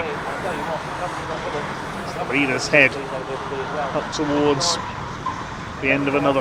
Well done to the back markers as well. Again, like I said, not easy, and they have got out of the way. And yeah, it's a tricky situation for everyone at the time, all learning how it all works. And yeah, they're still learning their craft, and they're looking forward to seeing how they progress through these final rounds. As they're number 3, they're diving down into that Park House, diving down inside to make up the lap on. Sean McCannon running down in 21st place. So Holland leads by half a second ahead of McGovern across the line that time, with just over 5 minutes of the race to go. Dan West up into P3 ahead of Tim George, who's 4th. Ben Prince down into 5th position. It's particularly at this side of the circuit, the sky you can see is getting much darker. I hope we're not going to have a cloud burst before this race finishes, as flying the curbs there, Phil McGovern. That was almost motocross style through there. He's loving this. One slight outbraking manoeuvre there by Ben Prince, and it's cost him quite severely, hasn't it, in this? He's still got 5 minutes to see whether he can recover back, but it shows how one mistake can cost you quite badly. But can Phil McGovern lead this race? He's been in every other position so far today, so let's see whether he can get back to the lead. But Peter Holland has been absolutely steadfast out front, as Tim George does get it all hauled up. But it's smoother driving for him in this clockwise direction than we saw a little bit in the earlier rounds. Good to see that, getting that all under control. And yeah, Ben Prince chasing them down as hard as he can right now.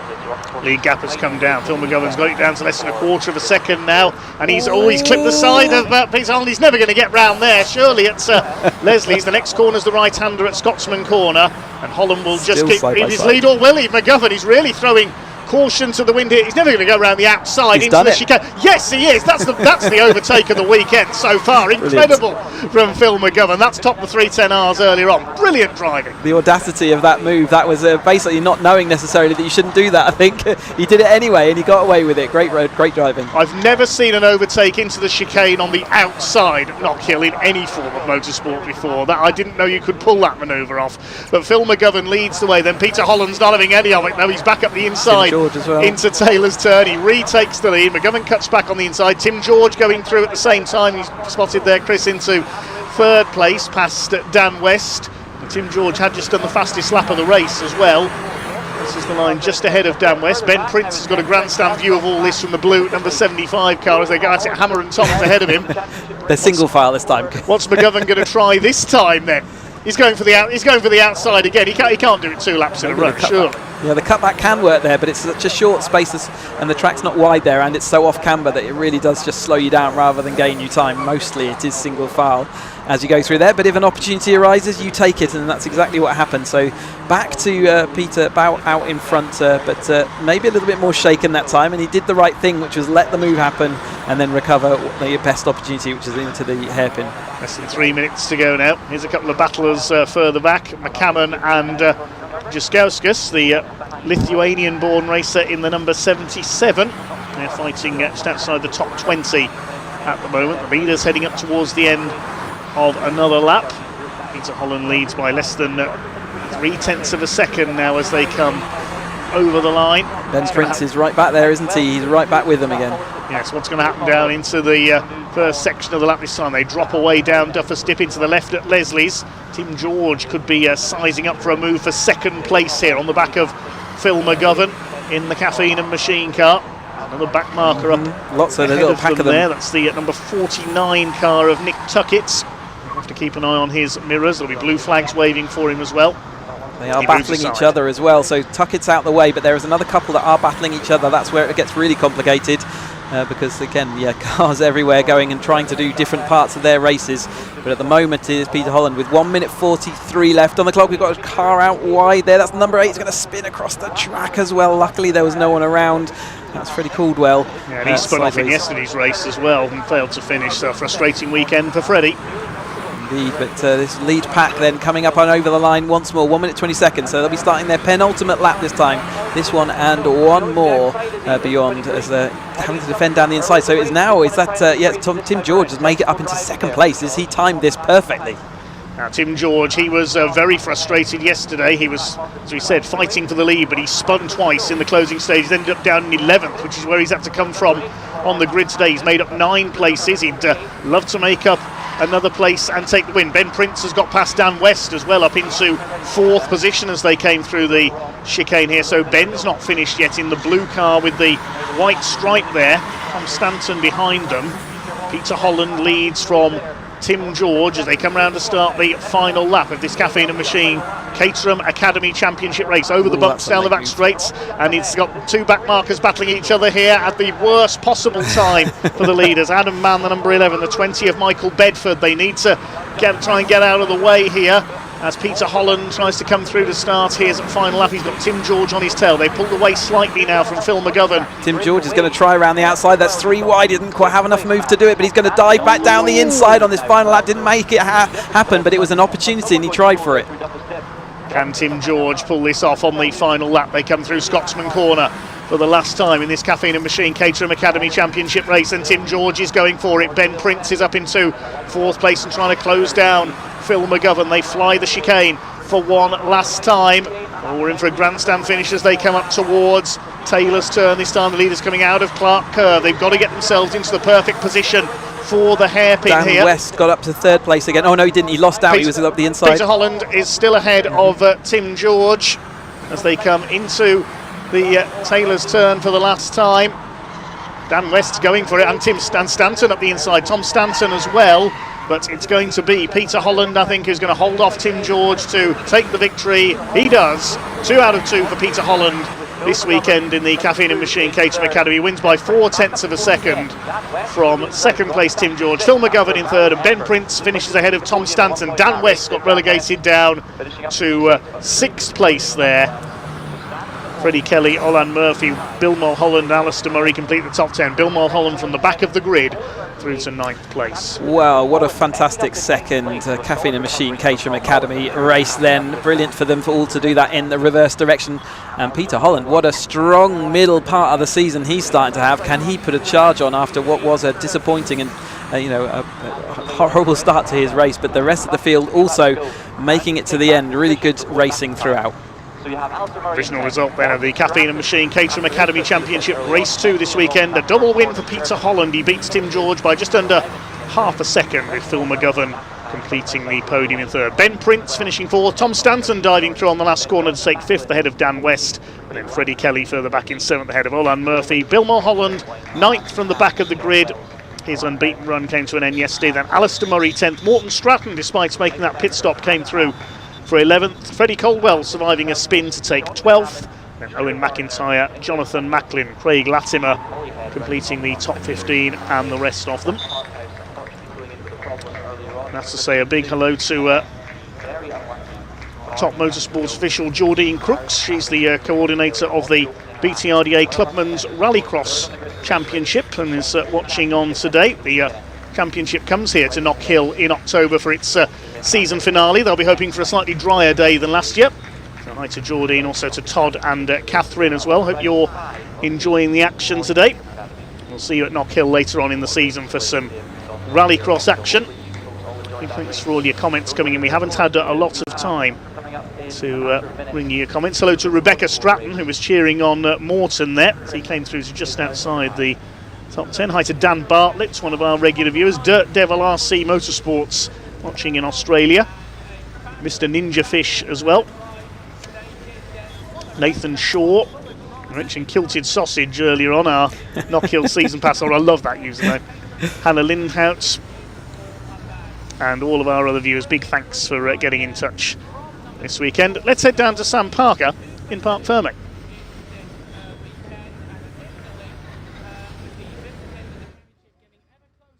Wow, I loved that race. That was absolutely brilliant. What a great battle with these guys at the front. And Phil got his, he was in the lead at one point, second, and he's got his first podium. So I'm super happy for him. He was so happy when he came in. Hang on, I've got this hat. One of our other drivers wants to. Here we go, Ant. Come on, you've got to put it on the winners. Oh, he's going to wear it first. But yeah, Peter Holland. I'll wait for him to get out of the car, and then Tim George in second place. Great racing. I'm going to come to Phil first in third place. If he can get his balaclava off. Sam. Thank you. Can I give you a hug? Oh, of course. Oh, it's amazing. Honestly, super well done. That was incredible. So much. Great move into second place as well. Yeah, I felt like I had the pace. It was just awesome. Like I think all 3 or 4 of us up front were just on it. Yeah, superb. Yeah. Let's do it again. What a weekend. Can we go again? Race 3? Yeah. Don't worry, you'll get race 3 soon. No, that was awesome. Well done. And there we go. Oh look, keep the hat on, Peter. We're in Scotland. Did you enjoy that? It looked amazing fun. That was a crazy race. Yeah, I mean compared to yesterday, I feel like yesterday was quite easy to defend down the straights, but for some reason today everyone was right up me and much harder to defend turn 1 today than yesterday anyway. Yeah. No, it was brilliant battle for you. We enjoyed watching it. It was great fun.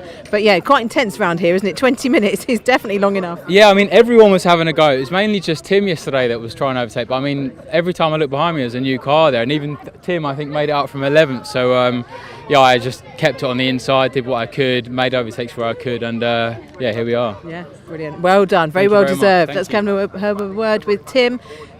Don't walk away. Sorry. Well done. Thank you. Absolutely fantastic. Did you enjoy that? It was mega. Yeah, great battle, clean racing. Yeah, it was mega. Yeah. I mean, I feel like the level of you guys here is really good for Academy. I think we're getting away with the new car as well. I think it helps a little bit, but yeah, no, it's good. It's great fun. Yeah. Yeah, brilliant. Well done. Well deserved drink of water, which is very needed right now. Thank you. Right, we've got the Bilstein Roadsport Championship up next, so I'll hand over to Chris and Dave. But before that, I did catch up with some of them a little bit before.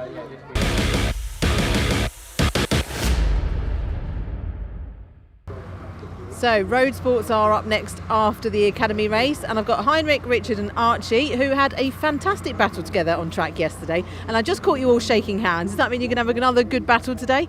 Hopefully, we'll see how it goes. I mean, I think I'm mainly just thinking about the first couple of corners. Can we get through that safely, and then the rest of it will be just the fun we had yesterday. Yeah, exactly. How about you, Richard? I'm kind of hoping that we can catch up with the guys in front and make it a 5-way battle instead of a 3-way battle. It'll be a lot of fun. Let's bring more cars into the mix, why exactly, not? Why not? I mean, that's all about working together though, isn't it? Yeah. If you start playing with each other too much, you could lose the guys in front. Yeah, I think, to be honest, Heinrich tried to work with us yesterday and it didn't really work that well. So we'll try and do it better. Yeah, I was going like hand signal, like let's go, and then see Rich like sneaking up the inside.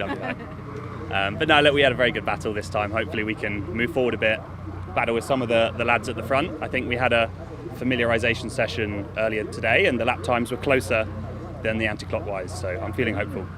Excellent. Wow, wish you all the best. Enjoy it out there. Thank you. There we go. Hand over to David and Chris.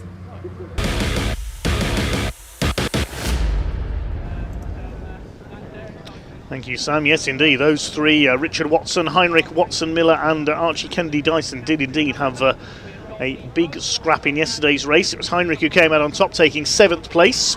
So we'll line up 7th, 8th and 9th on the grid for our next race for the Bilstein Caterham Roadsport Championship, the second rung on the ladder. Most of these drivers graduates of the academy from last season. Well, in yesterday's race, which has set the grid for this one, on the road, Richard Davies took the win, but he got a 5-second penalty. I believe that was for some contact in yesterday's race. There was definitely contact out the first corner with him and Matt Fox, and I'm wondering whether it was that. It could easily have been a track limits infringement, but yeah, 5 seconds applied to him post-race. So that means Ollie Smith, the championship leader in car number 89, inherited the win yesterday, win number 4 of the season for Ollie. Richard Davies has 6 wins to his name. The other winner was Kyle Townend at Donington. Those 3 all lining up in the first 2 rows of this grid. It is Ollie Smith, number 89. There he is in the assembly area on pole position. 25, Richard Davies, the Welshman, alongside him. Row 2, number 18, Mitch Fasania, and 19, Kyle Townend with his familiar yellow car. Row 3, number 80, Ben Oliver, and 12, John Bond. Row 4 is Heinrich Watson-Miller, number 47, alongside 86, Richard Watson. Don't think there are any relation, those two. Row 5, number 14, Archie Kennedy Dyson, and 99, Matt Fox, who fought back after being spun aside on the opening lap to take 10th. Row 6, number 27, Rob Hicks, and 21, Luke Wilson. Row 7, 8, Jason Spencer, and 62, Georgina Tuffin. Final row, 88, Mark Hensler, and 66, Alexander Dobrinin, who had a couple of spins towards the end of yesterday's first race on the anti-clockwise layouts. Yeah, so the sure everybody's there. Looks like it. The Bilstein Roadsport Championship then. So compared to the academies which we've just seen, they strap on the Nova ZZS tyre, so much more race-focused tyre. We have a rear anti-roll bar applied to add a little bit more rear stability in the car, a bit more stiffness around the car to give it a bit more that racy feel, but maintains its road legal status. You can still see the number plates, so they don't have to be road legal number plates, but they must run with a number plate, because otherwise you'll gain an advantage over the drivers. We don't run in the number plate with the academy because it blocks off too much of the cooling for the racing, but nevertheless in the Roadsport we still do in this slightly the outgoing spec, should we call it. So this will be the last year that we run Roadsports in this spec, and it will be the horse taking over from next year. It's easy to spot Heinrich Miller, isn't it, with the heightened roll cage there. But yeah, 125 horsepower, 1.6 litre Ford Sigma engine in these cars. And yeah, they've done the academy, most of them. I think Mitch Sanyas is the only driver in here that didn't do the academy season last year. You can join at Roadsport level so as long as you are either a novice or have only done, say, about 6 races or fewer, just like the other drivers would have done if you did go through the academy. So that's the kind of rules on here. Still no team support, so all these cars out here are supported directly by Caterham, so there's no advantage in having any kind of team support, so the drivers are all getting used to it, and it's a very much a learning year, and a lot of people, it was my favourite year I think, and a lot of people also do that. There's still a lot of Caterham paddock feel and spirit in there, but you get loads more racing at a race weekend. You get 2 per race weekend. You also get to race in Europe, so you get once you've taken your novice cross off, you're allowed to go and race in Europe, and that's why the Roadsports go and do that. And we were at Spa earlier on, so what a fantastic opportunity to go and race at one of those bucket list circuits. Yeah, it was Ollie Smith who took a double at Spa, and he had a win at Donington, a win here yesterday as he inherited. Cadwell Park was a double for Richard Davies, so was Croft, so was Alton Park. And the other win at Donington went to Carl Townend. And Davies was really back on form, wasn't he, yesterday? And it was just that 5-second penalty. I mean, it was even such was his lead at the end that he only just got pushed back into second place by that 5-second penalty. So he really did, once he'd shaken the toe of Ollie Smith, he really did have pace in that car. So seeing what he can do today and starting from second place, I'm sure he's definitely well within the mix. And who else is going to come? It's a different direction this time round, so who's going to come good in this clockwise direction? Nice to hear the Colt She Sells Sanctuary on the circuit PA as the cars made it round to the grid there. That's a Le Mans 24 Hours theme. Richard Davies' brother just cheering here from Cardiff Airport, so he's coming on. Let's see what he can do. Got some support on the chat as well. Thanks for all your comments. Hi to Dan Hughes, Archie McPhail. Very pleased to see Peter Holland win his double. Green flag at the back, so looking for that 1 minute 30 seconds and then the 5 seconds. So ready to race then with the Bilstein suspension Caterham Roadsports Championship. Can Ollie Smith make it a double? Will Richard Davies make up for that penalty yesterday, or will we see a new winner? The red lights are on. Quite a long hole, but we're underway. Flying start there from row 5 for Matt Fox in the yellow machine, but it's Smith and Davies together. Watch for Kyle Townend up the inside in the yellow number 19 car. It's Davies who gets the lead. Smith's going to be relegated to third place, possibly fourth, because Mitchell Fasania in the green car was up the inside there as well into Duffer's Dip. But no, Smith has held that third place, but Richard Davies was off like a shot from the outside of the front row, and he's got the lead as they head up towards the chicane for the first time. Over the curves they come. Townend second, Smith third, Fasania in fourth place. Somebody going out wide there. I think that was Archie Kennedy Dyson who was offline. There's the number 88 car of Mark Hensley, the TVR purple flip painted car towards the back of the field ahead of Alexander Dobrin in the Russian-born racer. Here comes Ollie Smith going for second place up the inside as they come towards Taylor's turn for the first time. Oh, that huge bump in the middle of that back straight. Carl Townend locks up. He nearly clipped the back of Richard Davies, who also goes out wide. Smith could make up 2 places here as they go into the top straight. It was Archie Kennedy Dyson who's dropped back a little in the number 14 car. Davies has got the lead, but Smith did get through into second ahead of Carl Townend, who locked up coming through the hairpin. Watch for Matt Fox as well in the background. He's up to 6th, possibly 5th. He's going for John Bond here on the inside in the number 12. Bondy holds him off. There's 47 Heine Watson-Miller with that taller roll cage, because he's such a tall driver in that number 47 car. The first 4 are broken away though.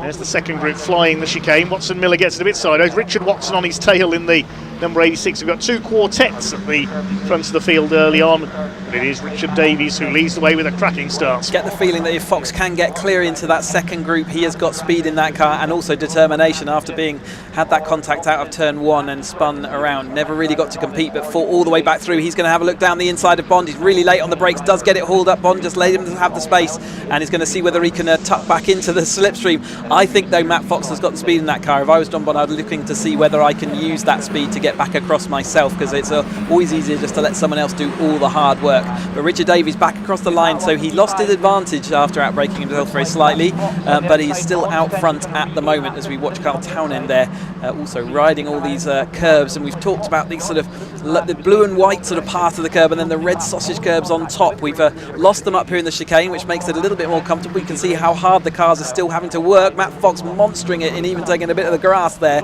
as part of his route through. Heinrich Miller having a slightly better direction in this clockwise. He was struggling a little bit early part of last race, but he's certainly firmly involved in the battle at the moment. But here's Davies leading Ollie Smith, Carl Townend in 3rd place, and then Mitch Fasania still in touch in that 4th.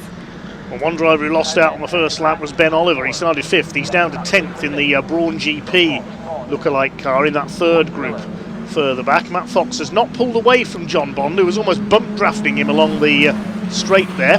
See, that's in Legends cars. The Scottish Legends were here in support of BTCC last weekend. Still Davies and Smith, the two of the 3 title protagonists this year. Ollie Smith leads by 16 points in coming into this weekend ahead of Carl Townend. Richard Davies a further 10 points further back, so it's looking likely the title will go to one of those 3 this year, with another meeting to go at Snetterton after this. 2 races in a weekend, of course, rather than 3 for the Bilstein Caterham Roadsport Championships. This is their final action of the weekend. 2 races to go over in Norfolk in September. There's drop scores to be brought into play as well. It's up the inside there. Ben Oliver attacking Archie Kennedy Dyson for 9th place, and attacking for 3rd is Mitch Fasania. Straight into Roadsports, made his debut at Croft last season and surprised everyone when he stuck the car on pole for his first ever race. Was fighting for the lead, unfortunately got taken out in an accident. But he's certainly made a splash in his first few months in Caterham racing as Mitch, and he's not quite taken 3rd there from Carl Townend, but he has got the fastest lap of the race, 58.476 for our 4th place man. Red, blue, yellow, green at the front of it. Ollie Smith up on 2 wheels there over the curb. He nearly did a Gabriele Tarquini there off the curb at Duffer's Dip. And you'll remember in 95 it was at this point on the circuit, coming into Butchers, that Gabriele rolled the Alfa Romeo with a little help from a certain Mr. Tim Harvey. And Murray Walker had one of his most famous touring car moments. We still miss you, Murray. Look at these lead two, though, slowly pulling away. They've definitely got the speed there, and I think Richard Davies is pulling Ollie Smith clear. Carl Townend, who's still got Mitch Fasania, who has been that constant force since he's his slightly delayed start. He didn't start with everyone in the academy, but he's absolutely up and running, and it's quite discombobulating, a good word for the day, to have another driver put themselves at the front of the grid. We heard it in the sort of with Blair McConaughey and the drivers earlier, because you don't know who they are, what their character is, how they drive, all those things that you come to rely on. And when we race this close in Caterham, you really do need to know who your drivers are around you to understand what's, how much risk you're playing with. But they know the widths and the lengths of these cars already after their academy season, and we're deep into this Roadsport season, so they've absolutely learning their craft, and they will be stepping up into that 270 class next year, or many of them will. Anyway, you can't stay in Roadsport, you have to make way for the academy drivers from the next season, so they will be moving on up or elsewhere. But it's good to see them, and looking forward to seeing what they can do when they upgrade their car once more, get a bit more power, a little bit more race focus. We've not seen last year's academy champion out this year, have we? Max Richardson. He's not moved on up. No, he moved off and away from. I didn't get the information about exactly where he went, but he did a great job, didn't he, in the academy, and leaving the other drivers. But I think he'd have a struggle to come back in now and be competitive. He was certainly a class of the field last year, but everyone else has taken that step up that you'd expect them to after they get more and more miles on their cars and their driving experience. So we've got just under 14 minutes of this race to go. Timing screen back up again. The gap was 0.4 of a second last time through, because Ollie Smith with the fastest lap of the race, 58.552. Here's a battle further back. Ben Oliver having a go at Archie Kennedy Dyson. They've got Luke Wilson in there with them too. And who's this coming through on the inside? Looks like Rob Hicks in the number 27 car. He's going well. Luke Wilson's moved ahead of Kennedy Dyson and Ben Oliver up into the top 10.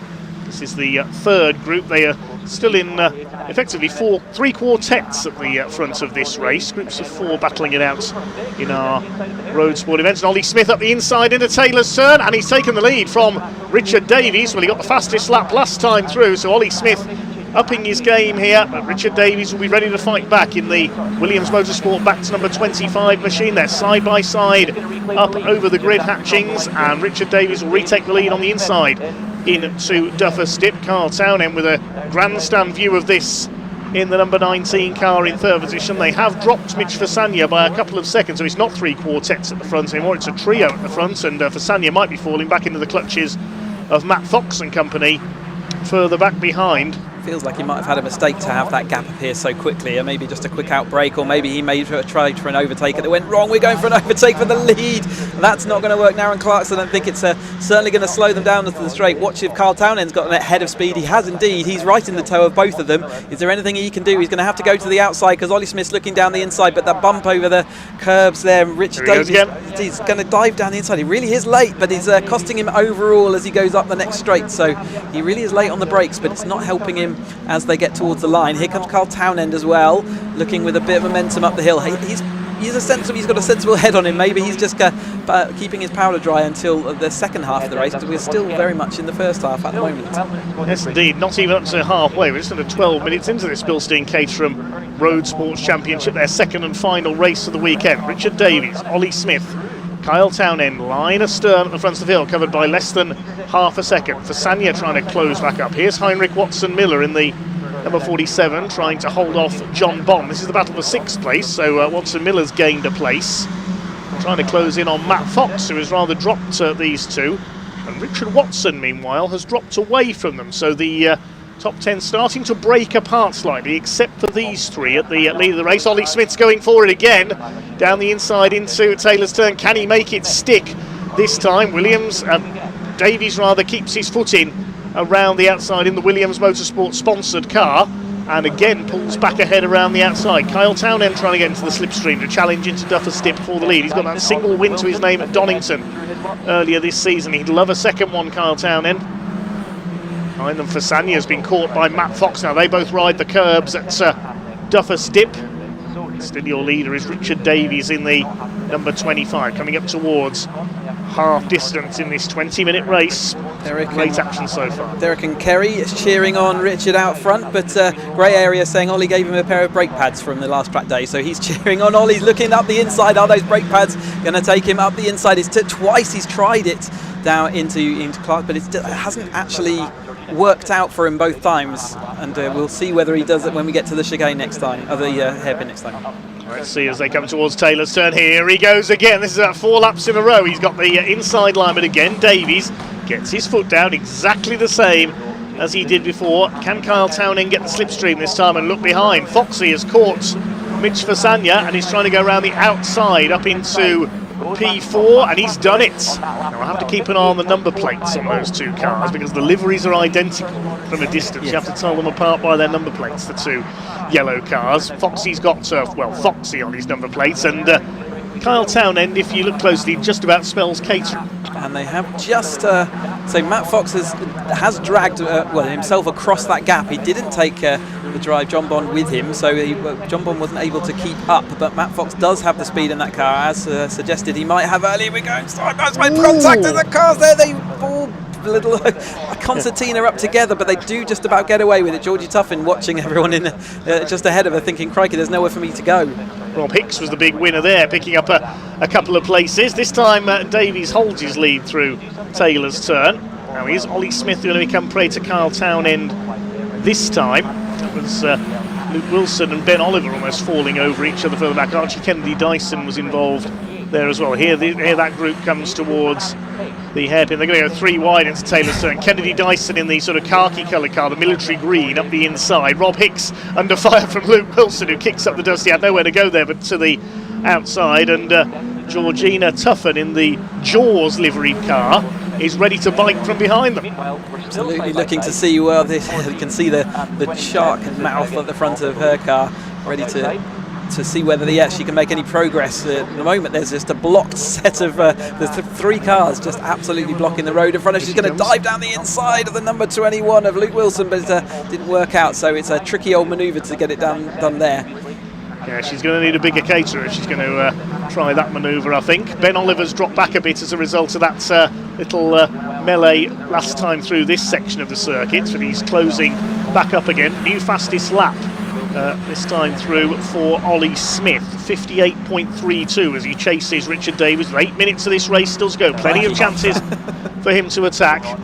Feels like we slowed time down. I can't believe we've still got 8 minutes to go. It's crazy, the racing today. It's really good. Oh, a bit of contact there. Georgie Tuffin just hit the back of Hicks there briefly. No harm, no foul. Didn't burst the radiator, so on we go.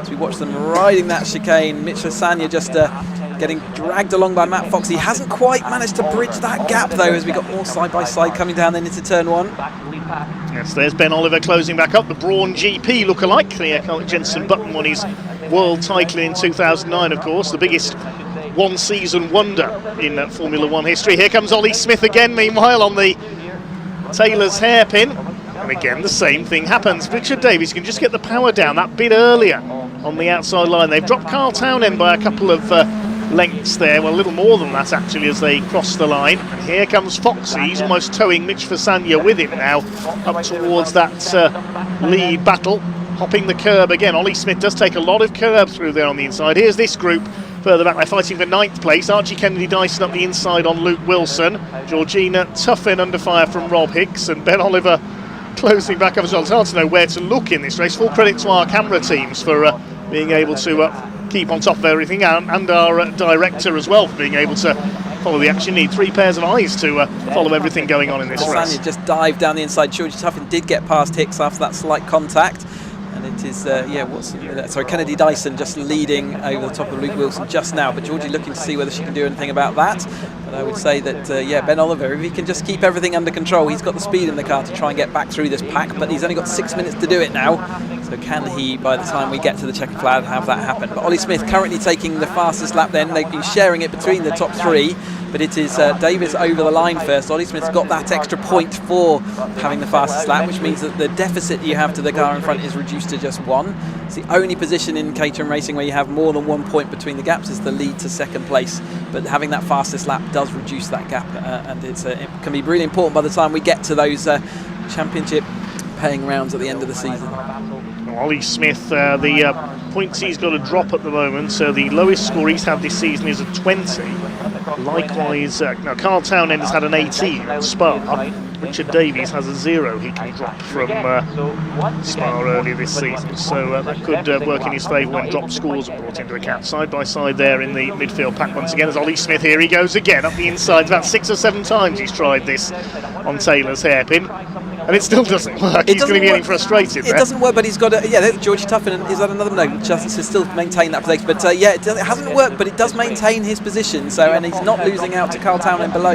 So I think that's okay. It's worth still doing. At one point, it may well pay off. The Boeing manoeuvre over the red curve as they fly over and down through Duffer's Dip. And as if, you know, dropping over a cliff edge, which is what it feels like in the car. I can promise you that is not bad enough. You're doing it whilst flying through the air as well. We breed them differently in Caterham. A Boeing manoeuvre. We'll rename Richard Davies Zebedee on that evidence, I think. And this 6 of them at it now because another car has closed up at the back of the straight. Jason Spencer in the number 8 joining in this battle, this huge battle for 9th, 10th, 11th, 12th, 13th, 14th now. Up down the inside, that could get dodgy. I think he managed to haul it up, but there was, locking up down the inside there was dodgy. Here comes Georgie Tuffin on the inside on Luke Wilson. Archie Kennedy Dyson has been side by side with Wilson for virtually the whole race here. Over the curves they come at the chicane. It's the only place you can't go side by side through that section. Rob Hicks in behind them and Ben Oliver. Here come your leaders. Still Davies hanging on in front. 4 minutes of this race still to go. We haven't done a massive amount of overtaking in this one, but it's still been a very close, pulsating race, this one, for the Bilstein Caterham Roadsports Championship. Through Butchers up towards the chicane, and Davies actually pulls away a little bit on this lap from Ollie Smith. Davies has got the fastest lap as well, 58.213 last time around. Well, I think the lap chart on this race would definitely not sum up what it's felt like to watch it, would it? The timings and the positions over the line have been relatively similar throughout, but the action in between and the side-by-side nature that we've all been enjoying in this race as we go side-by-side through turn 1 again always gets your attention a little bit out wide there. The number 1, Luke Wilson. So yeah, not to come to a Georgia Tuffin now and manages to put it down the inside. Is that going to have enough momentum? No, she's just not going to have enough momentum, but it was a good opportunity and we've seen that work once today, so it's definitely worth trying. So they come over the curves, the chicane. Once again then, there's Jason Spencer at the back of that group closing up. Carl Townend trying to close in on the lead. He's about a second down as they cross the line that time on Ollie Smith. They're starting, if anything, to spread out just a little, these three now. Richard Davies, he's pulled away by a couple of car lengths. He's looking fairly safe at the moment out in front. Still want to put the commentator's curse on him. This battle still rages on. Ben Oliver and Rob Hicks go side by side now out of the hairpin. What can Georgie Tuffin do here? She's on the tail of Luke Wilson. It's still Archie Kennedy Dyson who leads this titanic battle all over 9th place. The places for as keenly as first place in a Caterham race. Oh, and somebody, Rob Hicks there, has lost his number plate. It's dragging underneath the car. Yeah, that won't be nice. It'll be making a horrible noise and have to buy a new one because it will be scraped away by the friction. Fox is still leading Mitch Versania then in that battle for 3rd place, but they looked like they would catch up, but as soon as Davies and Smith stopped battling, there was no more opportunity for them to catch up. So we're going to fight it out with 2 minutes left to go. We're going to have at least a couple more laps out of this then, aren't we? So they head down. It really is a fantastic feeling as the car drops away and then grips up as you hit the bottom, and then it falls away once more as you're coming down in the right-hander. Really do need to sort of ease that car, make sure you maximise the chicane because that's where you're going to keep all the speed, and you can see how much they're just bouncing. Contact then, Georgie Tuffin hits the number 20, or contact with Luke Wilson. Didn't see how that one started, but means Wilson is out onto the grass. He's going to get back on there. It's very wet out there. You can see how, here is the replay.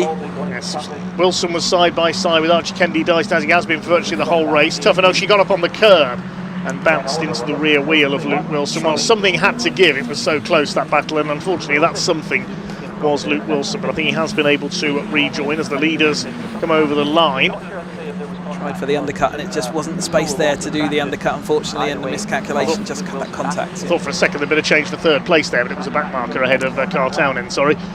There's just over a minute to go now, so we'll be coming around to start the last lap this time, and it's looking good for Richard Davies. Yeah, he's pressed the boost button. Where we saw him pulling away at the end of yesterday's race, he's found that speed again in this clockwise direction, hasn't he? Yes, indeed. He's been able to pull away over the last few laps from Ollie Smith. No challenges down the inside this time. There's Rob Hicks with his number plates trailing underneath the car. He won't let that slow him down at all, though, I'm sure. He's running in 12th position behind Ben Oliver now. They go over the line. Wilson, after his spin, is down to 15th place. Here's the battle between Mitch Fasanya and Matt Fox. These two not only sharing initials, but almost sharing the same piece of tarmac there going into Taylor's turn. Foxy trying to go round the outside of Mitch Fasanya.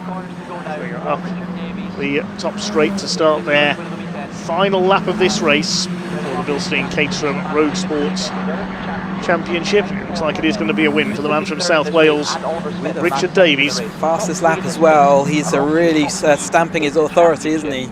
It certainly is now. He's over a second clear of Ollie Smith. They're a further 3 seconds up on Kyle Townend. There's Heinrich Watson Miller in the 47. He's run well here in 6th position, best of the rest behind the 5 leading pack, really. Ahead of John Bond in the number 12 up towards Clark Kerr for the final time. Bit of debris there. I think that was Rob Hicks' number plate. Yes, that's just been shattered and run over there by Heinrich Watson Miller. Good job we didn't get a puncture on it. Here comes Richard Davies. Clock has counted down to 0. So it will be checkered flag this time, and Davies takes the win. That is win number 7 this season for the Welshman. Ollie Smith, yesterday's winner, comes over in 2nd. Kyle Townend will come over in 3rd place. Now, what about this group further back? Jason Spencer does a leap over the chicane curbs there at the back of this group, fighting for 9th position. Which Fasanya takes 4th ahead of Matt Fox. They had a good fight in the closing stages. Heine Watson Miller just beats John Bond home for 6th position. Richard Watson will be a rather lonely 8th place. What about the group for 9th? Here they are, Archie Kennedy Dyson and Ben Oliver fighting it out for 9th position out of the final corner. There was nearly contact between the two of them there. Georgie Tuffin behind then Hicks and Spencer, but it's going to be Archie Kennedy Dyson. He's held on at the front of that battle for the whole race. Full credit to him. He needs a drink of water or maybe something more powerful. Their action for this weekend is over. We will get to see if you enjoyed that. Why not come and see us at Snetterton? There's a couple of opportunities. The 12th, 13th of September is the next round and the final round of the event, but we've got the 29th of August, the Snetterton 300, and some of these drivers will be taking part in that as well. So yeah, if you've been enjoying the road sports and the other racing this weekend, definitely come and see them on the bank. It's great to be in the paddock and see all the excitement and enjoyment. But well done to Richard Davies. He's crossed the line first twice, and hopefully this one will stand, depending on if there's any other post-race penalties. But Ollie Smith have had another great weekend. Kyle Townend rounding out that podium. Well done. Yes, Davies ahead of Smith by 2.2 seconds in the end. He really opened up his lead in those closing laps. Kyle Townend a further 3 seconds back in 3rd position. Mitch Fasanya 4th ahead of Matt Fox. Then Heinrich Watson Miller beat John Bond in their battle for 6th. Richard Watson 8th. And then that big battle for 9th won by Archie Kennedy Dyson ahead of Ben Oliver, Georgina Tuffin, Rob Hicks and Jason Spencer. Mark Hensler, Luke Wilson and Alexander Dobrinin completing the 16th finisher. Luke rejoining after that spin coming out of Taylor's turn. Okay, let's head down to Sam Parker. She's in Parc Fermé.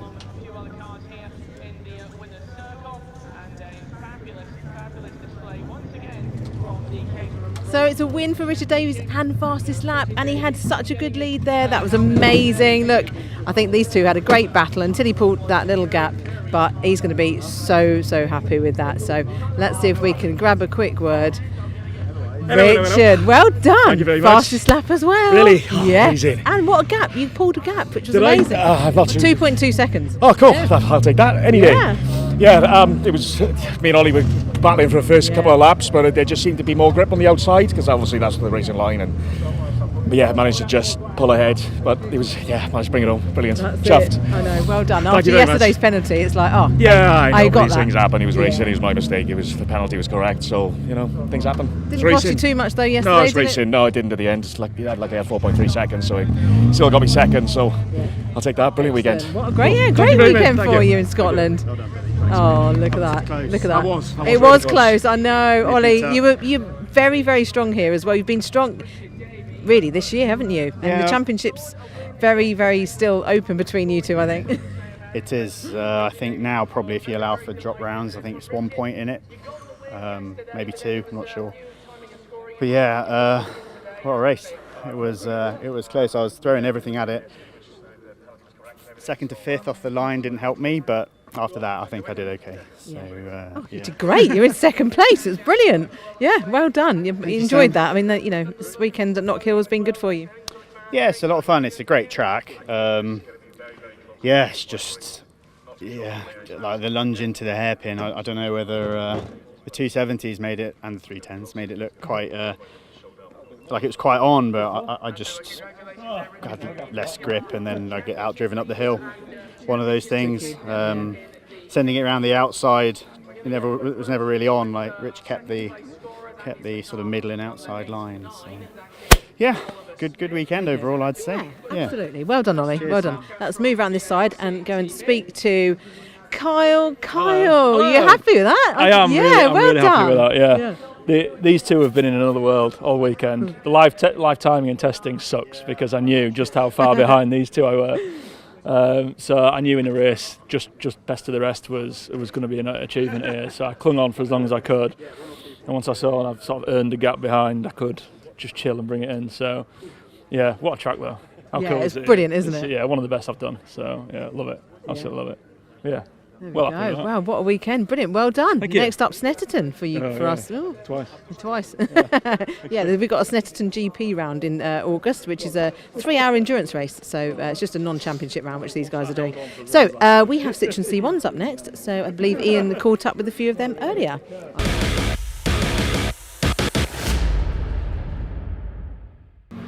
Hello everybody, welcome to the assembly area. It's the last dance for the Scottish C1 Cup here at Knockhill this weekend. Let's go have a little chat with some of the drivers. What a race we saw a little bit earlier. Let's have a... Oh, it's Scott again. Hello Scott, how are you again? Fresh from the Newcomer Trophy victory a little bit earlier. What can we expect from this second race? It's getting a bit breezy and it could be damp. Well, I'm fingers crossed looking to replicate the early result, but it's going to be tough if the weather changes. I mean, listen, we know this place, right? I mean, yesterday when I was in the assembly area, it was one weather. In the pit lane, it was another weather. It's crazy, isn't it? Welcome to Scotland. I'm having a great time today. Best of luck out there, Scott. I really mean, I hope it goes well for you indeed. This was our race winner, Mark, earlier. What a race that was. Let's just move a little bit further down, shall we? Because we've got a driver. I don't think we've spoken to Mark Syme here. So let's go say hello to Mark, shall we? Let's just very quickly jump in and say hello. I wonder if it's possible. Sorry, guys. Can I just say hello to Mark? Is that all right? Yeah. Hello. How we doing, mate? You all right? It's Good, good. thank you. How's your day gone so far? All Good, right. yeah, good. Sorry. Good fun, yeah.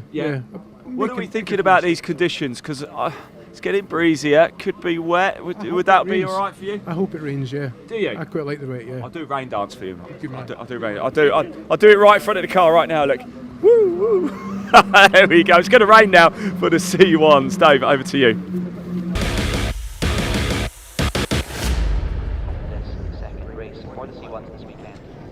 Well, that was better than Ian's dancing in a nightclub, I can tell you that much.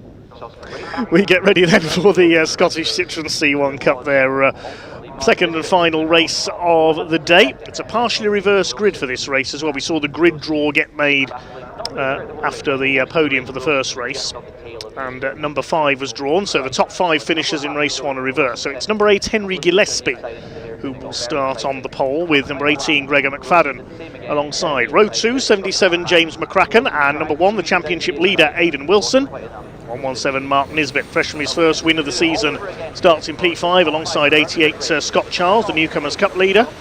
Row 7 Ken Dock in number 6, and number treble 8 Mark Syme. Row 5 44 Peter Eadie, 61 Ian Cochrane, 95 James Nash will go from the back.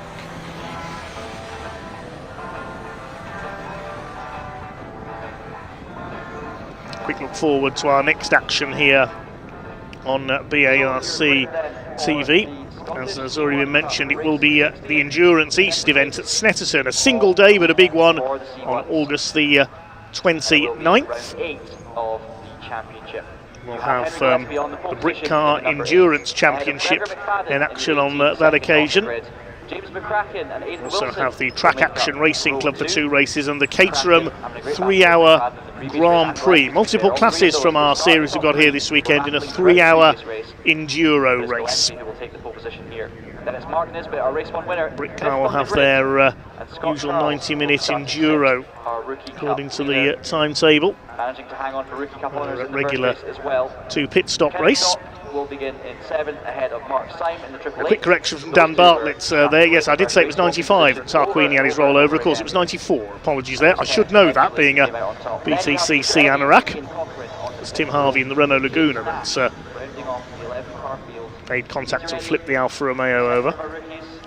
Hi to Chris Welch, who says great racing this weekend and equally great commentary as always. Thank you very much, Chris. That means a lot to hear. Chris Hutchinson will be back on for the last couple of Caterham races after the C1 Cup, which will be a 10-lap race as opposed to the time duration we've seen in our other races. Thanks to all of our other commenters. That's Aussie Battler. Who else have we had earlier on? We haven't had much time to bring you your comments. Hi to Jethro. Says Knockhill is gnarly. Certainly is. Great circuit here in Scotland.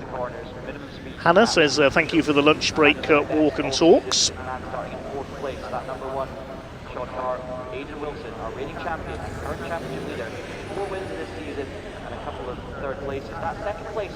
Hi to David Robb as well, who says I was meant to be racing in Mod Sports this weekend in my Audi TT, but sadly it broke down in practice yesterday. Yes, we did briefly see him on track. Bad luck, David Robb. See you back out at the next event. We Are Camber says, I miss these little C1s so much. They're absolutely amazing fun to race. I know some C1s will be competing in their 24-hour race at Snetterton at the end of August as well. So the cars lining up on the grid then. Great to see the 61 car there. I do like the livery on Ian Cochrane's car, very similar to the old Citroën World Rally Team livery of Sebastian Loeb fame. Can you imagine seeing Sebastian Loeb racing one of these? I certainly can. He could drive anything. So ready for 10 laps then for the Scottish C1 Cup. Henry Gillespie in the white car with the red flashes on pole position, ready to lead them away, with Gregor McFadden, the blue car with the red flashes down the side alongside him. Red lights are on, revs are up, and away we go. A bit of tyre squeal there as the 11 car field gets underway. Gillespie on the left, Gregor McFadden on the right, James McCracken in the light blue car. Aidan Wilson's made a good start, the white car with the Scottish Saltire on the roof. He gets around the outside of Mark Nisbet, our race one winner. There's Treble 8, so one of our newcomers, Mark Syme, the grey and red number 888 car up the inside, changed the lead. Gregor McFadden has taken up the lead in the number 18 as they go down past the turning from McRae corner onto the rallycross course and head out towards the chicane. Just missing that recticel barrier on the inside line there with their wing mirrors. There's Ian Cochrane, the number 61 from the back of the field. The red car at the tail is James Nash, number 95, on his debut this weekend. Drew Clark for the first time in this 10-lap race, and it is Gregor McFadden who leads the way from Henry Gillespie in second, Aidan Wilson up into third. And we've got James McCracken, number 77, in fourth position. Mark Nisbet still fifth. Hang on, what's happened to Mark Nisbet? His tailgate's come open. Well, I'm not sure how that's going to affect the aerodynamics. He'll probably get the black and orange flag for that and have to pull in. New design of spoiler on the C1. It's going to spoil his race here, though, because I think that might act as a bit of an air brake at times. What's that all about? Says one of his team on the pit wall, I think, there. Actually pushes Aidan Wilson all the way back down to fourth. Aidan Wilson on the outside there loses out to James McCracken in a straight line. He's fighting for third place at the moment. Now Wilson up the inside at Scotsman Corner, retakes P3. And well, Mark Nisbet, despite having the tailgate open, is not slowing him down, look. He's on the tail of Wilson there as McCracken fights back. They're going to go side by side into the chicane almost. Not many cars you can do that in. Well, would that explain why the tailgates come open? Scott Charles with a bit of Morse code on the back of Mark Nisbet's car there, as Charlie Cox would have put it in his touring car commentaries. So Gregor McFadden is your current race leader in the number 18 machine. Second place, number 8 of Henry Gillespie. Now, is Mark Nisbet going to be signalled into the pits? He goes out wide there as through goes Scott Charles. I wonder if Mark Nisbet's going to get the black and orange flag and have to come into the pits to close that boot and tape it down. But it's at least showing how much luggage space the little C1 has got. It is more than you might think can fit in the back of a C1.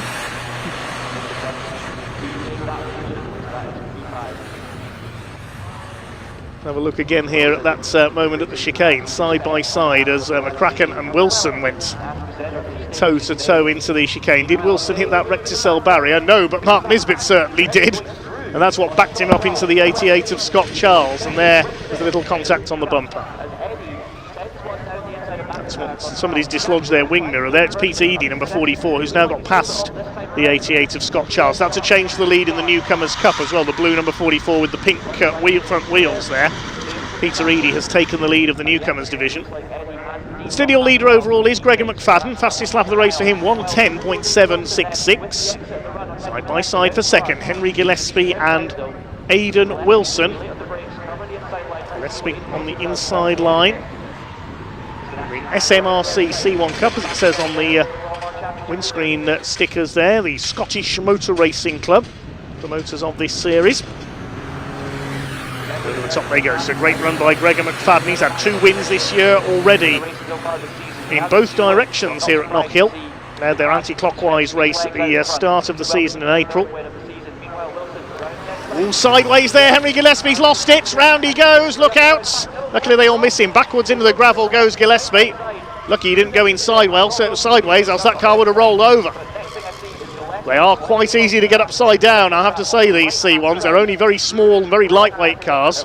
And they go side by side through the chicane again, McCracken and Nisbet. Nisbet goes wide on the gravel now. Through goes Peter Eadie. Scott Charles is going to go through as well. It's getting a bit mad out there. So with Henry Gillespie in the gravel, is that going to bring out the safety car, I wonder? Henry, our pole sitter in this race, he was lucky not to roll over there. That's the end of his race, unfortunately. So Aidan Wilson now up into second place. It'll be McCracken and Nisbet fighting with her, but Nisbet's run out wide. He's dropping back down the order here. Through goes the treble 8 of Mark Syme. Take a look to see if Mark Nisbet is coming into the pits. Is he? No, he's still going. I thought he might have been flagged in, but no, he's continuing. So they continue to swap places and have a laugh. So up to 10th now, further back in the order. And 9th, I should say, is James Nash. He's got ahead of Ian Cochran, the number 61. They're a little further behind this group. Yellow flags out in the early part of the lap with Gillespie off. And they're slowing up. I think the safety car is indeed coming out. Yep, there it is, the Honda Civic Type R. So we have a safety car for Henry Gillespie's stranded car at the exit of Leslie's in the gravel trap. That'll allow these two at the back, James Nash and Ian Cochran, to catch up to the field. So we'll do a little bit of a sit rep then on the order. It's Gregory McFadden out in front, ahead of Aidan Wilson, number 18. Losing, unfortunately, that 1.5 second lead that he built up in the opening stage. So Greg McFadden's lead is wiped out. He was 1.5 seconds ahead of Aidan Wilson. This is the break Aidan needs. He's going to take a fifth win of the season. Greg McFadden looking for his third. As the Piper Recovery Land Rover comes in to pull Henry Gillespie out of the gravel trap. He's axle deep in there. I know Elliot, our director, is a big fan of Land Rover Discoveries, so he's pleased to see that in action. And Defenders as well.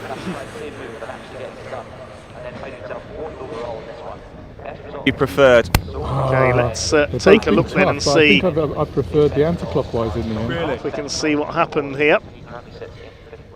There's Gillespie coming out. This is coming over the chicane a lap or two before the incident. That's Nisbet hitting the recticel barrier.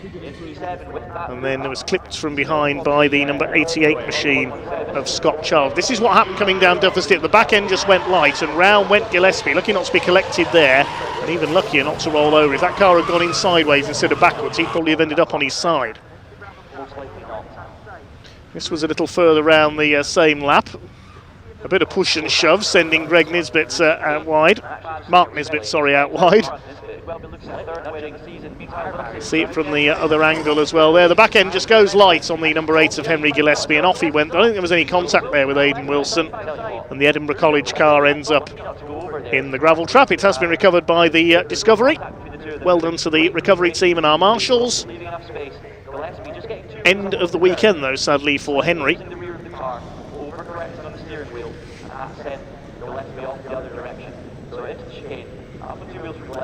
Look how long we've got to go. We've got 5 laps to go. I think we're almost ready to resume racing.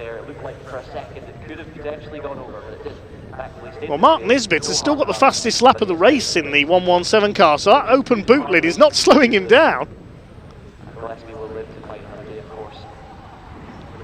If he'd won this race like that, they'd all be racing with the boot lids open, wouldn't they? Okay. Getting ready for a restart then to our Scottish C1 Cup second race. There'll be 4 laps to go when they cross the line. Here they go. And a great restart there by James McCracken up the inside in the 77 car. You can't pass until you cross the timing line, of course, but he's going for it up the inside. Aidan Wilson, he's got second position. Great restarts by McCracken in the 77. Done a couple of third places this year. Trying to hold off Wilson there through the early part of that. Peter Eadie is going well too. This could be his best ever result up there in 4th place ahead of Mark Nisbet and Scott Charles. And next in the order is Mark Syme in the treble 8s. Peter Eadie up there in 4th position though, leading the Newcomers Cup. Could we see him on the overall podium for the first time in the C1 Cup in his first season? Greg McFadden out in front. 2 wins here at Knockhill this season, looking for win number 3. James McCracken looking for his first win of the season in that light blue number 77. Taylor's turn. Aidan Wilson there in 3rd position. They've hammered out that dent that Aidan's back panel suffered from Mark Nisbet on the run to the line in race 1.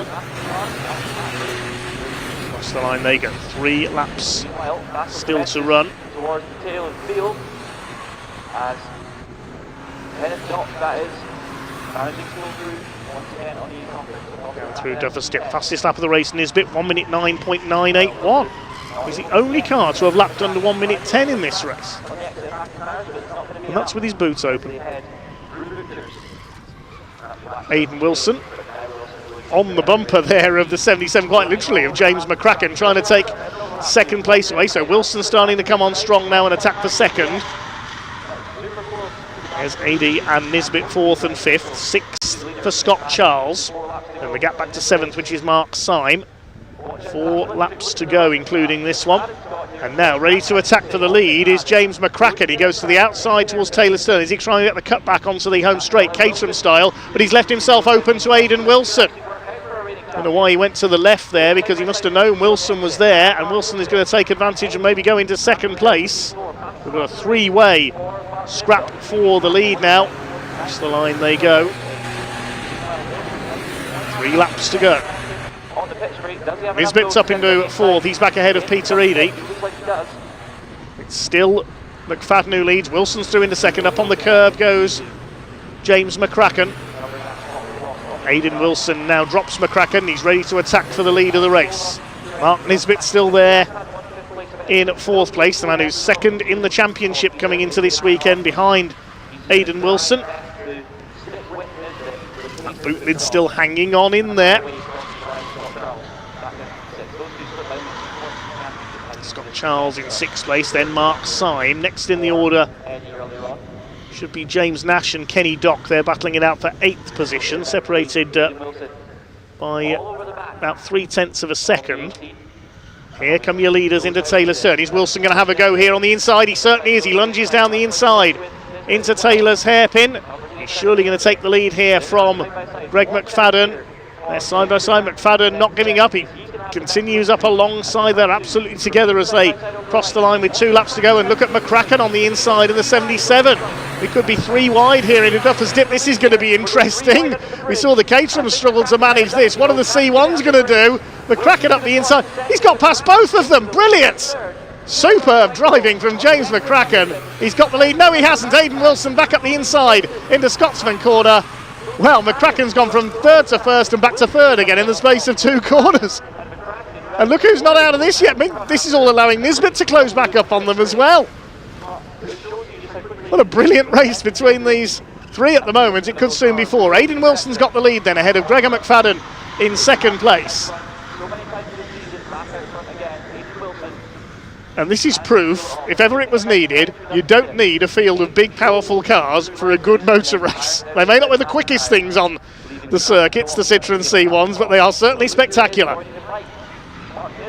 Live in Scotland and fancy a go at motor racing? Look no further, this is where you can start out. Here they come then, up to the start of the final lap. Aidan Wilson from Gregor McFadden, James McCracken, Mark Nisbet in 4th place. What's going to happen into Duffer's Dip this time? Henry Gillespie will be frustrated that he is not involved in this. And Wilson taking too much curb there on the inside of Leslie's. That'll lose him some momentum. He's pushing too hard. He's understeered wide there, gets a wheel into the gravel. He's pushing too hard here to try and get clear of Gregor McFadden, who's going to be able to fight back in the final part of the lap. McCracken's being kept busy by Mark Nisbet now in the 117. He could get on the podium here. Through to Clark for the final time. Wilson is really on the ragged edge here out in front as he tries to take win number 5 of the season. What's Gregor McFadden going to do into Taylor's turn for the final time? What's McCracken going to do? They could finish 3 wide, these two. Seen him go 3 wide up the top straight once. McCracken's going for the inside on McFadden. They're side by side. I think that could allow Wilson the escape he needs. Here they come then up towards the line. It's going to be Aidan Wilson for win number 5 this season in the Scottish C1 Cup. He's just going to hold on ahead of Greg McFadden to take the win. James McCracken is 3rd and Mark Nisbet is 4th. My goodness, what a frantic race.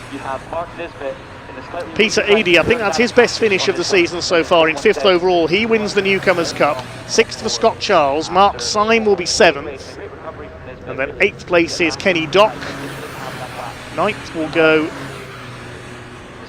to, is that Henry Gillespie that's rejoined?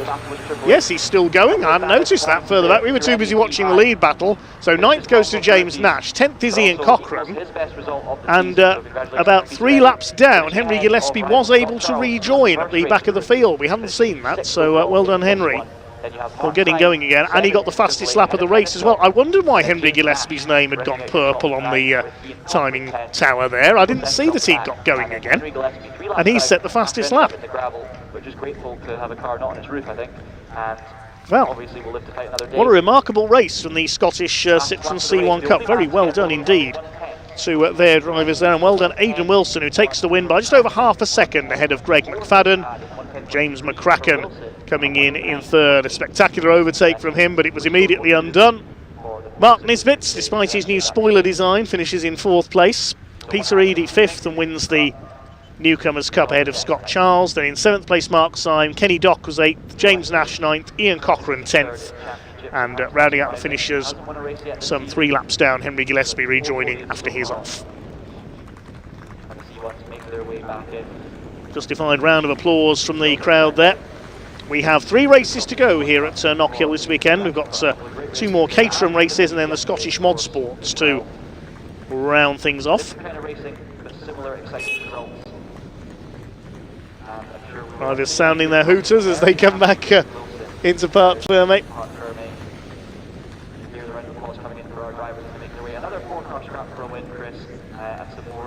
So next up on track today, we will have the Caterham 270R Championship. But first, let's head down to Ian in Parc Fermé. Welcome down to Parc Fermé, and it's Aidan Wilson who wins round 10 of the Scottish C1 Cup. Brilliant racing right at the end there. Look at it, hugs all around here. Congratulations to Gregor McFadden and, of course, rising from the deep, James McCracken. Let's go have a quick chat with Aidan, shall we now? Aidan, that's how you do that, eh? You said it was an incredible race earlier today when you finished 2nd, but I tell you what, that was equally breathtaking. That was just as good, yeah. I absolutely loved that. Yeah, I don't know if you got it, the cameras are moving to Duffy's 3rd. It just all worked out. Yeah, delighted with that. Another clean race again. Yeah. And first place, can't complain at all. Say another victory, more points in the bag for the championship fight. It's going well, huh? Yeah, championship's going well, but we know it can all change. You know, one DNF and everyone's back on us, so just do what we can. I was going to say, don't worry about that now, Andy. Just enjoy the moment. Exactly. Enjoy the moment. Congratulations, buddy. Really happy for you. Let's go grab James again for a quick chat. James, congratulations. Double podium. Are you happy? Aye, that's two meetings in a row. Got 2/3. Can never get to this top step right enough. I battled so hard out there. I know. It's coming. I battled so hard. It was good. It was a cracking clean. Well, I say clean. It was almost clean. We had a wee bit of touching and stuff like that during the race, but it was really good. You really could say, James, it was a McCracken race. It was a McCracken race. Say that, could you? Cheers. Oh dear, that was terrible, wasn't it? Right, let's go. Gregor, there you are. Sorry, didn't recognise you for a second. I moved the hat off. Look, cracking race out there, wasn't it? It was a good race. It was really good. Just the safety car kind of hindered me a wee bit. I got a good gap.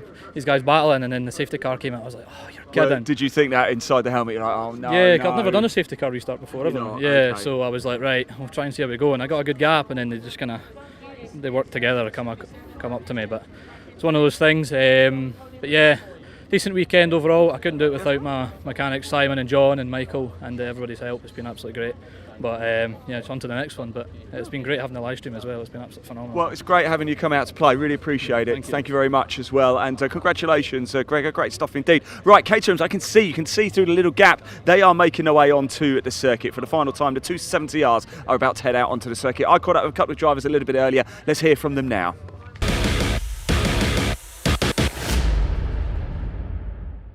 Hello everybody, welcome down to the assembly area. Caterham 270Rs about to get underway for the third and final time this weekend. Will we have a third different winner as well? There is only one way to find out. Very much looking forward to this one. We've seen some great close racing. Let's go say hello to Shane. Hello Melissa, how are you? All right? Shane, how are we? All right? Yeah, doing well. Good to see you. Doing well, thank you. I feel like I probably caught up with you yet this weekend. What have you made of your experience north of the border? It's been eye-opening. So in what way has it been eye-opening? In a good, I hope in a good way. Good way. I'm very pleased. I've done zero testing, so I just showed up a little jet-lagged. I mean, to be fair, with the clockwise and anti-clockwise, it's a bit of a step into the unknown, isn't it? Really? Yeah, and again, I came here from the States on Friday night, so did you? Yeah, so it's you must be exhausted. A little tired, but so I'm doing much better than I thought. So I'm pleased. You know, it's more about just having fun and just getting used to it.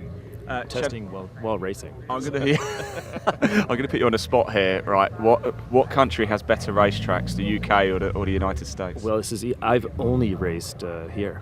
Okay. So I can't. From the UK. So, yeah. In all honesty, US have got some amazing tracks as well, haven't they? Yeah, I was just at Laguna Seca watching. Really? Last Do you have a good time though? Yeah, it was good stuff. We'll get you out on one of these that day. That'd be amazing. Let's do that. Yeah. Oh yes. Let's do a deal. Let's see what we could do. Can't promise anything.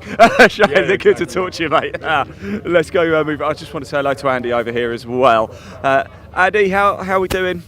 You all right, Andy? How are you? Good. I'm good, right? Thank you. I just thought I'd come say hello. I hadn't really seen you too much this weekend, so I just wanted to say hello. You enjoyed yourself up here in Knockhill? I have actually. It's a wonderful circuit. I really enjoy the anti-clockwise and clockwise combination. Which one have you preferred?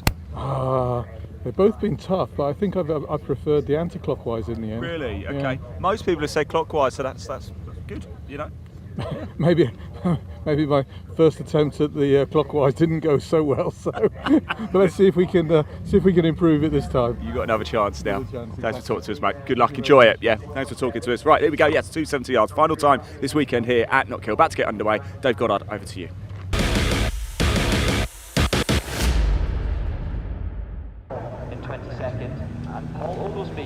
The car's already moving into position on the grid then for our FanDrive Caterham 270R finale of the weekend.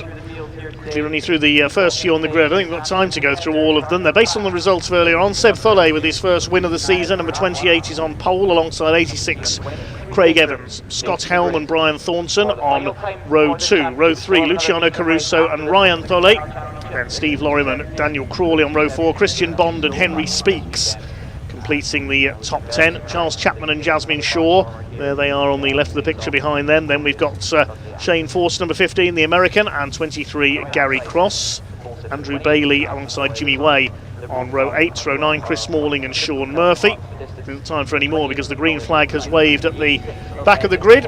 20 minutes then for the FanDrive Caterham 7 270R Championship. Will Brian Thornton get back to winning ways and continue his championship challenge? Will we see a first win for Luciano Caruso in the Rothmans livery car from row 3 of the grid? A second win possibly today for Sebastian Thole? All these questions will be answered over the next 20 minutes. The red lights are on and we are underway. Start by Jasmine Shaw. She's with a Demon starter from a little further back on the grid, but who's going to get the lead into the first corner? Caruso having a go down the inside. Could be 3 wide for third place. The 2 front row men, Soleil and Evans together. There's a collision in the pack there. Christian Bond and Charles Chapman go off. Somebody else is flying off. That's Paul Oglesby from the back of the grid after his non-finish earlier on goes grass tracking. So 3 or 4 cars going straight on there. It is Sebastian Thole who has kept his lead though from pole position as they head through the chicane for the first time. I think everybody's got going again after that little melee there, unless there is somebody stranded at the top of the hill at Duffers Dip, in which case we might see a safety car. I saw all 3. The 3 into 1 didn't work, and they just all went straight on, but I did see 3 cars rejoin, so hopefully that is all there. Jasmine Shaw was the other driver that was in the middle of the sandwich, but it's Seb Thole down the inside again, after protecting from Craig Evans in that second place. And as we've seen this move before, haven't we, several times as they go on up there, but it's Brian Thornton in third place, Caruso in 4th, and Scott Helm in the 5th at the moment. So Scott Helm, a bit of a loser in that early manoeuvres at the front of the grid.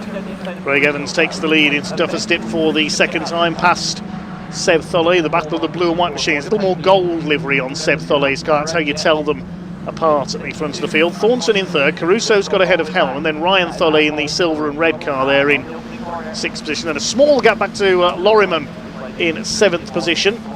There's Shane Forster. He's made a decent start up behind Gary Cross, just at the bottom end of the top 10 at the moment. Paul Oglesby is on a charge through the field. Watch that green number 18 car. Started at the back after failing to finish earlier on. Flew down the grass at the start, but has recovered it. Craig Evans holds the lead. They're looking for his first win at 270R level. Here comes Scott Helm in the turquoise livery car on the inside run there, having a look at Luciano Caruso for 4th place. Just a couple of laps into this 20-minute event. Jasmine Shaw's pit board goes out. It's still Evans who leads the way from Thole. Thornton in 3rd place. Good to see Ryan Thole there, absolutely showing that he's got pace around this track. There we are in the number 48, and he really has been able to cling on to that lead group for the whole of this weekend, and that's certainly not been the case on all the other race weekends where he's struggled a little bit more than this. So is this a change of pace, or does this circuit just really suit his style? Certainly got to grips with it. There is Henry Speaks making his way back through the field after that collision and contact in race number 2, so he's got a bit of work to do, but he's made short work of that midfield, and he is coming back to this lead group, and he's got plenty of time to get back and put his car back in the front. But it's Craig Evans who is at the front now over the top of Seb Thole and manages to hold on through the hairpin that time through. Brian Thornton still there or thereabouts this race weekend, doesn't he? He got his pole position, got that early race, and yeah, been sort of in that top 3 for the remainder. So can he hold on for this 20 minutes? Caruso, though, the car still looks like he wants to move forward, and why not? He had a bit of recovery work to do in race 2, but he's firmly in this lead battle with Ryan just watching on there, just behind. There's still a long way to go in our final 270R race of the weekend. Ryan Thole takes a lot of curb there at the chicane. Paul Oglesby is up to 15th from the back of the grid in this one. Yes, Henry Speaks started down in 10th because he got caught up with Oglesby early on in that race but rejoined.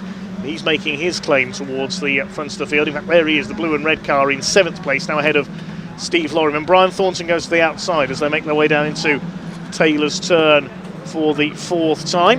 Doesn't quite managed to make it around the outside of Seb Thole. He could leave himself prey here to Luciano Caruso and Scott Helm in 4th and 5th positions. It's Ryan Thole trying to hang on to the coattails of the lead. Yeah, Caruso gave Brian Thornton the toe there. That's quite clever in that he actually, you can see, drew Thornton through. So actually he was I prefer Thornton to be following me than Evans at the moment. So sorry, Thole at the moment. So yes, decision by the drivers, because the toe is so powerful, and you give whoever's following you sort of between 5 and 7 miles an hour, I'd say, on average. He gave that speed to Thornton that time. Steve Lorriman heads this group for 8th place ahead of Dan Crawley and Shane Forster, the American, chased by Gary Cross and Andrew Bailey. Having a look at the inside a little further back, Jasmine Shaw recovering from that melee on the first corner, gets past Chris Morling for P13. Just behind them should be Paul Oglesby, as up the inside this time Brian Thornton on Craig Evans. Can he take the lead away through Taylor's turn? He can. So I think he might be regretting giving him the speed now. So could go down to third place here, Craig Evans. Seb Tholle moves to the inside. So in there is Luciano Caruso. He's got the fastest lap of the race, 58.207 so far. Also using a bit of the pit lane exit there. Stay ahead of Tholle. Evans does go down to third. Thornton's exhaust is hanging quite low there. It looks like it might have, one of the attachment points might have been knocked astray just in the early part. You can see it sort of dangling down to the left hand as we're looking at it. It's the right hand side of the car. So we keep an eye on that. It might, should be all right if, as long as it's not dragging too heavily on the floor. Still 14.5 minutes of this race to go. Battles everywhere you look. There's the fight for 8th place. 5 Caterhams in a line. Paul Oglesby making up another place. He gets past Chris Morling. That's for 14th position. And now, what's happening in the battle to lead? Craig Evans down the outside, trying to be as late on the brakes as he dares. Is it going to work? We saw Richard Davies making use of the outside line earlier on in the Roadsports race. Is Craig Evans going to be able to pull back ahead of Brian Thornton at the line? They're absolutely side by side over the line. Only a few thousandths of a second between them. Thornton's going to have the inside line for Duffer Stip. Craig Evans keeping his foot in though, but he won't quite get the overlap back on Thornton. Now here comes Scott Hell up the inside. He's going to take Sebastian Tholle and move into P3. Yeah, it's up here that the exhaust might become a problem as he's clipping these curbs at great speed. I can hear it sort of dragging on the floor with the mics in the background as well. But at the moment, it's not costing any time. There's this lead group absolutely together. Henry Speaks came across that group quick smart, didn't he? No gaps there. Dan Crawley looking down the inside to see whether he can do anything about Steve Lorriman. Not this time through, though. And still fairly nose to tail throughout the field. Here comes Evans again up the outside on Brian Thornton. To the inside is Tholle, trying to go 3 wide with Scott Helm and Luciano Caruso. This is going to be interesting as they go into the top straight once again. Closing up on them is Henry Speaks in the 37. He's come through superbly, 10th to 6th already, and he's got the fastest lap of the race as well. He's got ahead of Ryan Tholle, who's 7th. Then Steve Lorriman heads up the next group ahead of Crawley, Forster, Bailey and Gary Cross. Towards the bottom of the circuit they go. Let's see who comes out of this with the lead. Thornton's still ahead of Evans at the moment. Up into third is Scott Helm, with Sebastian Tholle having fallen back a little from his strong start. He's under pressure from Luciano Caruso now. The gap between the entire field at the moment, less than 40 seconds, showing how quickly, how evenly matched these cars are. Caruso trying to go around the outside of Seb Tholle. Might pull that off up the straight here. Looks like he's gone through in the second place. Yeah, looks like he's got a toe there to help him with that overtaking manoeuvre as well. So yeah, it does make that stick. It was great outward momentum on the outside of the track there. Not easy to do, but got it done. Haven't seen it happen too many times this weekend, but it does work occasionally, especially when you get that. But Scott Helm making his way into that second place then. I think that's the highest we've seen him this weekend. He's always been there or thereabouts. He's just not managed to sort of progress into that top 2. So that turquoise car, the teal car, the shiny one, is up into second place. Everyone else still absolutely nose to tail though. Lorriman's not too far away and is dragging this group of cars. It includes Oglesby on his fight back through. He's making good progress. He's now made it past Jasmine Shaw as well. That puts Oglesby up into P13. Let's see how far he can rise up the field. Scott Helm can do the outside as well. Can he do that move again around the outside as they go into the hairpin? We'll look at them as they go back across the line. There's battles further back down the field. There's Chase. Jasmine Shaw really late on the brakes there, wasn't she? So she's going to go back round the outside of Oglesby, who's tucked on the inside. Who's going to get the toe this time? That's the question. Thornton looks like he is still out ahead. So he has just managed to resist Scott Helm, but he's going to look around the outside. Not going to work this time. No, not quite there as they went into Duffer Stip. Brian Thornton still hanging on at the front of the field. It's going to be close though. Caruso up there in third place now. He's got ahead of Seb Tholle. Henry Speaks in there too, ahead of Craig Evans and Seb Tholle, I should say. So Evans has gone from first at the start of the race down to fourth. There's Speaks ahead of Ryan Tholle. A breakaway of 7 at the front of the field. 8th place is Steve Lorriman, then Bailey and Crawley fighting it over 9th position, and some damage to a nose cone there. Who is that? It's the number 27 of Sean Murphy with that damage to the nose cone. We'll have to hope that falls off, or he's going to have some cooling problems. Yeah, it should be all right. We saw that yesterday, didn't we? Ogilvy had his nose cone ajar, and it didn't cost him too much. So I think we'll be all right, but we are absolutely side by side, and we're going to go 3 wide into turn 1 this time through.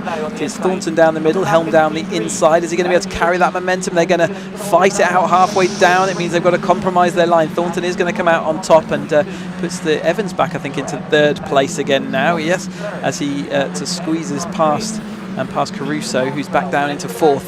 These places are going to keep swapping. We've reached halfway distance now, and Ryan Tholle, he's clinging on in there, isn't he? He doesn't look like he wants to, or doesn't. I don't know if he doesn't want to or isn't capable of moving forward, but he's certainly clinging on to this group, and at the moment that is keeping him clear of Lorriman and Crawley and the rest. So 2 groups of 7 at the front of the field there. The first of them led by Brian Thornton, the second by Steve Lorriman in the background. As out wide goes Scott Helm. He's going to go around the outside at Taylor's turn, up the inside, making it 3 wide. That's a daring lunge by Seb Tholle. And basically it's worked. It did work. He's up to 3rd. Yeah, Caruso got a run up the hill, a little bit of a boink there as rear wheel arch hit front wheel arch, but nevertheless he dive bombed down the inside and it absolutely stuck. He didn't drift wide at all, so absolutely no harm.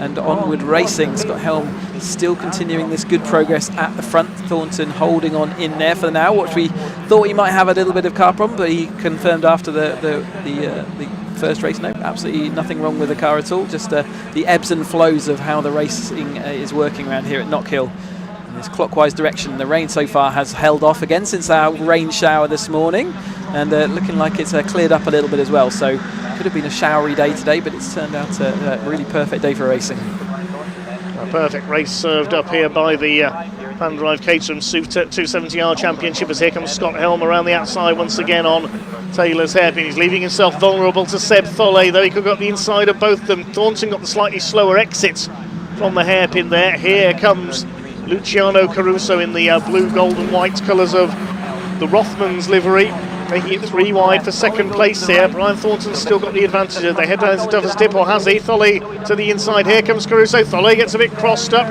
Caruso could steal 2nd here with a bit of luck, but he's on the outside line for Scotsby. He doesn't get the move done. Thornton's able to get away slightly, and Seb Tholle resumes 2nd place ahead of the 88 of Caruso. Scott Helm was a big loser there, wasn't he? Didn't much he could do though. He just didn't have a choice. It's just where the cars were. You can't put your car if someone's already put it down the inside, and they had absolutely got the overlaps done already, so he just had to be patient and wait. Oglesby's got a bit caught up in this group, hasn't he? He's not able to push on through and break out the other side, and if he doesn't do that soon, he's not going to be able to get across to this lead group. So they look like at the moment they're in a good position. Henry Speaks looking down the inside of Craig Evans, who is having a difficult middle part of this race again. I don't think he's done anything particularly wrong, it's just how it worked out, although the tow should see him back past on the way up there. So Henry Speaks going to lose out, I think, as they head up the hill this time.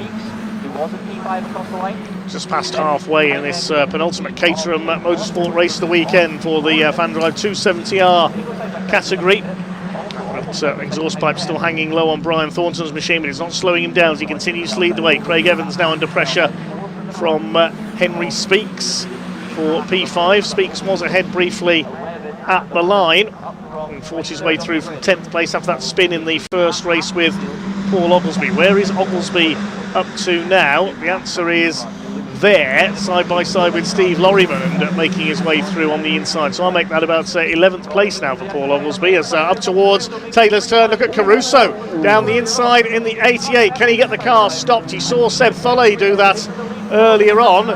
I think he's made it work. Yeah, but we got 3 wide again because of it. So all that to weigh in, you just compromise yourself slightly, and those tiny little rev differences cost you all the way up the hill in this 270R. 135 horsepower they have under their right foot as they slide their way around Duffers Dip once more.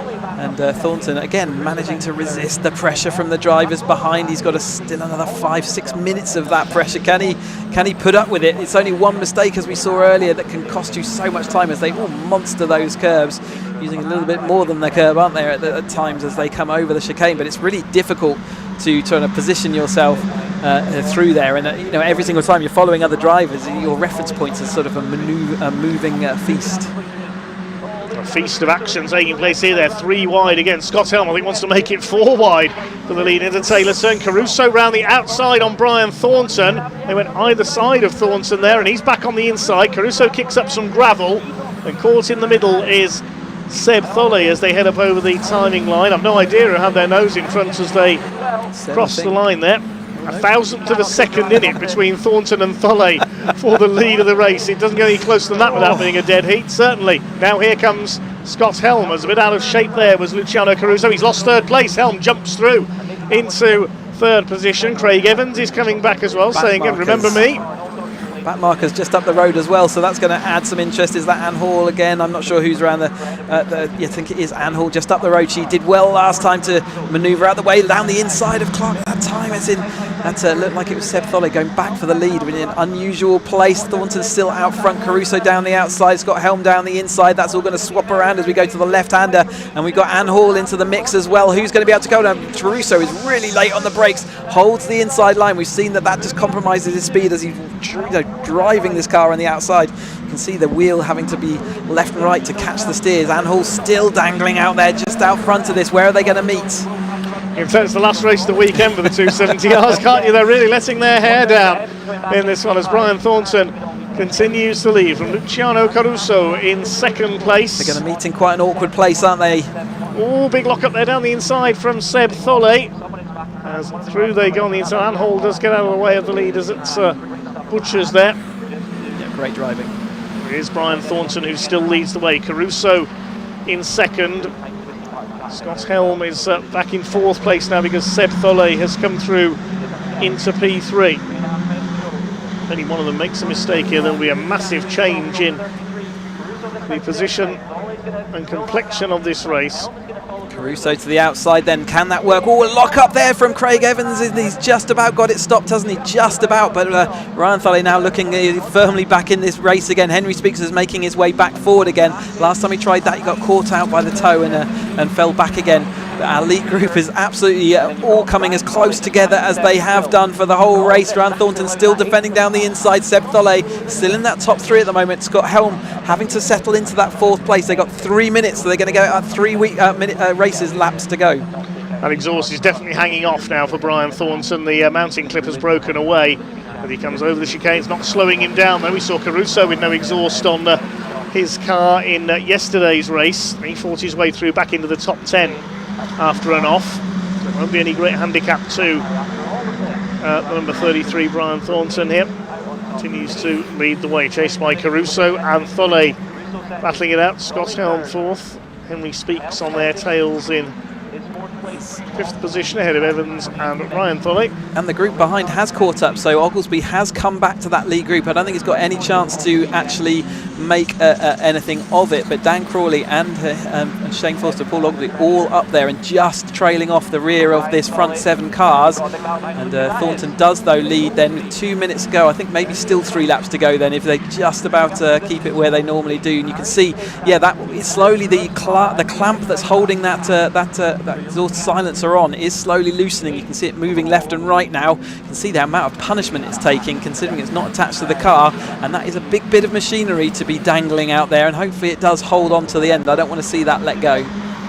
See the second group are now starting to close up as well. Paul Oglesby is still making progress up the order. He's into the top 10 now. The green machine is up to 8th. He's gone ahead of Dan Crawley, so great run through from the back as Caruso again goes for the outside. He's going to have to be so late on the brakes into Taylor's turn again. It doesn't work. He's got to be mindful. Tholle is there trying to retake second place. He'll still be in celebration mood after his first ever win earlier on this afternoon. Scott Helm and Henry Speaks, who's still at the fastest lap of the race on their tails. That's just been equalled, I think, by Scott. No, he does go quicker, Scott Helm. 57.711 as opposed to 57.771 for Henry Speaks. That's why I thought they'd equalled it. Just a few hundredths difference there for Scott Helm in 4th place. Helm strapped towards the back. Penultimate lap then, still the number 27 with the nose cone dangling at the front there, but going to be okay, I think. And Palmer just off the back of him as they race up the hill, having their own battles deep in the field, all the way through the field. You can see they haven't really separated out so much. Ryan Tholle, has he lost some places then? He looked lower down the order then when I was just watching. Yeah, he's behind Dan Yes, Crawley, he so lost I a don't know couple if that there. was a mistake or whether he got caught out by someone else, but he's lost places late in this race. Caruso to the outside, Tholle to the inside is the accepted pattern now. What can Scott Helm do here in the 42? Was on the podium in the race earlier on today. The best he's had of that this year is a second place at Spa.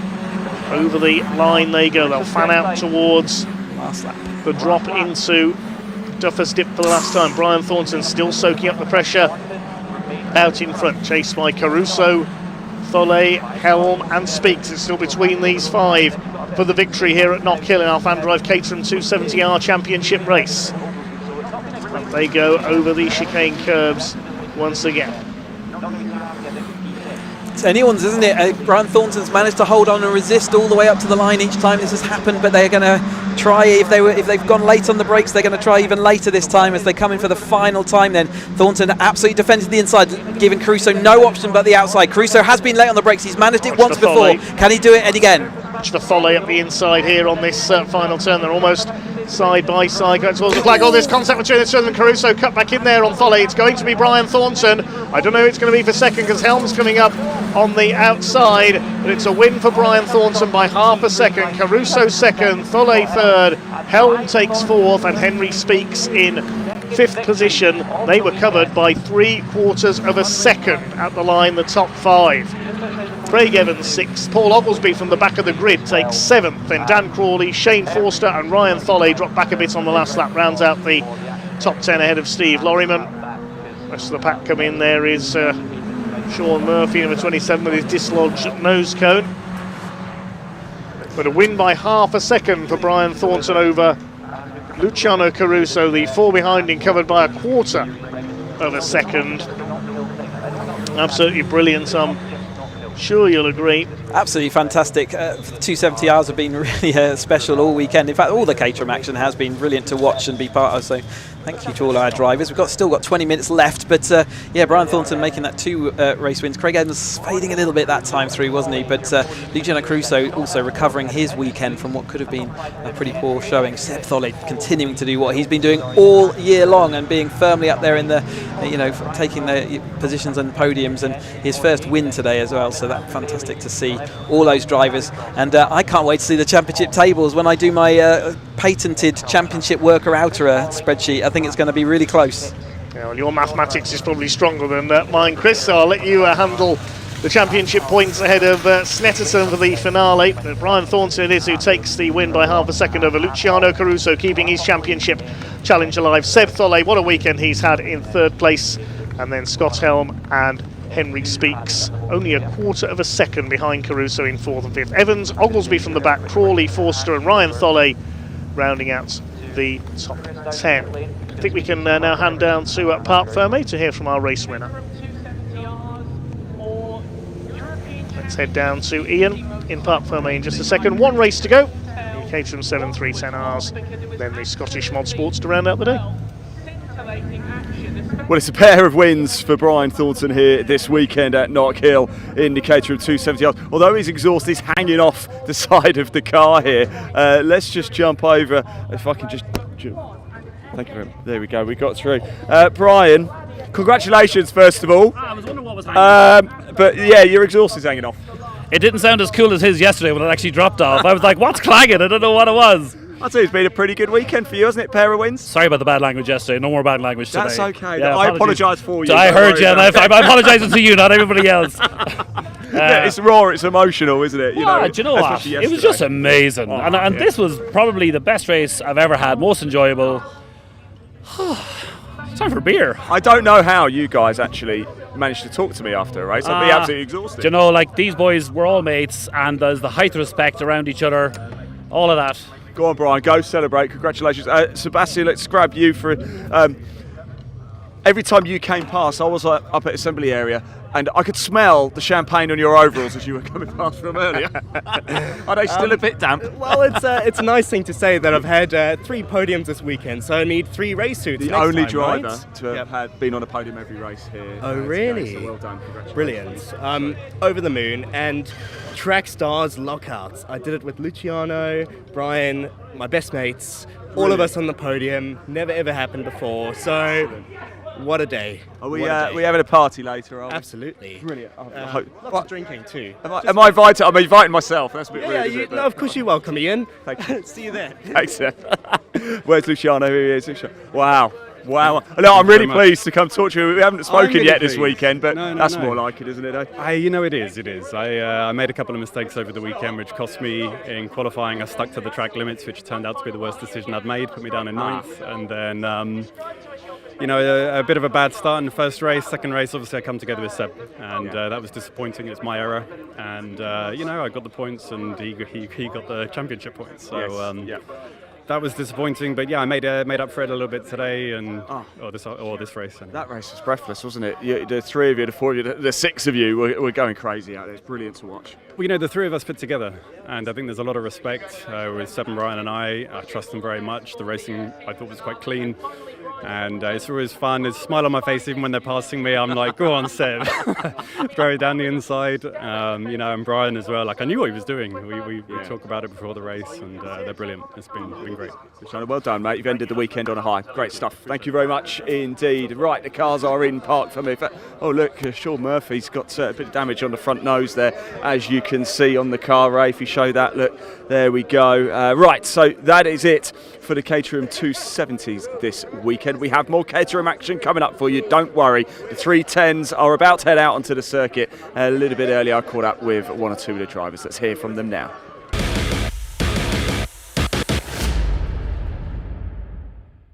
Hello everybody, welcome back to the assembly area. Now it's the final time for the 310Rs to take to the track here at Knockhill. It's going to be an absolute cracker so far.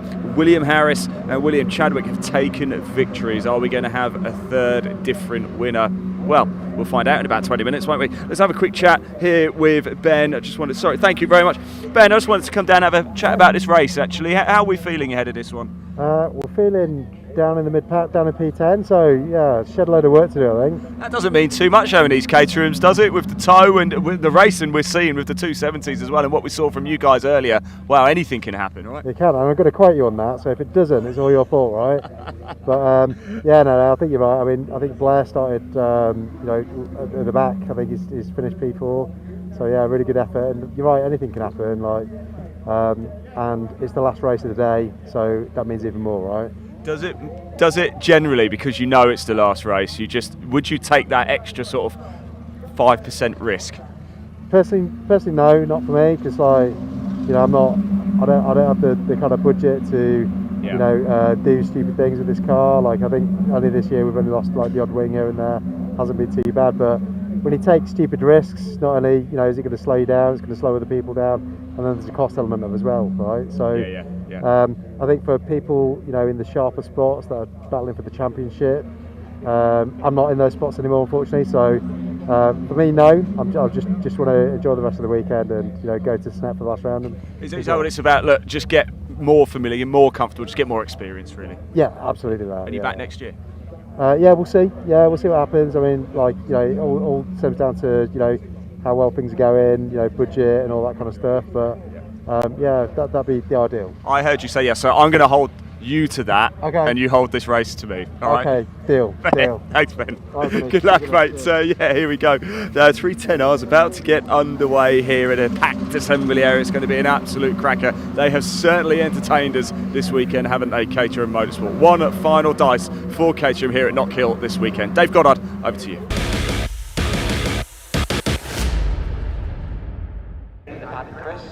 Yes, thanks Ian. This should be an absolute belter to finish off the Caterham action this weekend. The 310Rs have been brilliant this weekend. They line up as follows based on the results of the earlier race. Will Chadwick is in pole position in the number 8 alongside 88 Ryan Wilby. Second row 14 Will Harris and 34 Blair McConaughey. Watch out for him, came through from the back in the earlier race to finish 4th after his retirement yesterday. Row 3 Charles Harris number 4 and 17 Alex Vincent. The 4th row 49 of Steve Lancaster and 96 Peter Moss. They were the top men in the AM class earlier on. Sam Parker lines up 9th in the number 7. She's alongside Ben Lopez Appleton. He got that penalty in the earlier race, got a couple of track limits violations. He lines up 10th. Steve Harris in 11th place, the father of Charles and Will, alongside number 36 Chris Buck. Then 70 Andrew Johnston on row 7 alongside 99 Andrew Davison. And 42 Chris Broom, 11 Graham Finlayson, who's failed to finish in both races so far this weekend, round out the 16 runners. Quick hello to top sim racing commentator Caitlin Penny, who's tuned in. Caitlin's partner Snowy celebrated their birthday on Friday, so belated birthday wishes to them. Hope you had a good day, Snowy. And thanks to all the rest of you for tuning as well. Hello to great username here, the Carrot of Doom. Said, I spun my Mini once going into the chicane on a damp track day in the reverse direction here at Knockhill, ended up popping 2 tyres off the rims as I went into the gravel. That sounds exciting. The Carrot of Doom. Is your Mini orange, Carrot of Doom, to fit with your name? Also shout out to Chris Welch tuning in, enjoying the commentary and the racing as ever. We'll see him out with the 7 Championship UK's at Donington on the 22nd, 23rd of August, so not very long away. As we can see the green flag as the 310Rs then are released from the holding area, getting ready to go out onto the track for their final 20 minutes of action and our final 20 minutes of Caterham action for the race weekend, which has been superb. So hopefully this final 20 minutes will be just as good. We've seen plenty of action throughout the course of this weekend. We'll next see the 310 outs on 12th and 13th of September at Snetterton for their final round, but also have the opportunity on the 29th of August for that Snetterton 300 endurance race, and some of the drivers that you're seeing here will be out there as well. So plenty of action. We'll be covering that all here as well on BARC TV and Caterham Motorsport channel on YouTube. And yeah, looking forward to bringing you all the action. But let's get this 20 minutes into the can then. So Will Chadwick making it to that top step after giving himself a hard time earlier in the weekend, making a mistake, but he just missed the fact it was the last lap and therefore didn't fight out. Ryan Wilby still the bridesmaid in that second place. Can he take a win away from this weekend? I think his season deserves it, as I said earlier. Will Harris has done everything he needs to do, which is continue to put his car right up there near the front. Blair McConney fighting back through, see whether he can do anything in front of his friends and family here at track. And then we've got the Harris and Vincent. And in the AM Championship as well, it's been really hardly fought, and Lancaster came out on top over Peter Mott. They had a race-long battle, and Sam Parker did manage to get past Chris Buck as he made a mistake late on. So those battles all to be resumed. This, the 4th step of the Caterham Motorsport ladder. Our drivers really experienced. They know what they're doing, and they've shown that all weekend. You've seen some of the shots as they've come up through the chicane today have been absolutely brilliant, as they're absolutely all nailed nose to tail and on the racing line. It's really a testament to just how good these drivers are and how much knowledge they have of this car they've got under them. A couple more of your messages coming in. A hi to Taryn, who's watching from Las Vegas, cheering for AJ number 70. That's Andrew Johnston. Sharmo and James cheering on the Harris brothers, and Dave Sage watching from trackside says thank you very much for the live feed as well. Thanks to all the 24/7 team, Elliot, and all the camera men and women out there. Absolutely fantastic shots that we've had all weekend, and mostly kept them dry. Yeah, seeing the cameramen with their brollies up around the circuit. I must say thanks to the Stadium PA team as well. We had She-Cell Sanctuary. I heard Thunderstruck as the cars came on for this race. I remember I used to play that when the classic Thunder Saloons were racing at Rockingham a few years ago when I was on the PA there as well. Will we be thunderstruck after this race then for this 20-minute race? I certainly think so, after the standard of action we've seen this weekend already from the Vertex Watches 310Rs. I'll be happy if I can just take a breath occasionally. It's been all the racing has just been breathless throughout the course. Still grey clouds in the background there, but sun is out over the actual circuit. You can see the cars all getting lined up there. The marshals making sure they're all in their grid slots before we get this then, the final 20 minutes of Caterham action today underway. Okay, so the two Wills have taken wins so far this weekend. Will it be the will to win again, or will we see a new winner in the Vertex Caterham 7-3-10R Championship? Outside of Harris and Chadwick plus Tom Willis not racing for points, the only other winner this year has been Alex Vincent in the grey car there with the blue cage. So ready for action then. Will Chadwick on pole position, Will Harris alongside him. Ryan will be alongside him, sorry. Will Harris on the second row, waiting for the red lights to come on. There's the 5-second board. Let's hope for a cracker to end our Caterham action here this weekend. The Vertex 310Rs get underway. They charge their way down towards the first corner at Dover's Dip. Not a great start for our pole sitter. Good start for Ryan Wilby. He's got the lead. Chadwick holds the inside line against Will Harris, his championship rival. There's Charlie Harris. He's back in 5th place behind Blair McConaughey. but it is Ryan Wilby from the outside the front row who's got the lead as they charge down the roller coaster then up to the chicane for the first time. Chadwick in second place. They really take a lot of curb. They're bouncing their way over. Sam Parker at the back of the lead group there at the moment. She'll be battling for AM Class honours in this one. It's currently Lancaster in the number 49 car, I think, who leads the AM Brigade. Good start by Graham Finlayson there. He's made up a couple of spots from the back of the grid. I think a couple of cars may have gone straight on onto the grass there. They looked a bit further back than they should have been. Yeah. We were watching the leaders, and it's Wilby from Chadwick, Harris in third, and McConaughey in fourth as they come round to complete lap number 1. But yeah, with that AM championship, it was Lancaster who took the lead. Peter Mott, Sam Parker getting over the top of, I think, Ben Appleton just a little bit further into the race and into that third place in that championship. So they are fighting the same points championship as everyone else, but they just have a different classification. Oh, Chadwick sideways as he went over top. That would have got his attention. Really managed to hold on well though.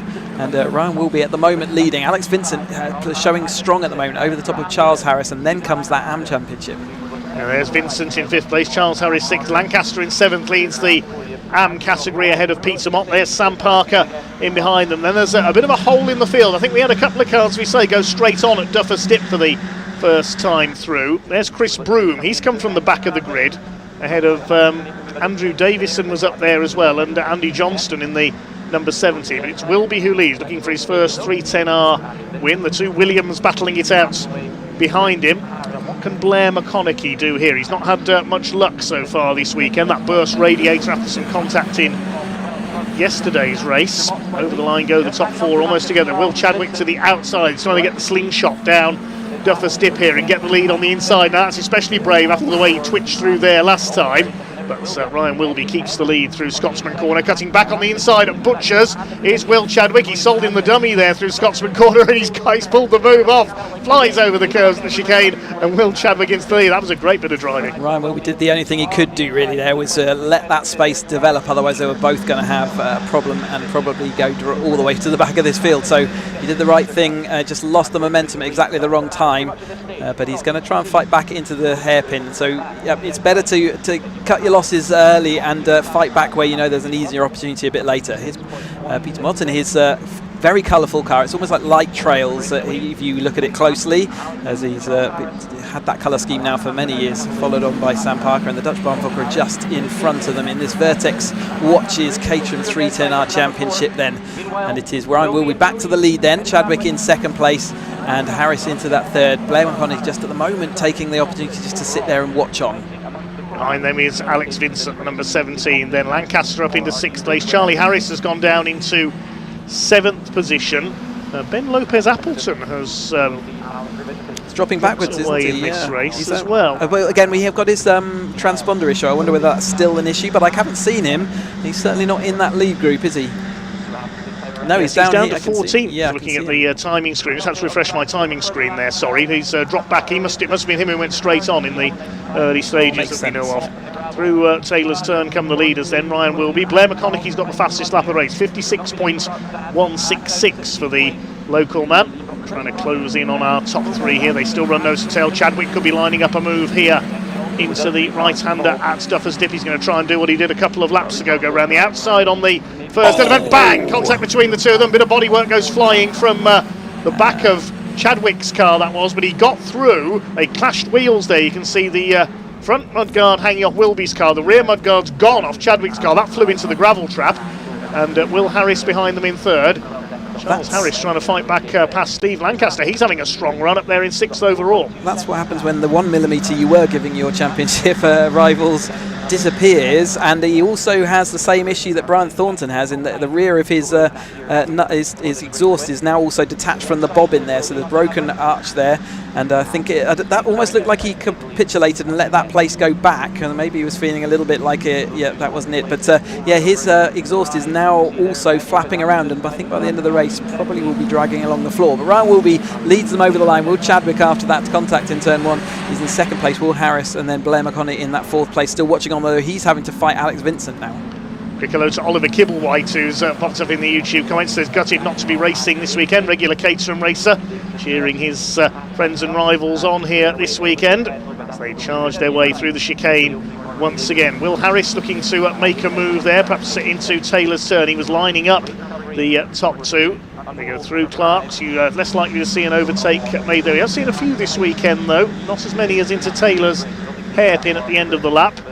There's Chris Broome, he's going well up there in 10th position at the moment, heading the second group effectively ahead of Andrew Davison and co, as Ryan Wilby leads. Here comes Harris. I thought he might try up the inside there on Will Chadwick, and Alex Vincent has got past Blair McConaughey up into 4th place, and he might try for a podium here. They're side by side for the lead once again, Ryan Wilby and Will Chadwick as they go into Duffers Dip. What are they going to try this time? Now they've clashed once, so they need to be a bit careful here this time. Chadwick's got that move patented, hasn't he? Down the slope, round the outside, and he's got the move done before Scotsman corner. They were a bit more careful with each other that time, weren't they? Both a little bit cautious, but did get it done, and off they go, and around for another lap then, as this lead group are still absolutely nose to tail as they head round this very short and compact roller coaster of a circuit we have here at Knockhill.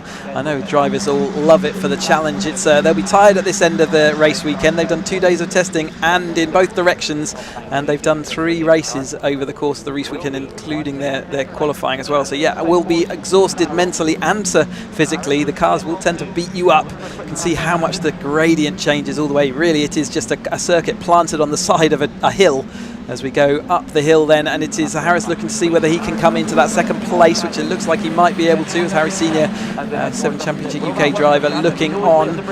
Ryan Wilby is going to lead, still going to maintain those top 3 positions, although as I say, this weekend has been the weekend of side-by-side action for sure.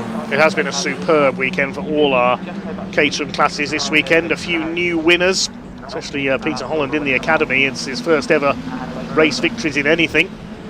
Charles Harris at the back of this group chasing Stephen Lancaster. They've dropped Peter Mott and Sam Parker very slightly here in 8th and 9th place, and there's a gap back to 10th, which is now Ben Lopez-Appleton. He's recovered into the top 10. Here we go again between Chadwick and Wilby. They've been side by side for most of the race. Deja vu all over again. Into the hairpin. Chadwick up the inside, retakes the advantage once again. Will Harris buzzing around like an angry wasp all over the back of them, with Alex Vincent chasing him. A bit of bodywork still flapping away on Ryan Wilby's car. Over the line they go. Continue to be a distraction as well, won't it? It's annoying to see it there, and I know that from the driving with it similar, it does catch your attention every time, because it's something haven't been used to for the rest of the weekend. Has that been after some contact? That nose cone does look slightly ajar on that car there. Look at the other Harris. It's Graham Finlayson dropping back as Steve Harris. That's Harris Senior coming through. I'm sure his brother Tony will be cheering him on via YouTube. Goes through on the inside. This is the battle for 15th place. Nose cone definitely a lodge, so something's gone on there. Coming towards the closing stages of the weekend now, but still not even halfway through this race yet. Just over 11 and a half minutes to go. Yes, that flapping mudguard is going to be a distraction for Ryan Wilby. At Donington many years ago, I think it was Paul Milligan in a Caterham race, had one fly off and hit him on the crash helmet, which caused him to spin out. So hopefully we won't see that here, and the roll cage will prevent that if it does come off. As up and over the top they go. Will Chadwick's flapping exhaust pipe waving at the front mudguard of Ryan Wilby. They're just saying hello to each other as they head around this track. You can see it's the moment it's still looking like it's being held up, that exhaust, but with a few more rides over the curb, who knows how long that's going to be there for. And Alex Vincent making some really good progress, isn't he, into that 4th place, and looking like he wants to move forward. And so is he going to be able to put his card in the mix and see whether he comes out on top by the end of this race? Certainly looking like it. Lancaster has got the AM class, got a bit of a car between the rest of that podium at the moment, but they are well clear of, who was it, Chris Broome, following along behind. That gap I think is probably growing as well, so it's looking like growing out. Side by side for the lead yet again. Here comes Will Harris having a look on the inside now. The incident I mentioned at Donington was back in the 90s in the old Caterham Vauxhall series, when they only had the smaller roll hoop at the back of the driver's area. So they have the full cage now, so you're far less likely to have anything into your cockpit here. Safety having improved hugely even in the last 30 or so years of racing. Will Harris still holding 3rd place there ahead of Alex Vincent, who's still got the fastest lap of the race, 55.790. His best lap. He's the only driver to have lapped under 56 seconds in this race. Just can't make any headway past Will Harris at the moment. They leap over the curves. Behind him is Blair McConaughey, then Lancaster leading the AM category ahead of Pro-Am racer Charles Harris. There's Mott still 2nd in the AM class, then Sam Parker. Ben Lopez-Appleton rounds out the top 10. Broome is next then, Buck, Davison, Johnston, Steve Harris and Graham Finlayson. 2 leaders still can't be separated as they come round Taylor's turn. Will Harris still there in third. Now Chadwick goes to the inside as they come up over the stripe this time. 9.5 minutes of the race to go. He's going to go for the inside into Duffer's dip this time. What's Ryan Wilby going to do? He ducks in behind him. He's going to try and maybe get him back on the exit here, but the number 8 is wise to him, holds the inside line. They've pulled away a little bit from Will Harris here. Are they going to start to stretch their advantage at the front, I wonder? That'll only happen if they can keep their battling as easy as it was there. Blair McConaughey, his neck absolutely got flung to one side there as he landed awkwardly over those curves that time through. And again, this is, remember, the third 20-minute race of the weekend, and their neck muscles will be tired as they're getting flung left and right, bounced from top to bottom as they go up and over. Are they going to continue this cordial overtaking? It looks like it. I think they've both spotted that gap is just very slightly starting to open up. We'll see whether there's any hand signals. It probably won't last, but it's worth a go. If you spot that gap appearing, it's worth a try to see whether you can develop it. Here they come then past the half-distance mark in this final race of the weekend for the Vertex Watches Caterham 7 310R Championship here at Knockhill Circuit. It's still Will Chadwick looking for his second win of the weekend who leads the way. Ryan will be looking for his first win of the season in second place. Will Harris, the championship leader, coming into this weekend in third. Alex Vincent looking for win number 2 this season. Blair McConaughey not scoring points this weekend. He's a guest driver, the local man. Stephen Lancaster be pleased to have that buffer of Charles Harris between himself and his AM-class rivals, but they're not really closing up on him here. Vincent still with the fastest lap of the race. There's Chris Broome further back in the 42. He's caught, in fact he's been passed by Chris Buck, who's just got ahead of him there in the early part of the lap. This is the battle for 11th and 12th place. Andrew Davison in the orange car, Andrew Johnston, the Moobob Software number 70 car. Graham Finlayson's back ahead of Steve Harris. They're having their own private scrap at the back of the field as 2 leaders still inseparable as they cross the line. Broome back up the inside meanwhile on the hairpin as we focus on some battles further down the order in this 16 car event. Continuing to swap places for 11th and 12th. Broome and Buck in the blue, white and black car. Andrew Davis in the orange, number 99, trying to reel them in. Just over 7 minutes to go now. Here's our scrap at the back. The Mazda Le Mans lookalike of Graham Finlayson with the 7 number plate, sort of, and Steve Harris at the back of the field. They are creative with the number plates. That's a good effort, I think. Yeah, very much so. Again, you don't have to run a number plate in this 310R, but if you've got one, why not put it on there? And it certainly doesn't have to be a road legal one, but that one certainly looked like it was good effort, I would say. But as we come over the line then, Ryan will be still leading Chadwick this time through. Will Harris still in that 3rd place, and Alex Vincent's sort of charge has sort of slightly dissipated. These front 3 have broken away, and we've seen them do that as well. That looks all still flapping away, as is Ryan's front left mudguard. You can see the suspension having to work hard on Will Chadwick's watch as it goes through the chicane and how it sits down, especially as they're going into the hairpin at the end of the lap as well. When they hit that bump, you can see how much the suspension under those wheel arches is working on this, even the relatively stiffly sprung car that this 310R is. Yeah, Sam Parker still clinging on into the group ahead, but it's looking like she's got plenty of space behind. Here goes that bumps as they head into this braking zone. Chadwick is leading for this time through. It's different every time we come up the hill. Will Harris, maybe he's just biding his time here, waiting to attack the lead 2 in the last couple of laps to try and get the surprise element into this battle. Over the line they go. Chadwick does a new fastest lap, 55.742. So Will Chadwick responding to the pressure there, pushing on. Alex Vincent did have the fastest lap. He's there in 4th, and Steve Lancaster's got through into 5th. He's having a great run in that Dutch Barn Vodka sponsored car. We know how he'll be celebrating another AM-class victory here. No drinking and driving, of course, though, Stephen Lancaster or anyone else on their way home from Knockhill today. Indeedy. So Peter Mott, and Sam Parker, the points out there are all even, so it's not separate points per championship.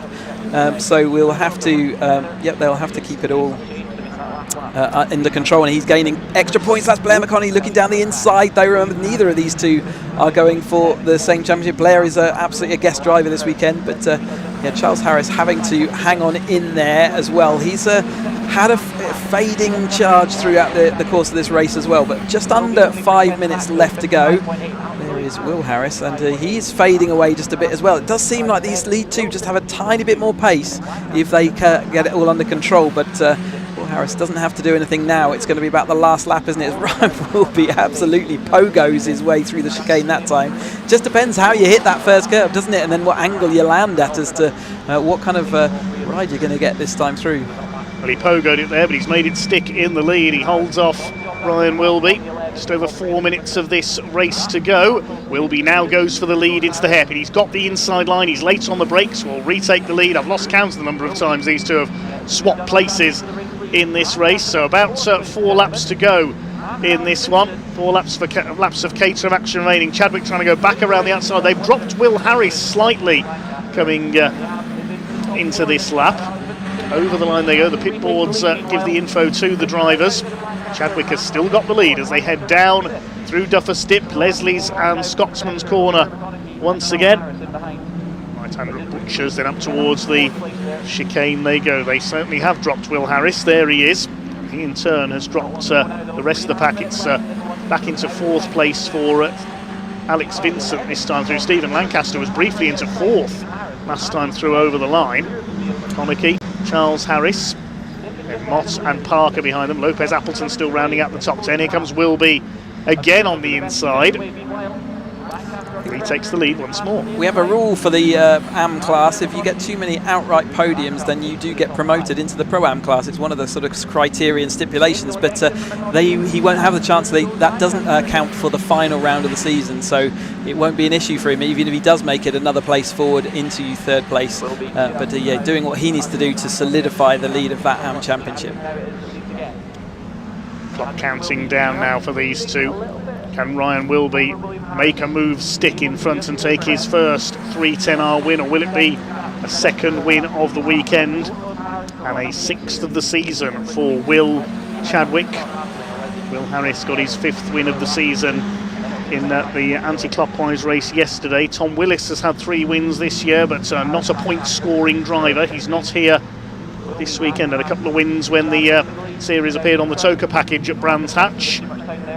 A battle further back in the order. That's Chris Buck ahead of Chris Broome, 11th and 12th. Andrew Davison and the bright orange machine in 13th place, and there's Andy Johnston behind them as well. The leaders again side by side over the line. It's almost as if they're tied together, isn't it? It's a bit like a 3-legged Caterham race, you could say, or an 8-wheeled Caterham race. But still worked it out so that they're continuing to pull away. So 1 minute 53. Are we going to have 3 laps still left? I think we might well do. I think they've just got enough time to do 2 more laps before the clock comes down to 0. So that'll be close as they go over the line. They really are monstering these curves now as they head on to the latter part of the evening. The temperatures there, you can see that's still out there as well. The trees which were blustering around earlier on have calmed themselves down, and this battle has spread out more than we've been expecting over the course of this race weekend. They clearly got the speed in their cars as they've detached with some other race parts, haven't they? They come into the not side by side. They've done a corner and they weren't side by side. Yes, that's first for this race through Taylor's turn. I think there will be 2 more laps remaining as they come over the line this time. It's Chadwick who leads the way. Here comes Wilby again down the inside into Duffer's Dip. That flapping bit of bodywork must be affecting his peripheral vision here, but he's got the lead back yet again. Got to hold it to the line though, coming out of Taylor's turn. Penultimate lap, isn't it? So it won't be the last lap this time. It will be next time that time will have run out. Time is running out for these two to put on a show for us. They really have been magnificent. All 4 Caterham classes this weekend. I've loved every second of them. There's a battle between Steve Harris and Graham Finlayson. Are the leaders going to catch these two? I don't think they are, unless it might be on the very last bend they catch those two. Let's have a look. They may do, you know. There are the 2 leaders. Will be ahead of Chadwick. Chadwick deciding to sit behind Ryan Wilby that time, so that was a deliberate attempt. So is he going to think that turn 1 is his best chance? Yes, I think that's it. He decided it wasn't out of the last corner that he wanted to do it. He wants to do it into turn 1 and then hold on for the rest of the lap. Let's see whether that tactic's going to work out. He's been patient and worked it to this point. Ryan Wilby, though, will not be making that easy. He's going to be seeing what he can do to disrupt that plan. We're on the last lap now. It could well be a photo finish between these two, I would wager, as they come up towards the chicane for the last time. Will Chadwick in the white car, Ryan Wilby in black and red. Is Wilby going to go for a lunge into the hairpin? I don't think they're quite going to catch the two back markers. We'll wait and see here. Harris playing it safe in third place. Alex Vincent heads the battle for fourth. Here they come. Let the inside go. Wilby to the inside. Is Chadwick going to try and get the cutback on the exit? Ryan Wilby goes for the inside line. Chadwick, he's going to have to cut it back here and try and get alongside and out drag him to the line. Here they come. Are we going to have a photo finish? He's going to have to jink out to one side. Here he goes. They're going to finish side by side, but I think Wilby has just held it. We'll have to go to the timing screen for that one. Close. That was very, very close indeed.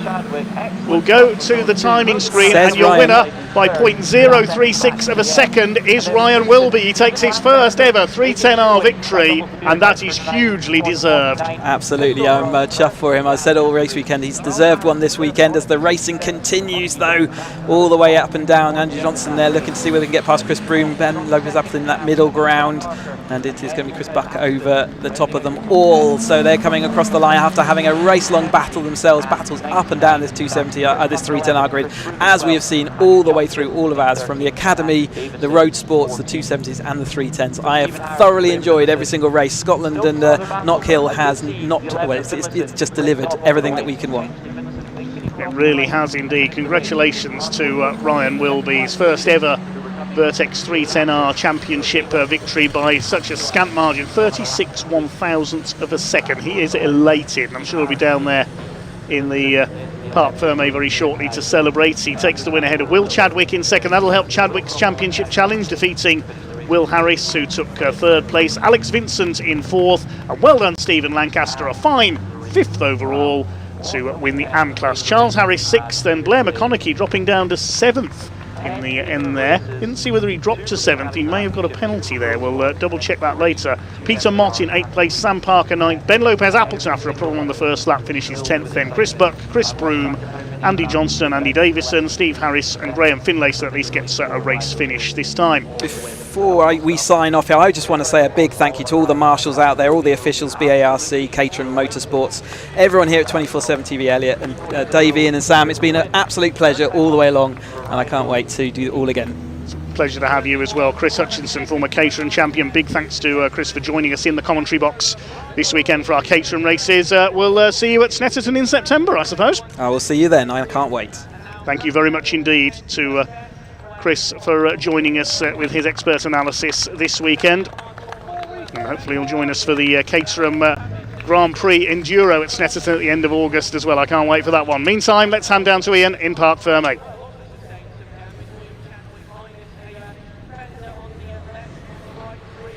Well, Ryan Wilby gets the job done by 0.036 of a second from Will Chadwick and Will Harris. The two Williams have been on the podium in every single race so far. In fact, so is Ryan as well. It is a different same top three, different way round every single time. But here is Ryan Wilby. Let's have a quick chat. I mean, Ryan, I was just saying, you three have been on the podium in every single race. This time, for the third time, it's in a different scenario, though. How good is that? I mean, that's an amazing feeling. I've been chasing it all year, and we finally got there.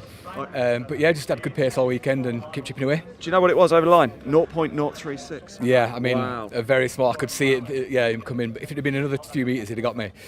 How does it feel, Ryan? Oh, just like relief is the main feeling. And if you're going to win one, you want it to be the last one of the weekend. Yeah, because we went, just like you said last time, we got 3-2-1.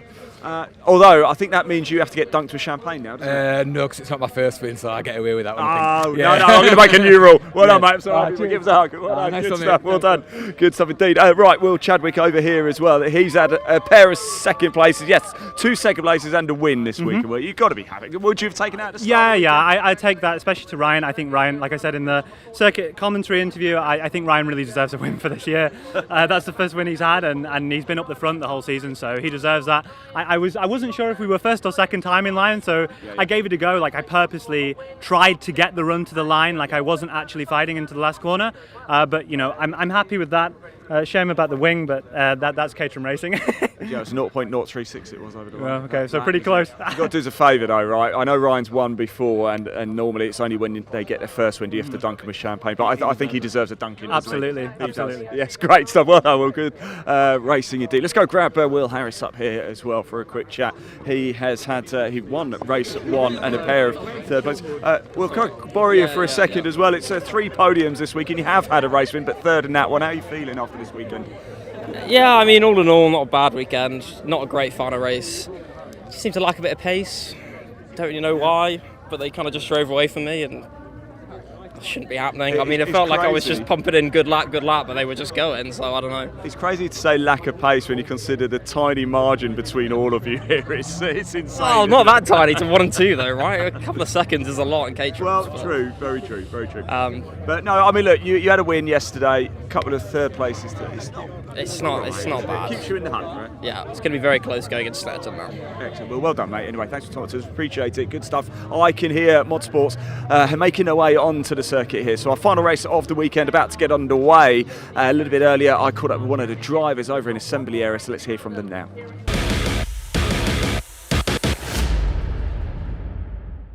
Well, just like that, I can't believe it. The final race of the entire weekend here at Knockhill is about to get underway, and it's the 4th race of the meeting for the Scottish Motorsports Race Championship. We have seen some thrilling action out there throughout the course of the last 2 days. Go say hello to Michael here as well. Michael, we haven't really spoken that much this week, and how are you? Are you well? Yeah, not too bad. A bit cooler now, so not as sweaty. It's quite cool actually here, isn't it? And you've got a map of a circuit over on the far side there of your dash, but it's the wrong circuit. That's not Knockhill. That's Anglesey, isn't it? That is Anglesey, yeah. So don't take the wrong turn, will you? No, I'll try not to. But sometimes I'm turning the opposite way anyway, so it doesn't matter really. How was it yesterday on the anti-clockwise? Yeah, it was good. It's been a wee while since we've all done anti-clockwise, so I think everyone was a bit rusty. Took a wee bit to get kind of into the swing of things, but yeah, the car felt good. It was good fun. Yeah. It's always good fun anti-clockwise. And what are you expecting from this race, the final race, of course, of not just for Motorsports this weekend, the entire weekend? Yeah, hopefully people mix up a bit in front. I can get a bit closer to some cars. Obviously, being the lower power class, it's hard to get a good race. But some of my competitors had issues this weekend as well. So for me, kind of push on, try and get some lap records if I can, and just have fun. Have a great time. Can we just bring the camera inside? Have a look inside the dashboard. The pink is amazing, isn't it? It looks good. It looks really nice. I love that. Michael, best of luck. Thanks for talking to us. Really appreciate it. Here are the cars now making their way in. Let me move out the way. Show the cars. Nobody wants to see me. Look at that. Here they go. There is Adam Morrison in the number 1 at the Mini there. So here we go. Final race of the entire weekend about to get underway. The Scottish Motorsports Race Championship, and it's going to be a cracker. And for the final time this weekend, let's hand over to your commentator Dave Goddard to take you through the action.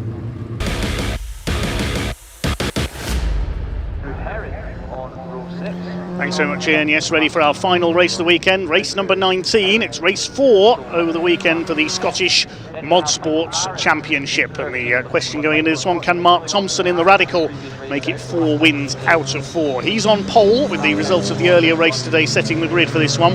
Paul Smith in his BMW M3 alongside. Second row, Ron Cumming, the 77-year-old in his AC 3000ME bodied March chassied special GT car, alongside Adam Morrison in his modern day special saloon, the BMW Mini with the Honda S2000 engine.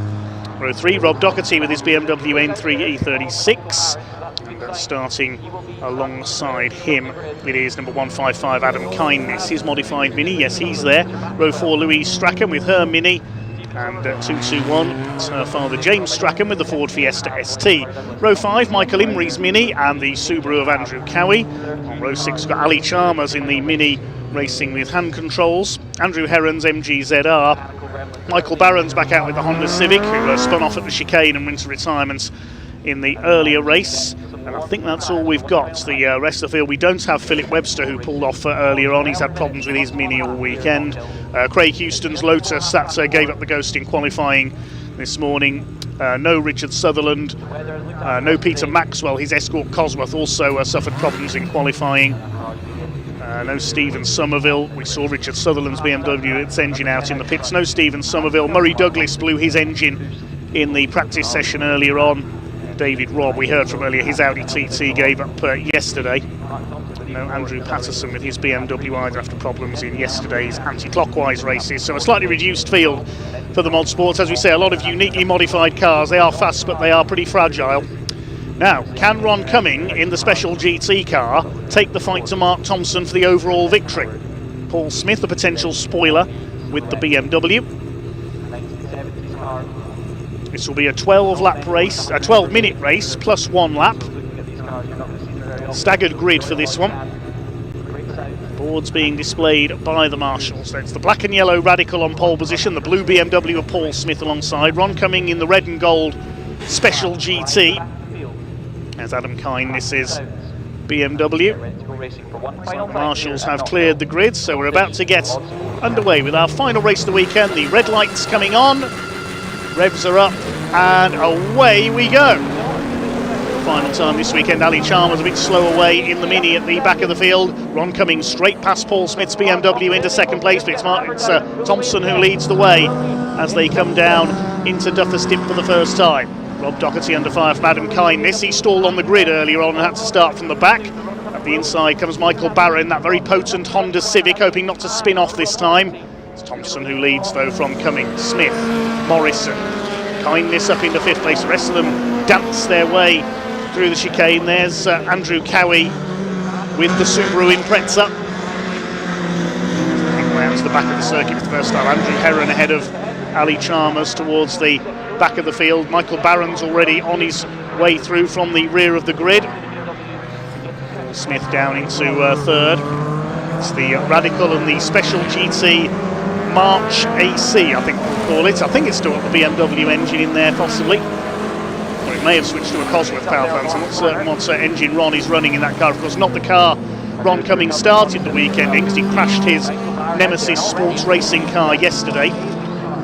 Went back to Aberdeen in between races to go and fetch his AC. Make my way through the chicane for the second time. Adam Morrison a bit loose through there. Adam Kindness trying to chase him down. The battle of the Minis. They're both in Class D, first and second there. Paul Smith leading Class C. Mark Thompson is Class A1, Ron Cumming Class A2. So the top 4 all leading their classes here. Look at Michael Barron in the background there. He's already up into 7th place and challenging Rob Doherty's BMW Saloon. Through he goes. Not sure what engine Michael Barron is running in that car. He had a big scare in the race earlier on. He spun and ended up broadside across the track at the chicane, and luckily Louise Strachan, who was following, slammed her brakes on and was able to pull up to avoid him. He's flown through the order here, Michael Barron, that very potent Honda Civic Coupe. It's raced in the Racing Hondas Championship, which supports the Time Attack Championship in that car. It's Paul Smith in P3. Seconds off Ron Cumming, the two of them just under 3 seconds off Mark Thompson now. But we saw Ron Cumming chase down Thompson as the race progressed in the earlier race. Unfortunately, just as he was about to challenge for the lead, Ron lost the back end of the car at exiting Clark's and spun it.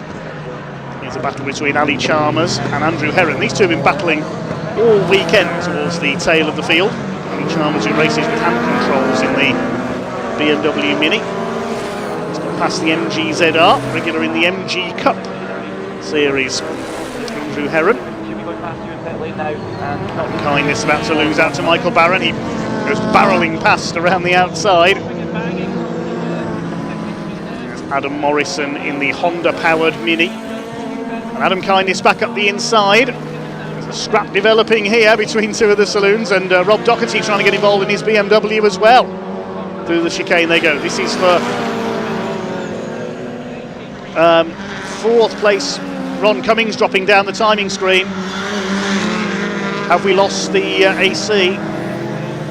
Ron Cummings has dropped down the timing screen on that lap. He was showing in 7th place, so has he got a problem? Has he pulled into the pits maybe? I can't see the special GT car out there, so Paul Smith is up into 2nd place. So Adam Morrison now 3rd.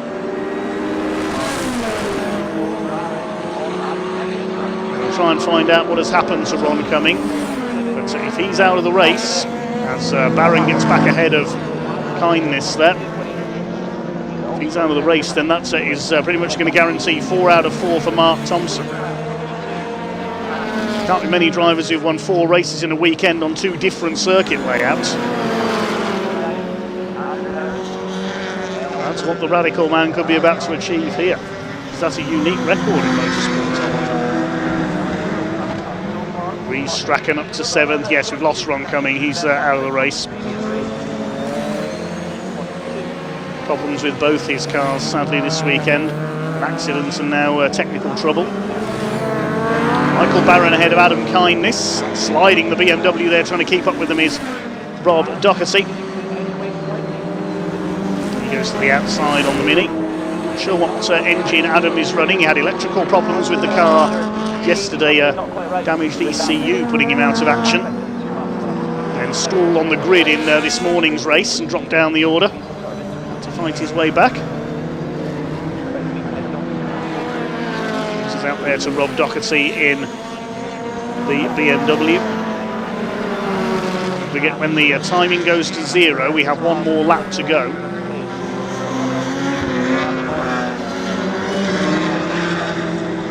There goes Louise Strachan on her own in 7th. James Strachan, her father, is about 6 seconds further back up the road in his...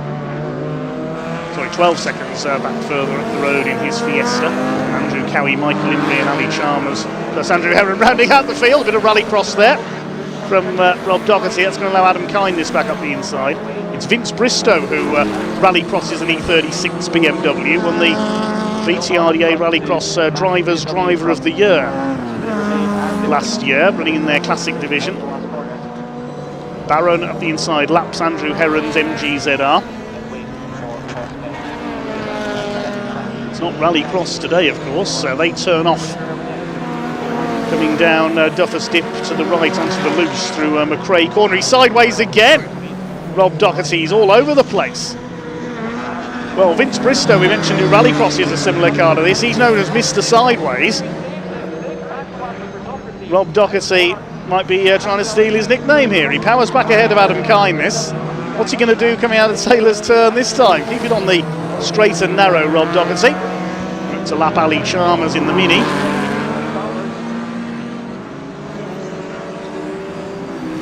Over 5 minutes left on the clock now, plus 1 lap.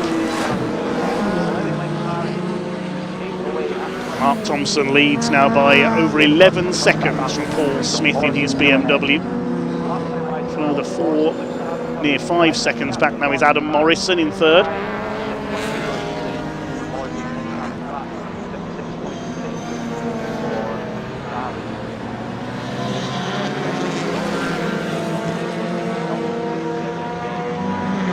There is our race leader.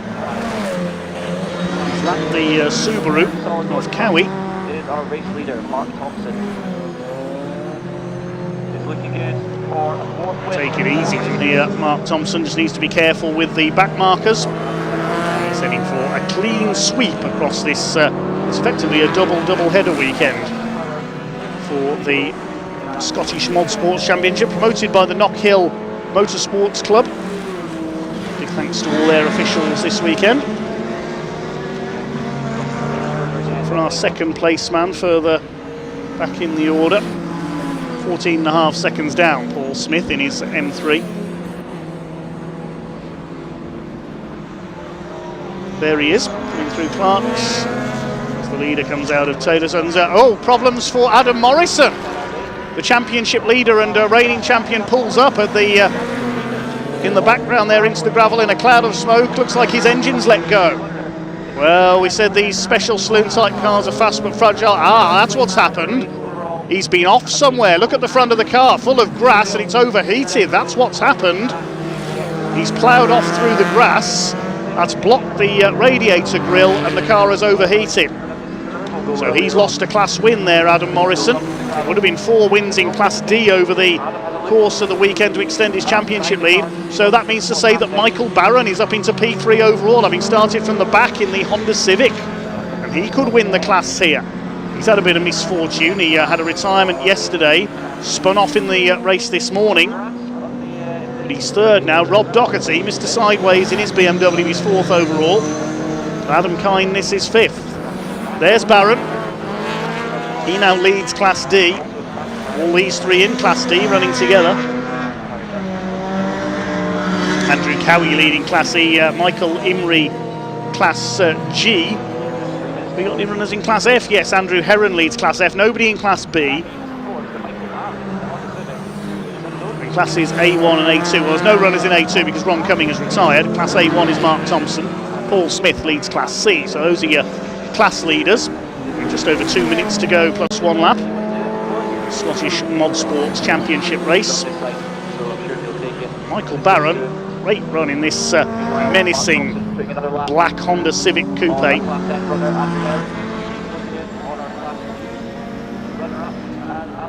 He's about 9 seconds off Paul Smith for an overall second place, but 2.7 seconds ahead of this man, Rob Doherty. It's a second between him and Adam Kindness. They're fighting for fourth place. Kindness closing back up again.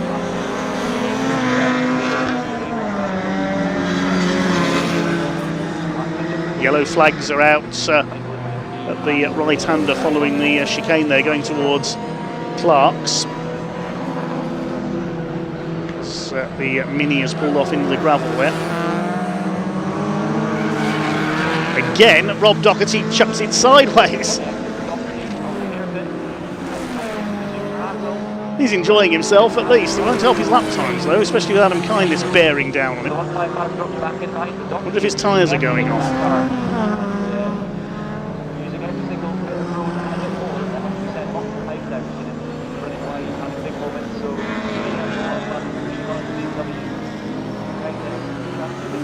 One minute left on the clock plus one lap. Here's Michael Imrie behind Michael Barron's Honda. Michael Imrie running 9th overall. He's in Class G. Is he leading Class G? Check that. Yes, he is. Ahead of Ali Chalmers.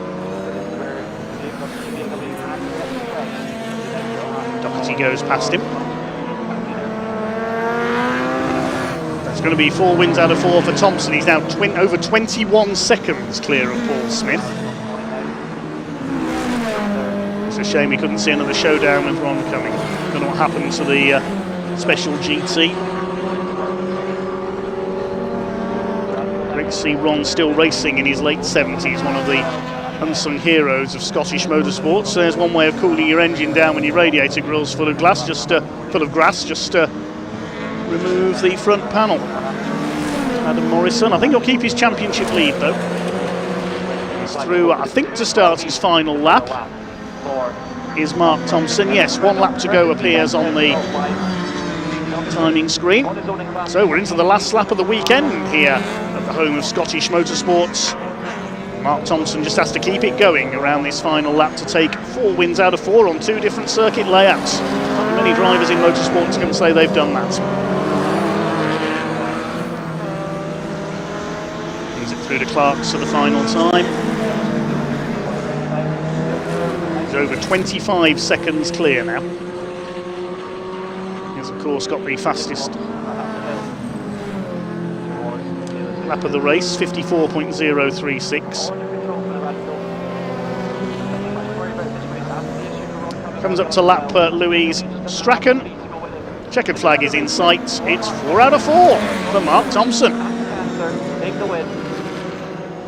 That's his biggest winning margin of the weekend. We wait for Paul Smith to come in. There he is. In the eyes of Ron Cumming, he will take 2nd overall.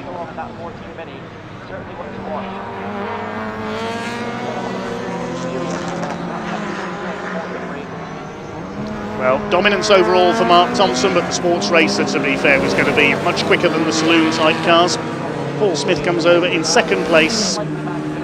27.3 seconds the winning margin, and well done Michael Barron, a fine 3rd position in the Honda.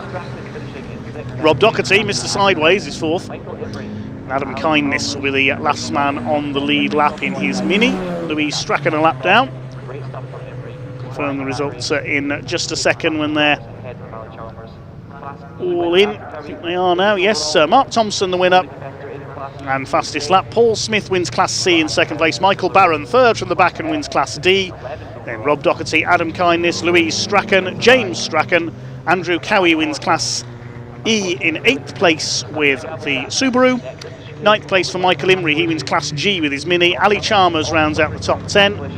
And the final class win is Class F, and that goes to Andrew Heron in 11th. We lost Adam Morrison with overheating. Ron Cumming dropped out as well, and the remainder of the field didn't take the starts.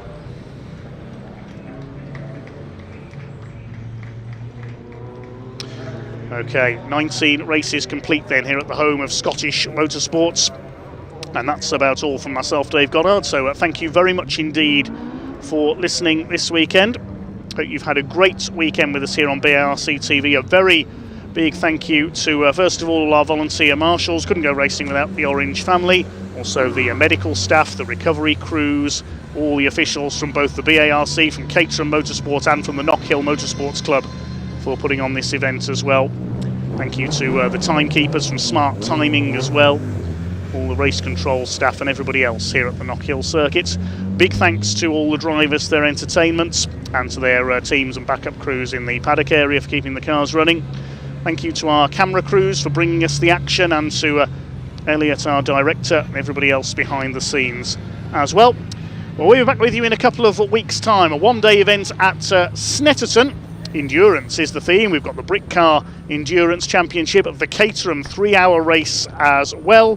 And also the Track Action Racing Club. Just one day at Snetterton next time, August the 29th. Make it a date here on BARC TV. But that's about all from me until then. Thank you very much for listening. And I'll hand you down to Parc Fermé with Ian for the final word.